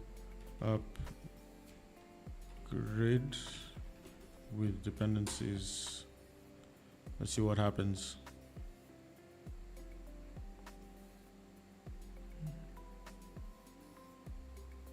Well,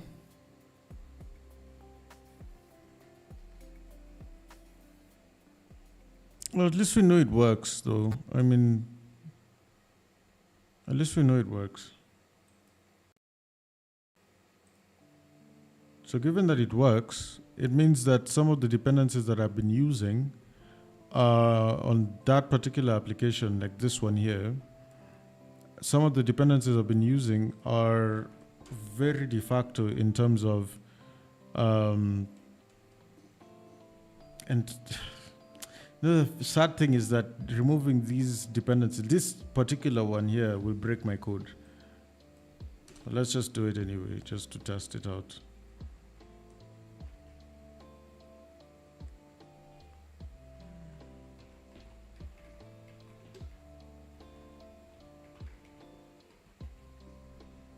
So we'll come in here and just do 12.0 and save it. Let's see what happens.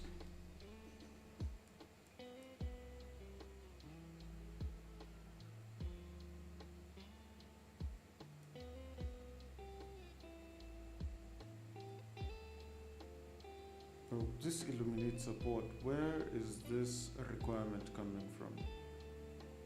Charts? Test?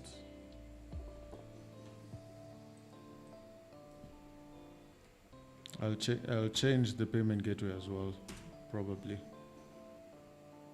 Hopefully this doesn't break it now.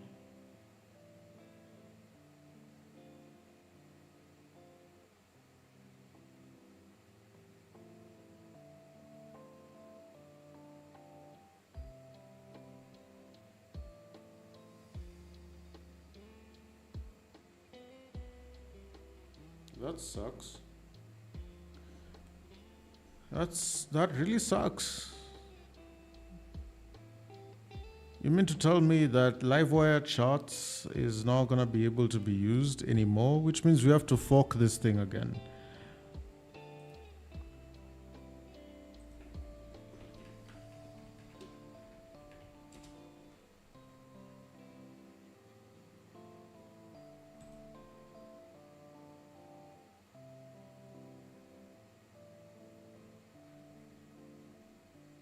And as you can see, the last time he released anything to do with this was in August 2022. I'm gonna fork this.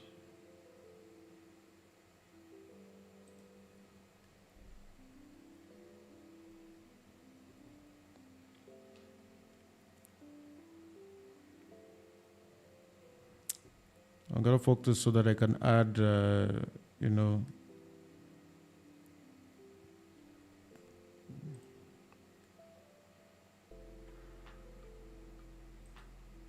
I can add, you know, support for version 8.4.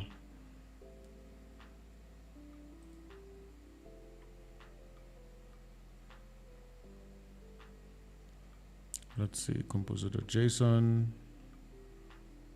Actually, the only thing I need to have here is the versions, even here, and Livewire is fine.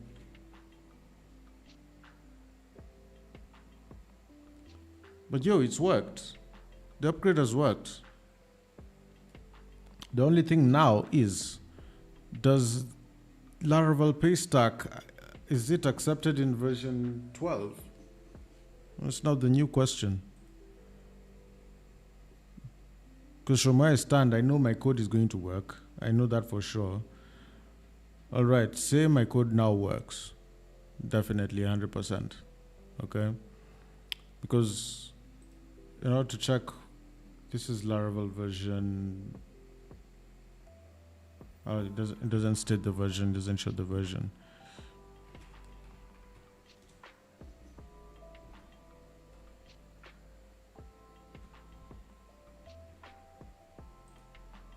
Let this run.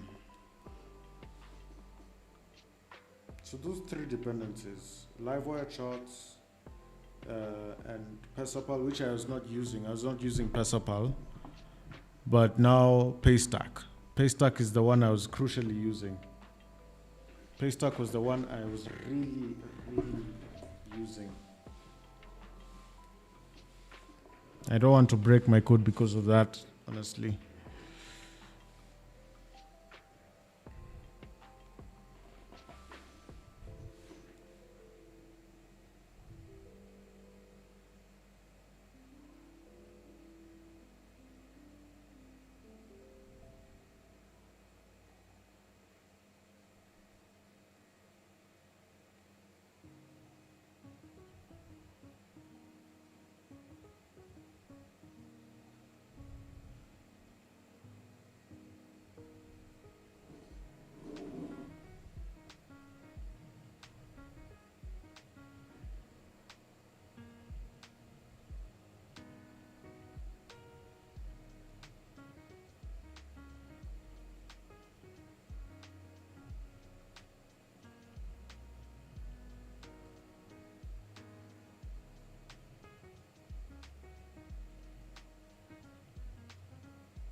Greatness.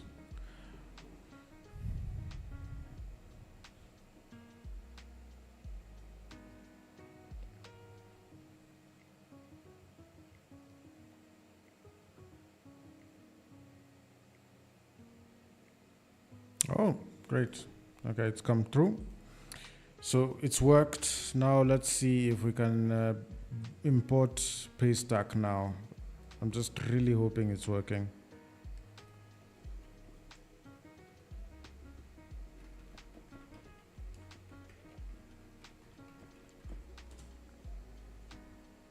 Please, please.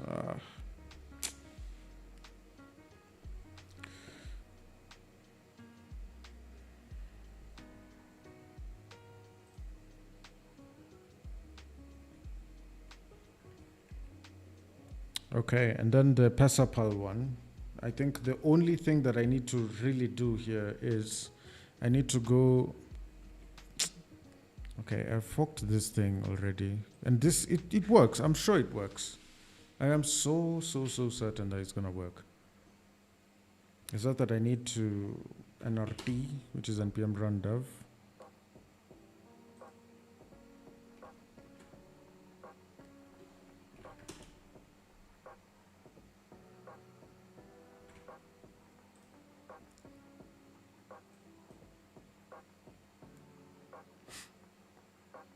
Okay. Okay, and then,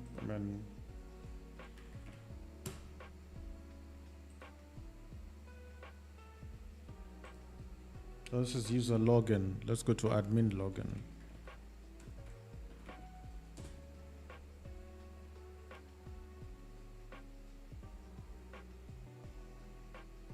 Yep, you can see charts are not there. So my code is broken, just like that. And I don't know who has forked this and actually successfully, like,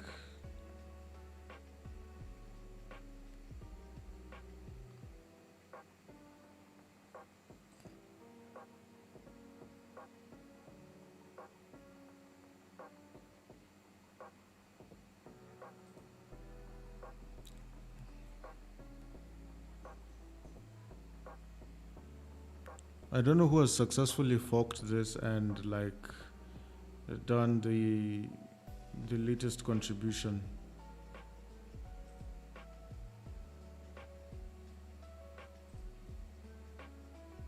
There's one active pull request over here. You know what? Let's just go back. Let's just go back. We try it again.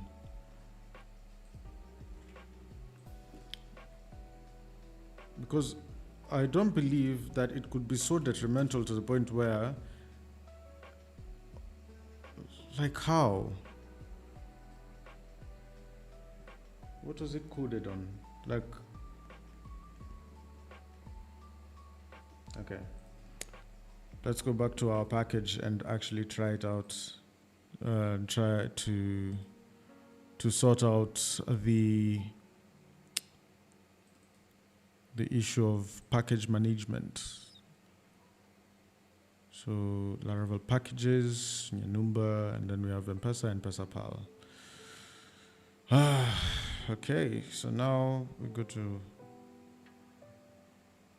open it with VS Code.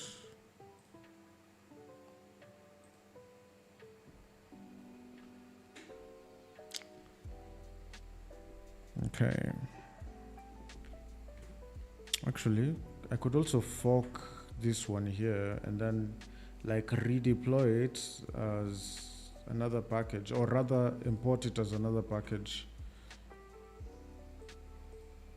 Yeah.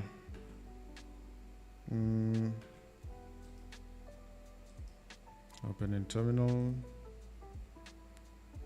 and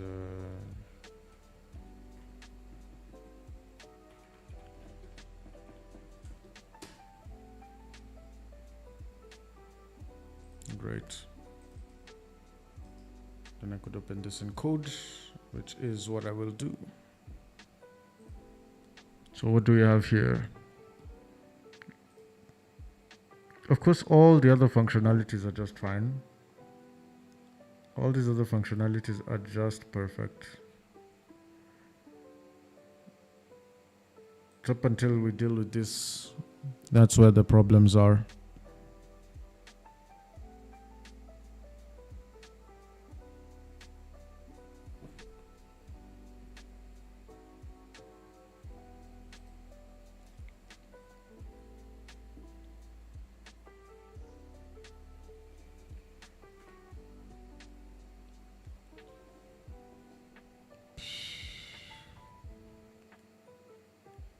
I think I would have just done this. I would have done stuff like this, honestly. 8.1, 8.2, 8.3, and 8.4. I surely do hope that that doesn't break anything.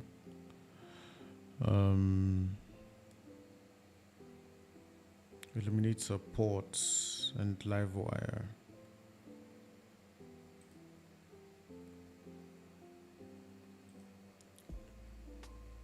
Hold on.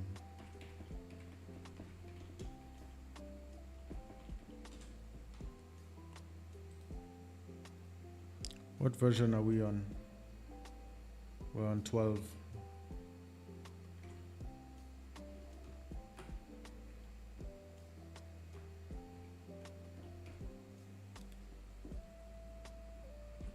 We'll save it like this and just do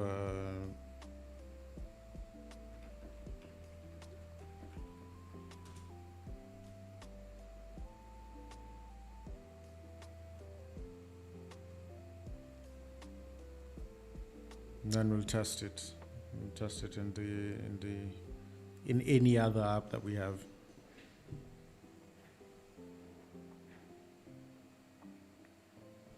Meanwhile, because I know PesaPal doesn't work in my application, I know that I also need to update my own tools over here. So I put greater than 8.0, but over here I put eliminate support for that. So I need to do also 12.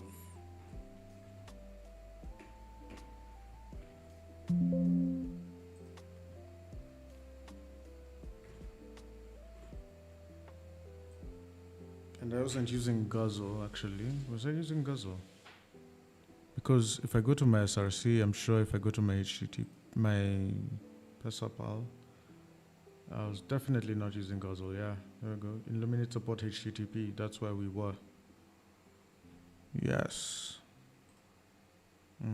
So if I remove this from it being a requirement, Fine. So if I come in here, just do the composer upgrade with dependencies. And now I need to get RAM. I need to purchase RAM for sure. Because we cannot be indexing files forever. Like, look at this one. Oh, this one is done. This one is done. What did I do? Composer install. I should have done upgrade with dependencies.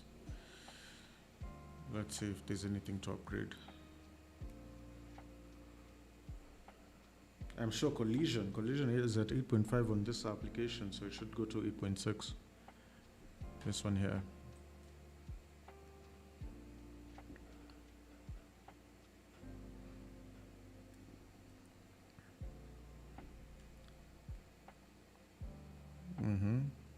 Okay, well, I guess there's nothing. So this one should stay the way it is. For now, I'll just leave it like this. And this one is okay as well. So I need to actually check.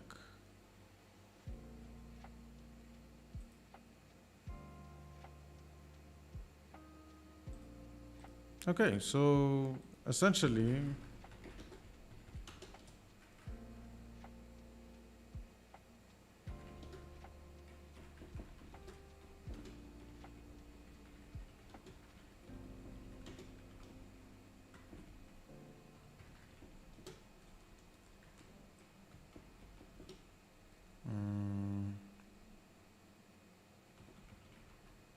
I have to test this. Let's say updated illuminates.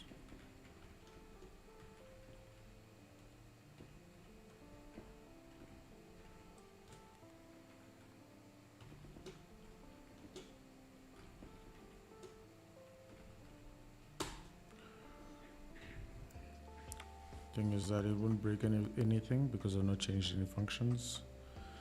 Whole essence of being a solo developer. I'm just that guy.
Okay, so I need to do a new release.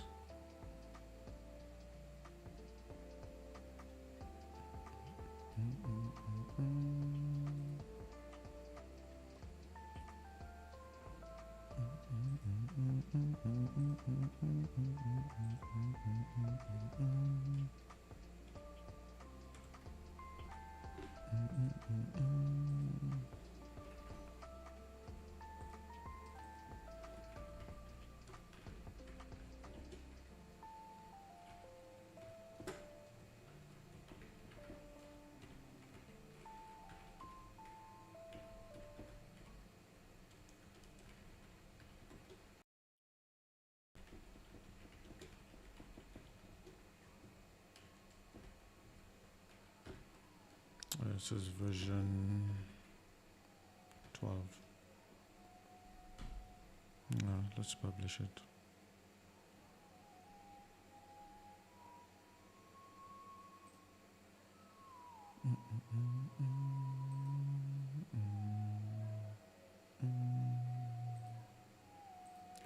Let's see what happens in this situation then. If we go to our application,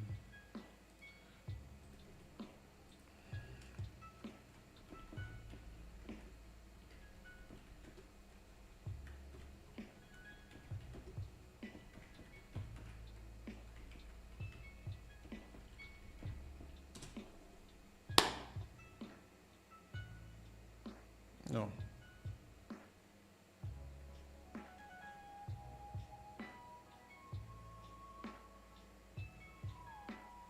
Mm-hmm.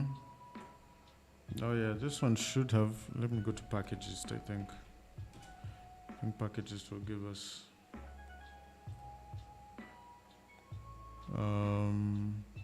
My packages. Let's go here, and we're at 1.0.2, and yeah, that should be it.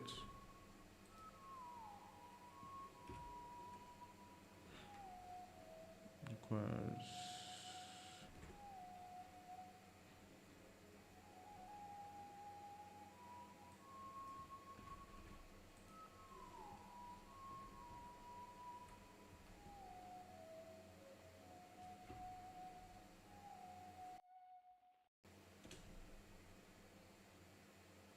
Look for version 1.02. Yeah, there we go.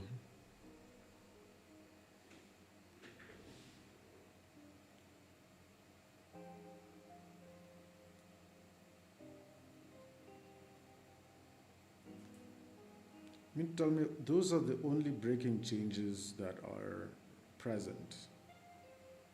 Somebody needs to upgrade this. Somebody needs to upgrade this.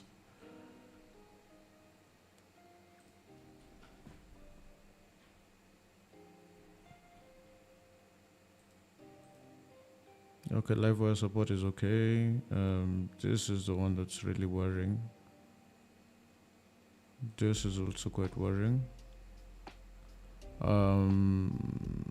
Orchestra and all that, I don't think it will pose a big threat. And that's it, actually.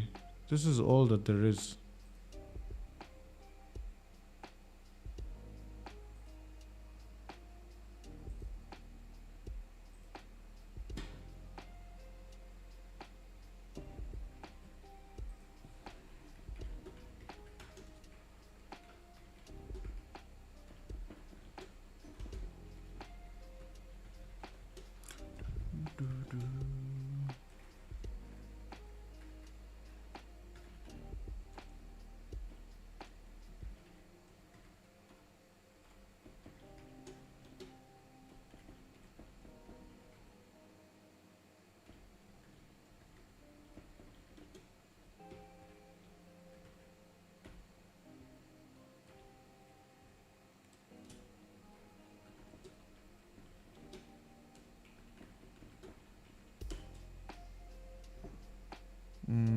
Oh, this is, oh my goodness, no. I need to push to my own fork. So git branch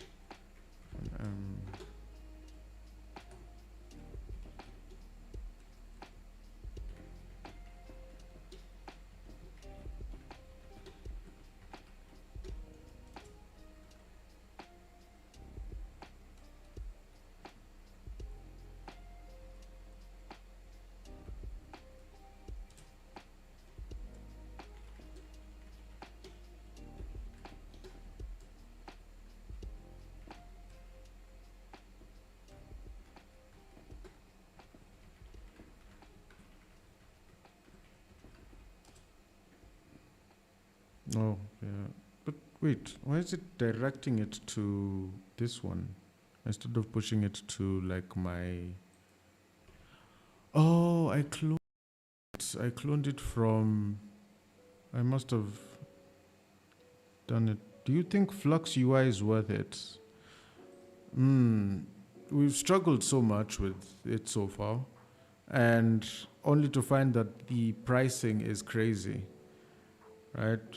First of all, let me welcome you to the stream. Rico, welcome to the stream.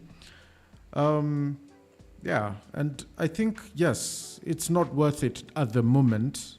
You have to have already grasped a few things to do with the UI first before you get into purchasing Flux UI, honestly. But I feel like looking at the various use cases, I feel like the UI is quite good. It's quite customizable, I'd say, definitely, because of course it's Tailwind. But the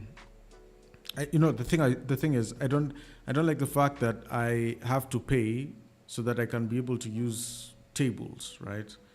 And pagination and the likes, right? So it's not at that point. I just don't like it. But if I'm looking at it from a perspective of this is a big investment in that I know once I buy it, I'm going to be able to build like six apps a month that are going to be monetizable, then yeah, go for it. Although again, would you buy a Flux UI or would you just stick it out with Tailwind and then build your own components? I mean, that's a question that you'll still have to answer for yourself. I personally would go for Flux.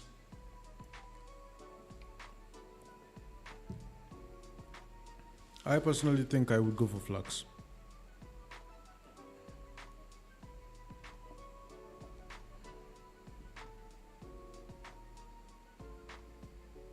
Yeah. I hope that's answered your question though.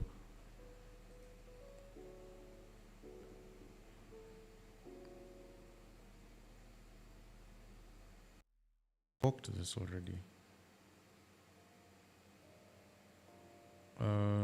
Choose an owner. This one already exists. Yeah, so I already forked this. Let me just fork it to Nyanumba codes, livewire charts, and then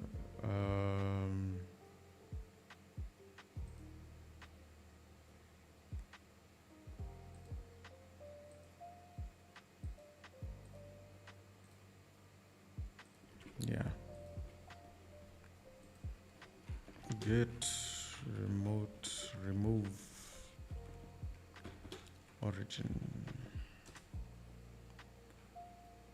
git branch fnm. Which branch is this? Master. Okay, so git branch m master, git remote add origin, and git pull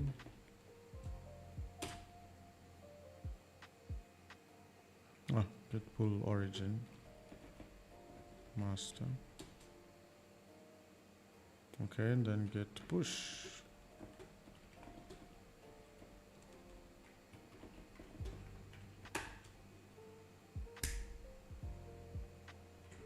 And now we have this,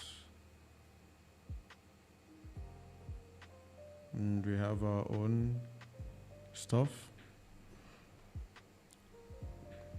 I agree. For most small developers such as myself, the pricing is crazy. By the way, I watched a couple of your last videos and I have been watching this stream for like 2 hours. Glad I found your channel. Glad for you to join up, man. Glad for you to join up. The more the merrier. And you definitely will add a lot of value to this channel as long as you also participate and, try as much as you can to engage with the content. As much as you can, we learn together, we move together, we grow together. And I think that's really awesome. That's really awesome, man. Thank you. Thank you so much.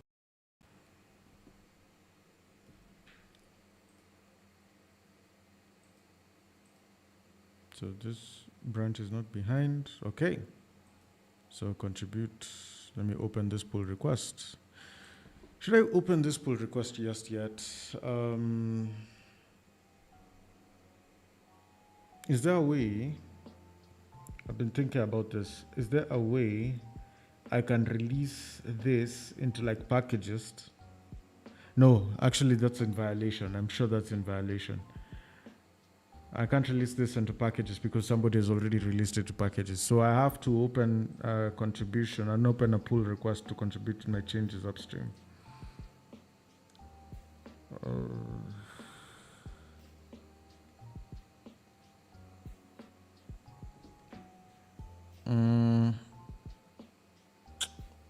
I'll do this tomorrow. Later today.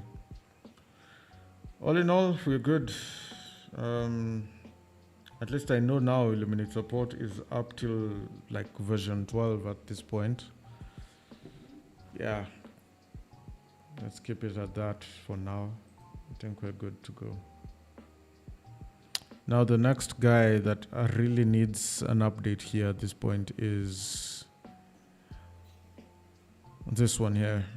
This is Unicode Developer Laravel Base Stack.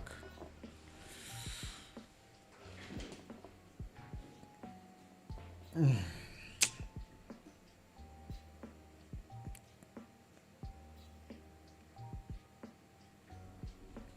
scenes are crazy on this one because, yikes.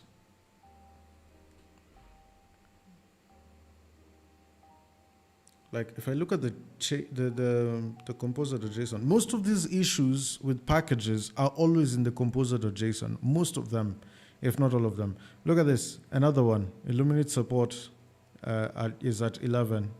PHP is at version 8.1. What do we do, man? What do we do?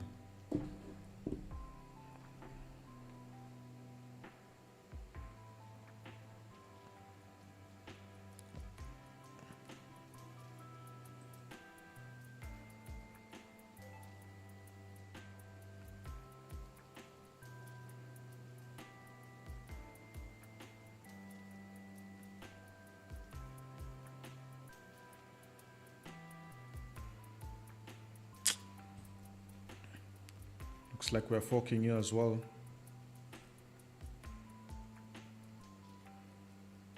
Putting you in your number codes. Let's create the fork.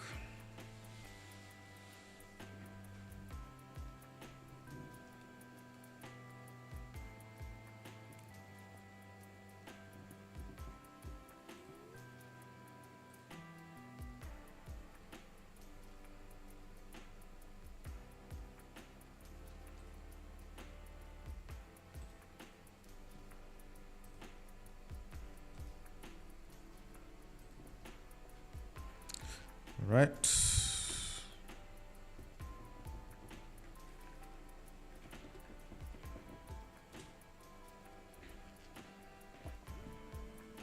Honestly, the only thing that we need to do here is, let me just open this in code now.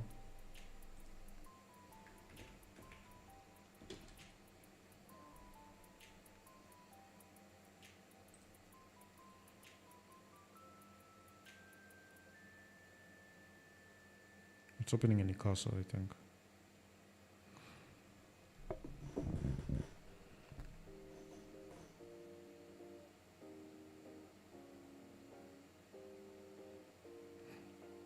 Yo, so Rico, are you actually considering buying the package, buying Flux UI? I mean, definitely it's not a bad move, but I mean, you have to, but given that you're also, again, a small developer that you've said, like, of course, it's a juicy thing to consider, but damn, $650.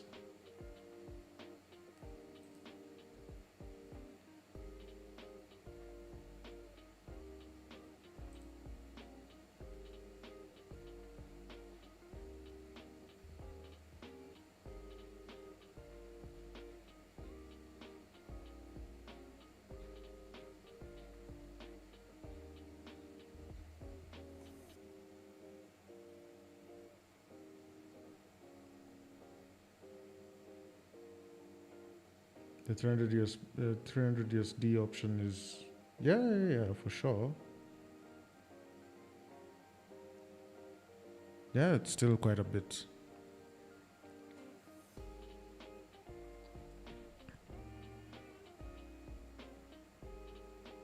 Let's actually even see the features. Like what pricing, what does it offer? Right, so you can see definitely. Okay, I was looking at the 650 one for like multiple people in a team and all that, but there's no need. So the $300 one is fine, I think, as long as, again, you have a lot of ideas and a lot of implementation models that you need. Yeah, gives you the components shown above the price. Yeah, exactly, and it gives you a lot more, I think, because if you look at the Where is this? Where is the...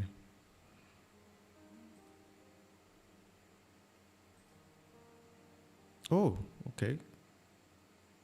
But there's more. Actually, you don't really need to buy. You don't really need to buy the because it's given you a lot more templates on this side for the demos, which I quite like actually. Not bad.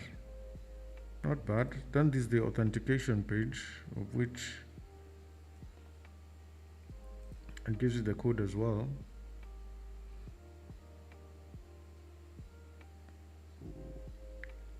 I don't know. It might actually not be worth it. It might actually not be worth it.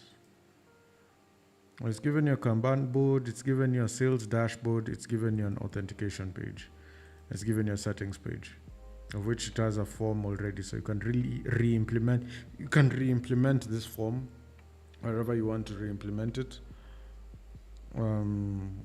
With all the other items, like radios, yeah, it gives you now the checkboxes, gives you the forms, the select. I don't know. It might actually not. It might actually not be that. It might actually not be all that. Then, of all these components that are here, I've seen chart is supposed to be a professional one, so definitely it's going to be using this. And I don't know which particular charts it goes into using. I don't know if it's using maybe say Apex charts or whatnot.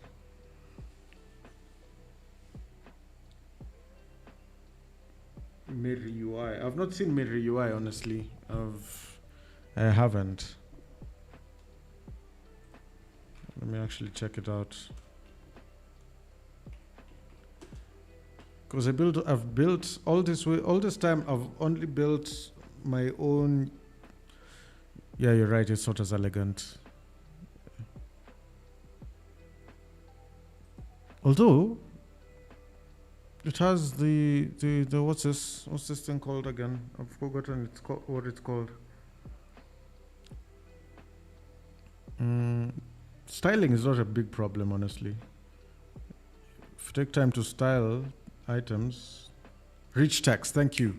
It's called rich text. So yeah.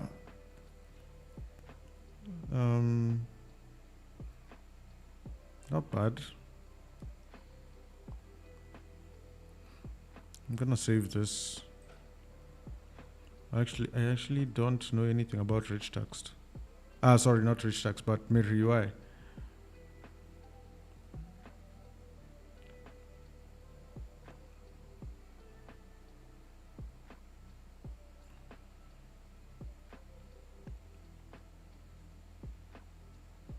There were some other libraries I was using for rich text in jQuery. It was called, it started with the C, and I think it was...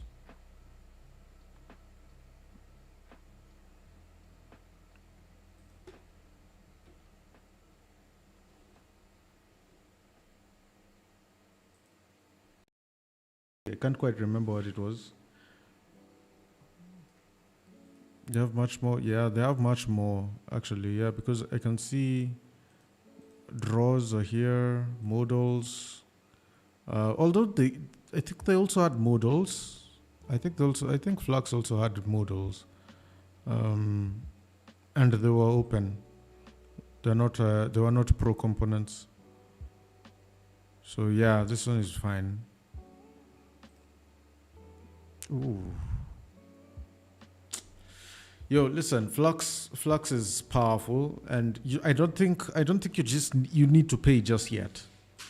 I think what you should do, try utilize whatever it is that they've given for free. icons, modals, buttons. I don't know about tooltips. I think tooltips, yeah, tooltips as well. The toasting I think is a pro component, honestly. Oh yeah, this is it. It's a pro component. But there are also other toast libraries that you could use. So toasting is not really a mandatory one. I usually use Sweet Alerts, but I think I need to change.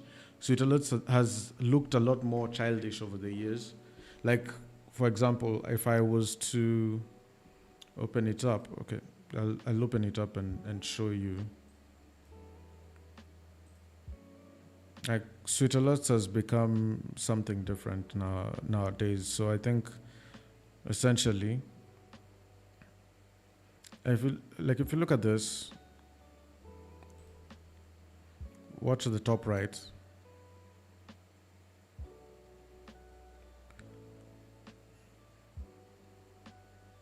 So there's no elegance to how it pops up.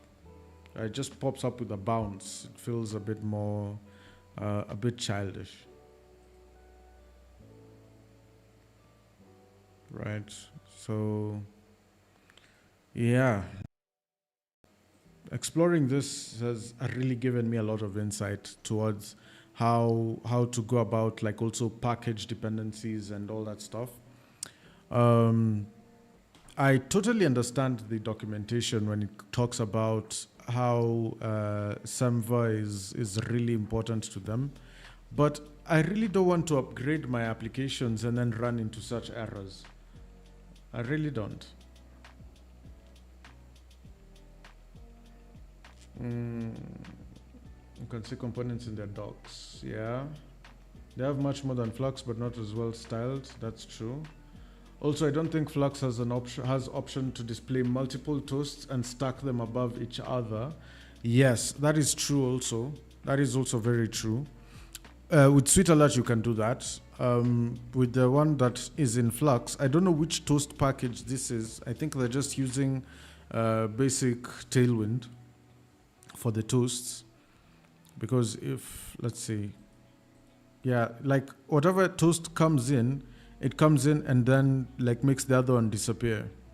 So there's no, maybe they should be putting like maybe say a time limit to like this toast. You can be able to read it, and then as it comes in, you're able to read the next one after like maybe say 5 seconds. You know, that will be okay. These ones are with headings. These are success ones. Duration, permanent, and they don't have the stacking one, so that's a bummer. They don't have the stacking one.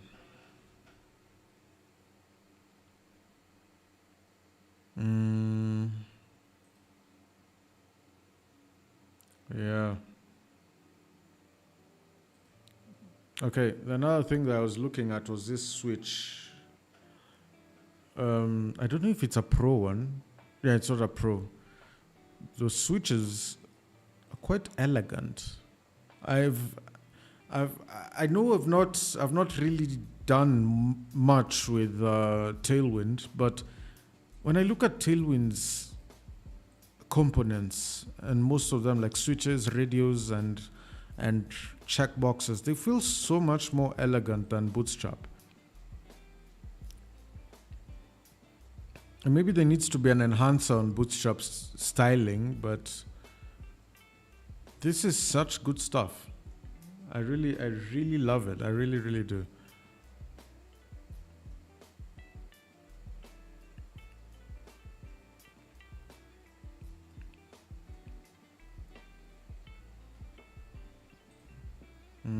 Separators are not pro components. Please don't let selects be pro components. Please. Okay, thank God. So yeah, we have these. Although I never use selects when I'm dealing with like a large subset of data. I usually put like maybe say an input of type text and use it as a search button. And then at the bottom, I have like maybe say some hovering items that have the details of whatever it is that you're going to be searching for. So selects when you're dealing with like large amounts of data are not quite ideal. Just rather put an input and then like create a card like structure that pops up like as many times as you have where you're searching for them. I'll probably have given an example of my inventory application which is online, but I've not, I don't know if I have it here.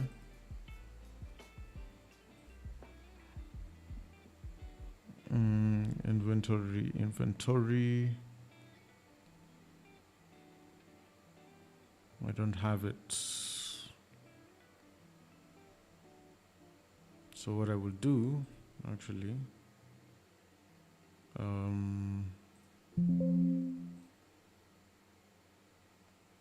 let's just open the path.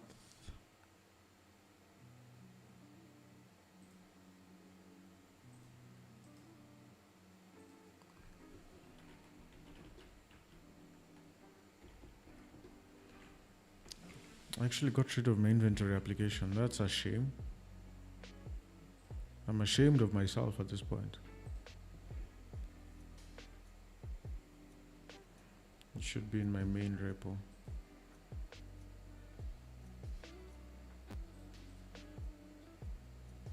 It should be in my main repo, yeah.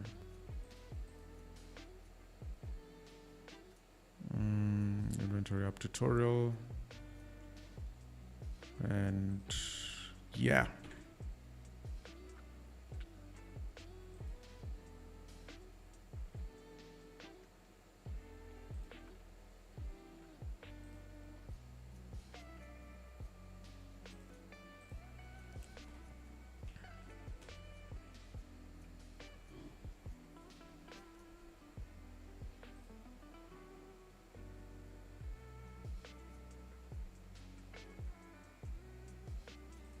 Let me just do this code. Inventory app tutorial.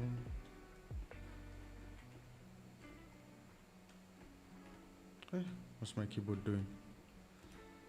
I need a new keyboard, man. I need a new keyboard.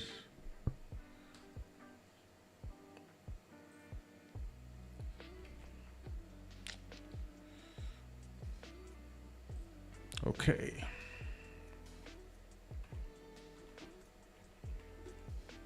Before you even do composer install, just do cp.env.example.env, and that's a starting point. npm install. This one usually runs a lot faster than the composer install.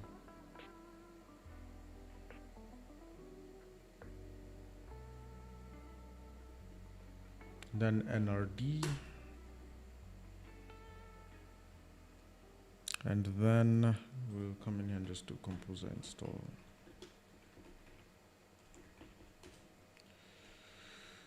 Ooh. Go.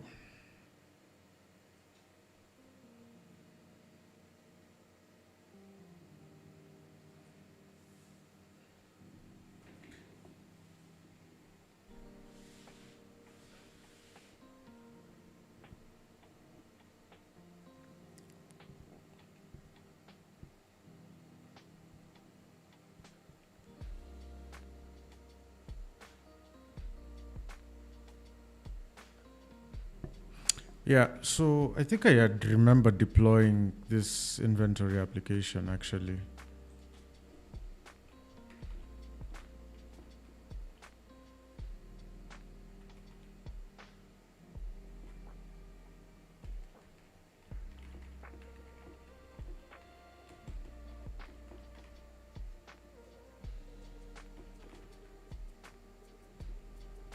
Yeah, here it is. Of course I deployed it. Of course I deployed it. Mad. Anyway, so what was I looking at? Yeah, so a situation where we have multiple products that we want to like deal with. You don't want to deal with you know, you don't want to, or multiple users, right? Like suppliers. You don't want to deal with selects. You want to now deal with like cards. So in this situation, like you can see I have my search and it's searching for the name, but now it brings in all the other details like the email, the phone number, the account details and all that stuff, and also the balance at which we probably haven't paid or we probably have not received and things like that. So things like this. And then if we come in here into the product search, when you type in here, let's say for example, you type in like that. So now this is a product that you can now select. I've selected the product. Over here, it's supposed to be reserved for the image. Okay. And then, of course, now you select the quantity. Like now this is the date of purchase. And then you select the quantity. You want 5. And then maybe the unit price over here will be like, maybe say the purchase will be 178. And I'll add this to the list. And yeah, and just like that, I mean,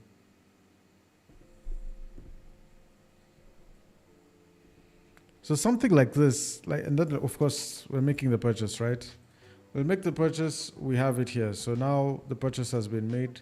And if we look at my dashboard, we have, okay, of course we don't have total revenue just yet, but if we go to purchases, there should be, there was another place where I had a lot of this stuff. So yeah, we have purchases over here. So purchases at 890 over here. And now if we sell these items, so we'll create a sale. We have 5 units of this. The date of the sale will be 25th. The client search would be, we'll now start searching who I'm selling this to. Maybe this one. And then I'll select the quantity, maybe say 4, and then the unit price would be now 530. I'll add this to the list, and I'll make the sale.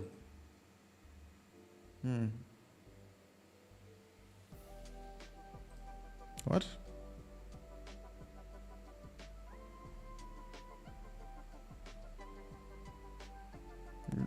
Hold up.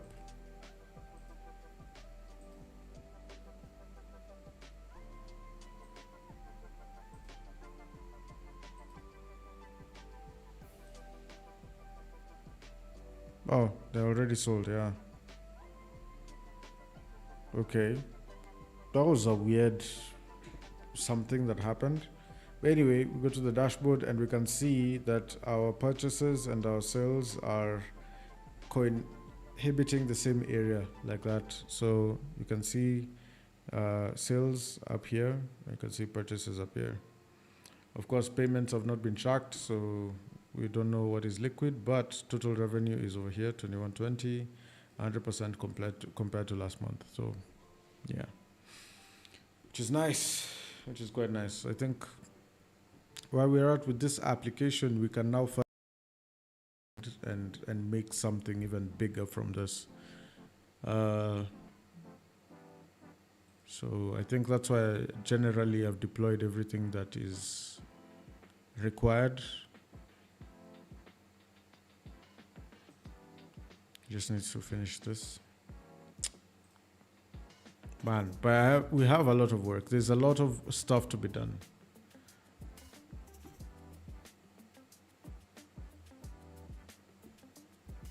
Over here, the only thing that needs to be changed is our composer.json, and then we're good.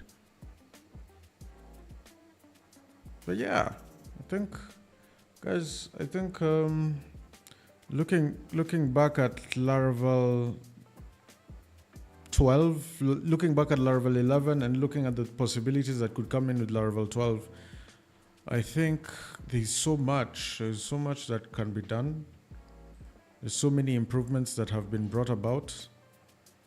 And yeah, but now given that I've already done the upgrade and all that for my application, and for people who have not seen this, like for people who have not seen it exactly, this is like a dashboard. Like this is the dashboard for Gmail. Now you can't unsee it. Now that you've been seeing dashboards all over the place, you can't unsee Gmail, which is quite insane actually. Now you feel like you can create your own Gmail with your own top navigation over here, and then your sidebar navigations over here. Then you have your search for the search of the mail. You can probably implement Algolia. Algolia, for those guys who do not know.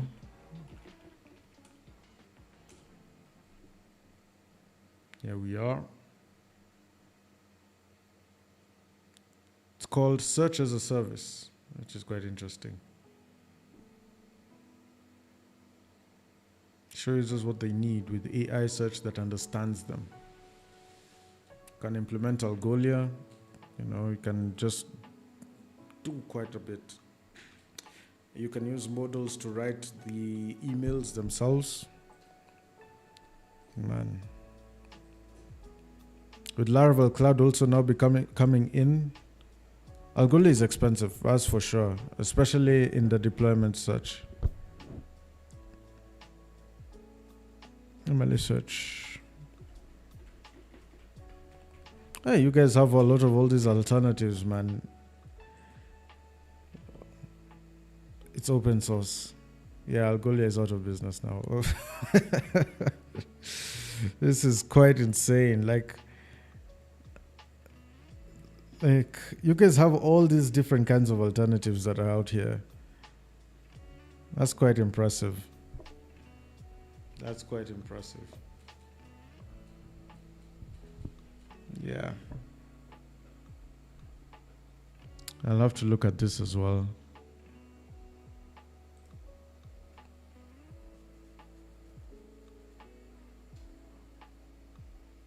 Mm-hmm.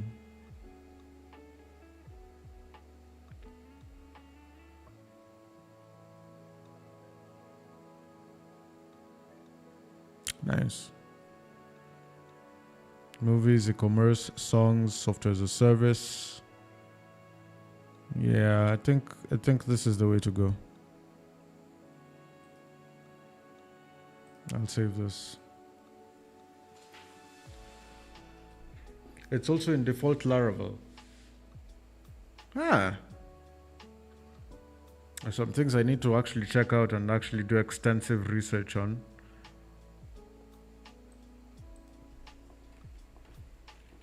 Because I always imagined Laravel are using Algolia.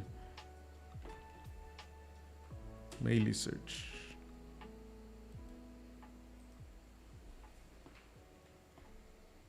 Read the docs.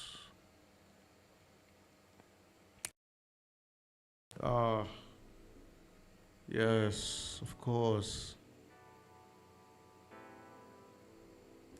I thought Scout used Algolia though.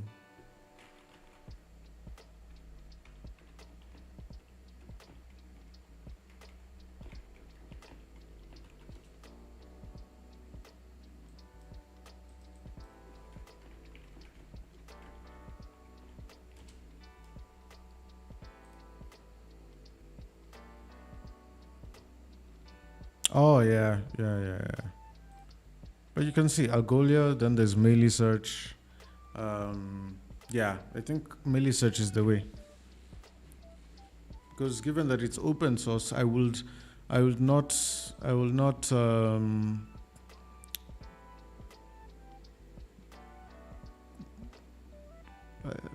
don't think I'll face some de facto style crashes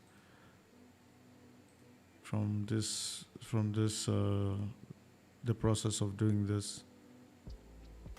Oh, okay. It's easy to implement, it seems.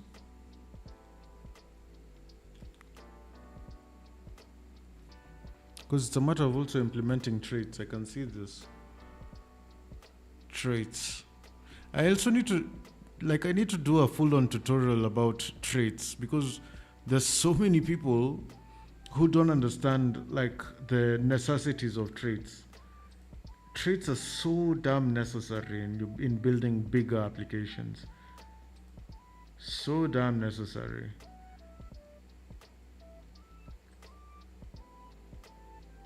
I think I should do one that talks about traits generally. Like, I've implemented a lot of traits here. I think no, I've just implemented. Yeah.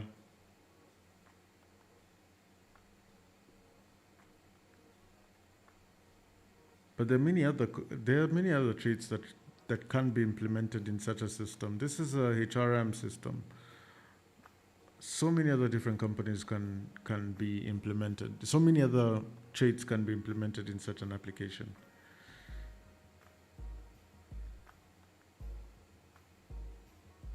Anyway.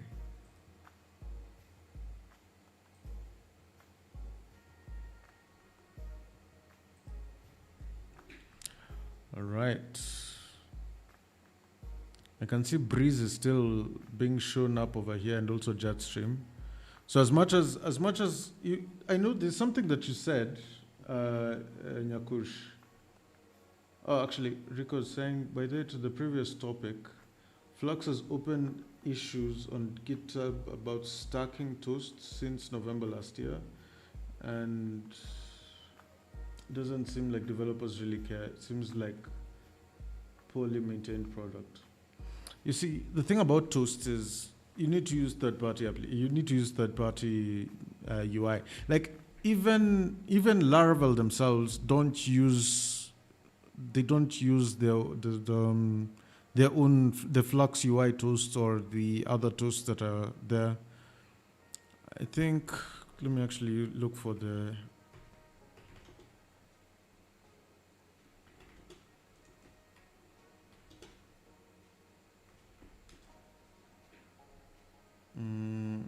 let's see.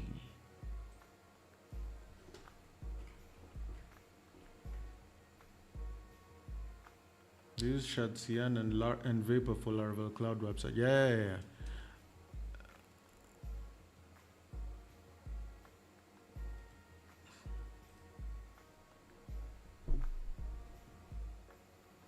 These ones are the ones I was looking for, actually, especially these, like the dark ones.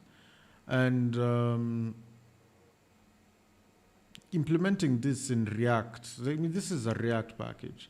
They've never that is so easy to use, similar to this for anything to do with Livewire most of the time. So I just go ahead and I collect, what's this, Sweet Alert 2. And I've been using it ever since. Like, I don't regret whatsoever using Sweet Alert 2.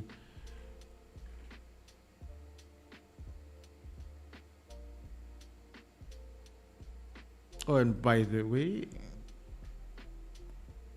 just as I proceed on to this application here, just log in as a user.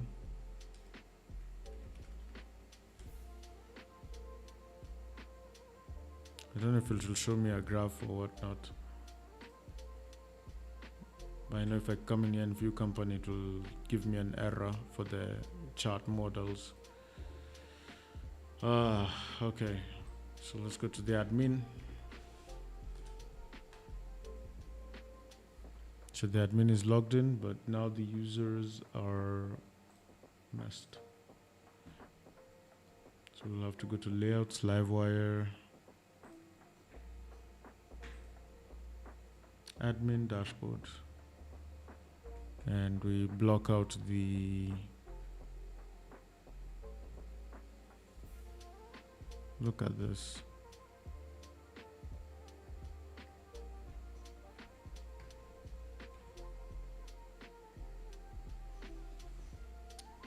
Pie chart model as well.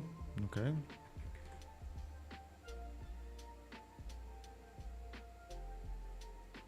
Yeah, so essentially, this is the app that I've been building for quite some time. I think we can call it now maybe 5 weeks. But yeah.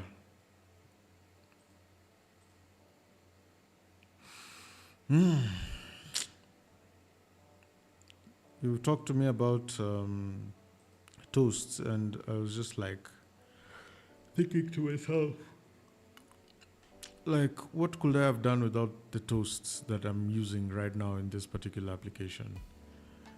What could I have done?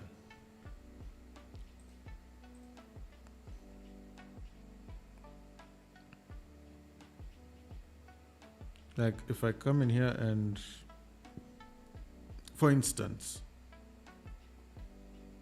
download the payment slip.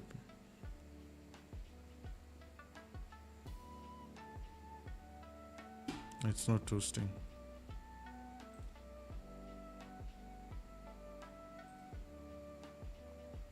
Okay, like that. Let's see if it will do it again before this. Okay. So there's a way it can stack. I used to be able to stack many alerts together. And then especially when you're using it in a particular application that has WebSockets. So you'd want like the notifications to pop up one after another as they're disappearing. More so like a chat system. Like they would pop up like chat, like the way they pop up on, have you watched some live streams where like the chat also pops up on the interface, and they come in and disappear after some time. So for some time I was looking for that effect, and so it alerts gave me that for time. I don't know what happened. I think I just generally forgot about it. Especially because in this application, I'm not using WebSockets, so I'm not expecting like pop-ups to come in like every other time, and then another one coming in on top of that one, so that this one, if I fail to read it, then I can at least catch up with both of them, given that they only disappear on duration. But yeah, you're playing quite a bit.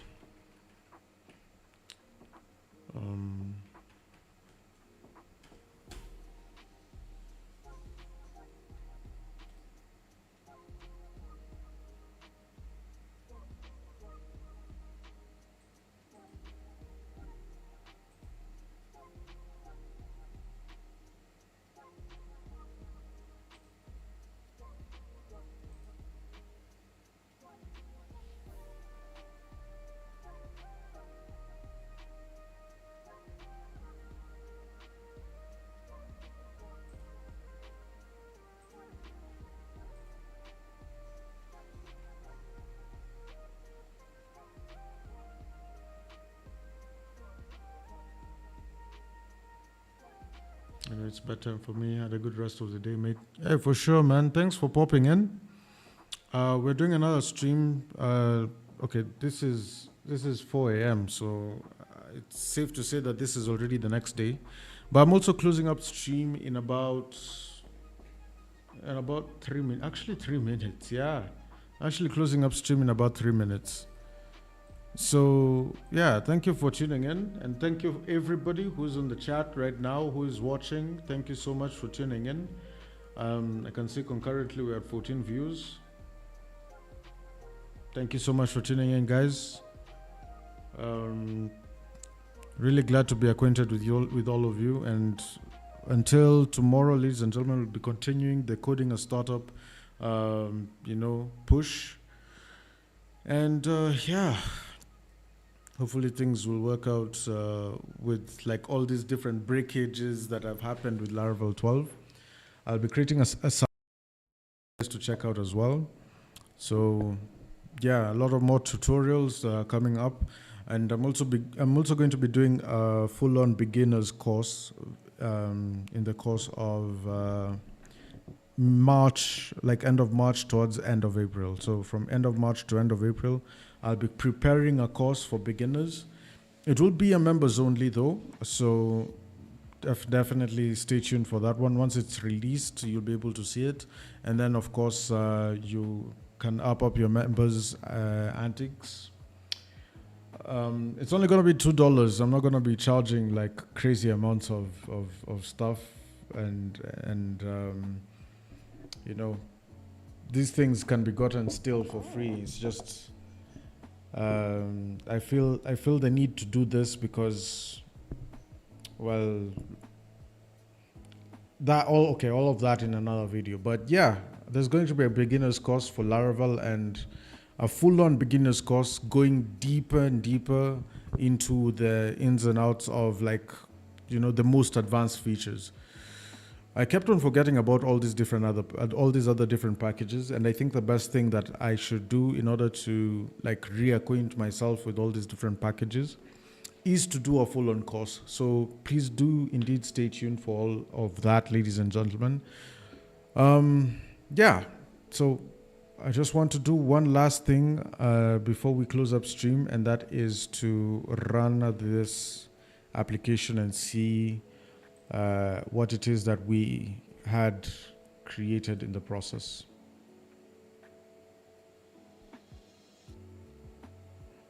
Using Laravel version 12. Yeah.